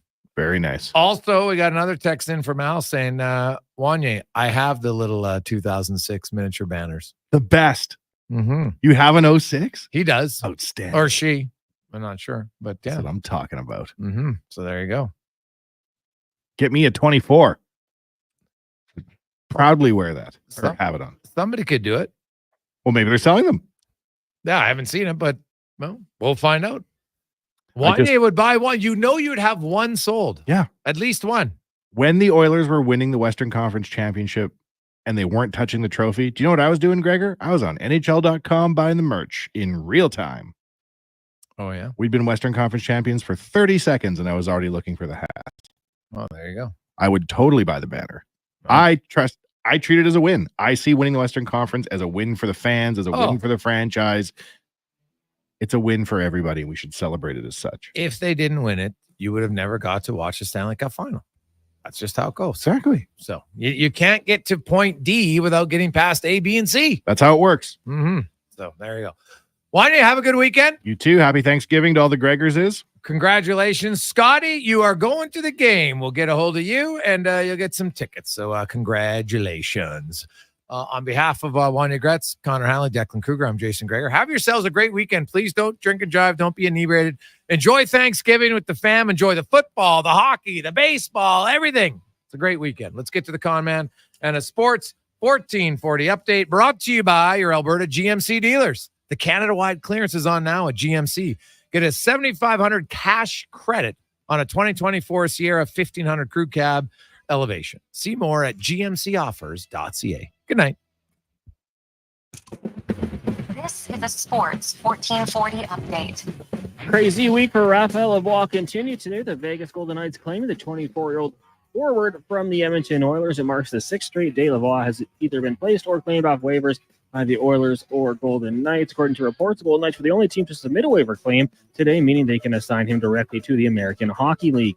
On the ice, the Oilers are back in action. They'll take on the Chicago Blackhawks 8 o'clock tomorrow night. We've got pregame coverage for you. Andrew Walker, Donovan Paulson getting going at 6:30 right now. Just one game going on. Hurricanes lead the Lightning 1-0 after 20 minutes. Jordan Staal with his first of the season. Later on, you got the Blackhawks and the Jets. Canucks host the Flyers and the Blues, taking on the Vegas Golden Knights. In the CFL, Week 19 kicks off with the Argos traveling to Winnipeg, taking on the Blue Bombers. That gets going in about 35 minutes. Tomorrow at 1 o'clock, the Elks will take on the Calgary Stampeders. Straightforward, getting the start under center. Major League Baseball, it is Game 5. Dodgers-Padres of their NLDS Series. Winner of this one will advance to take on the New York Mets. First pitch set for 6:08.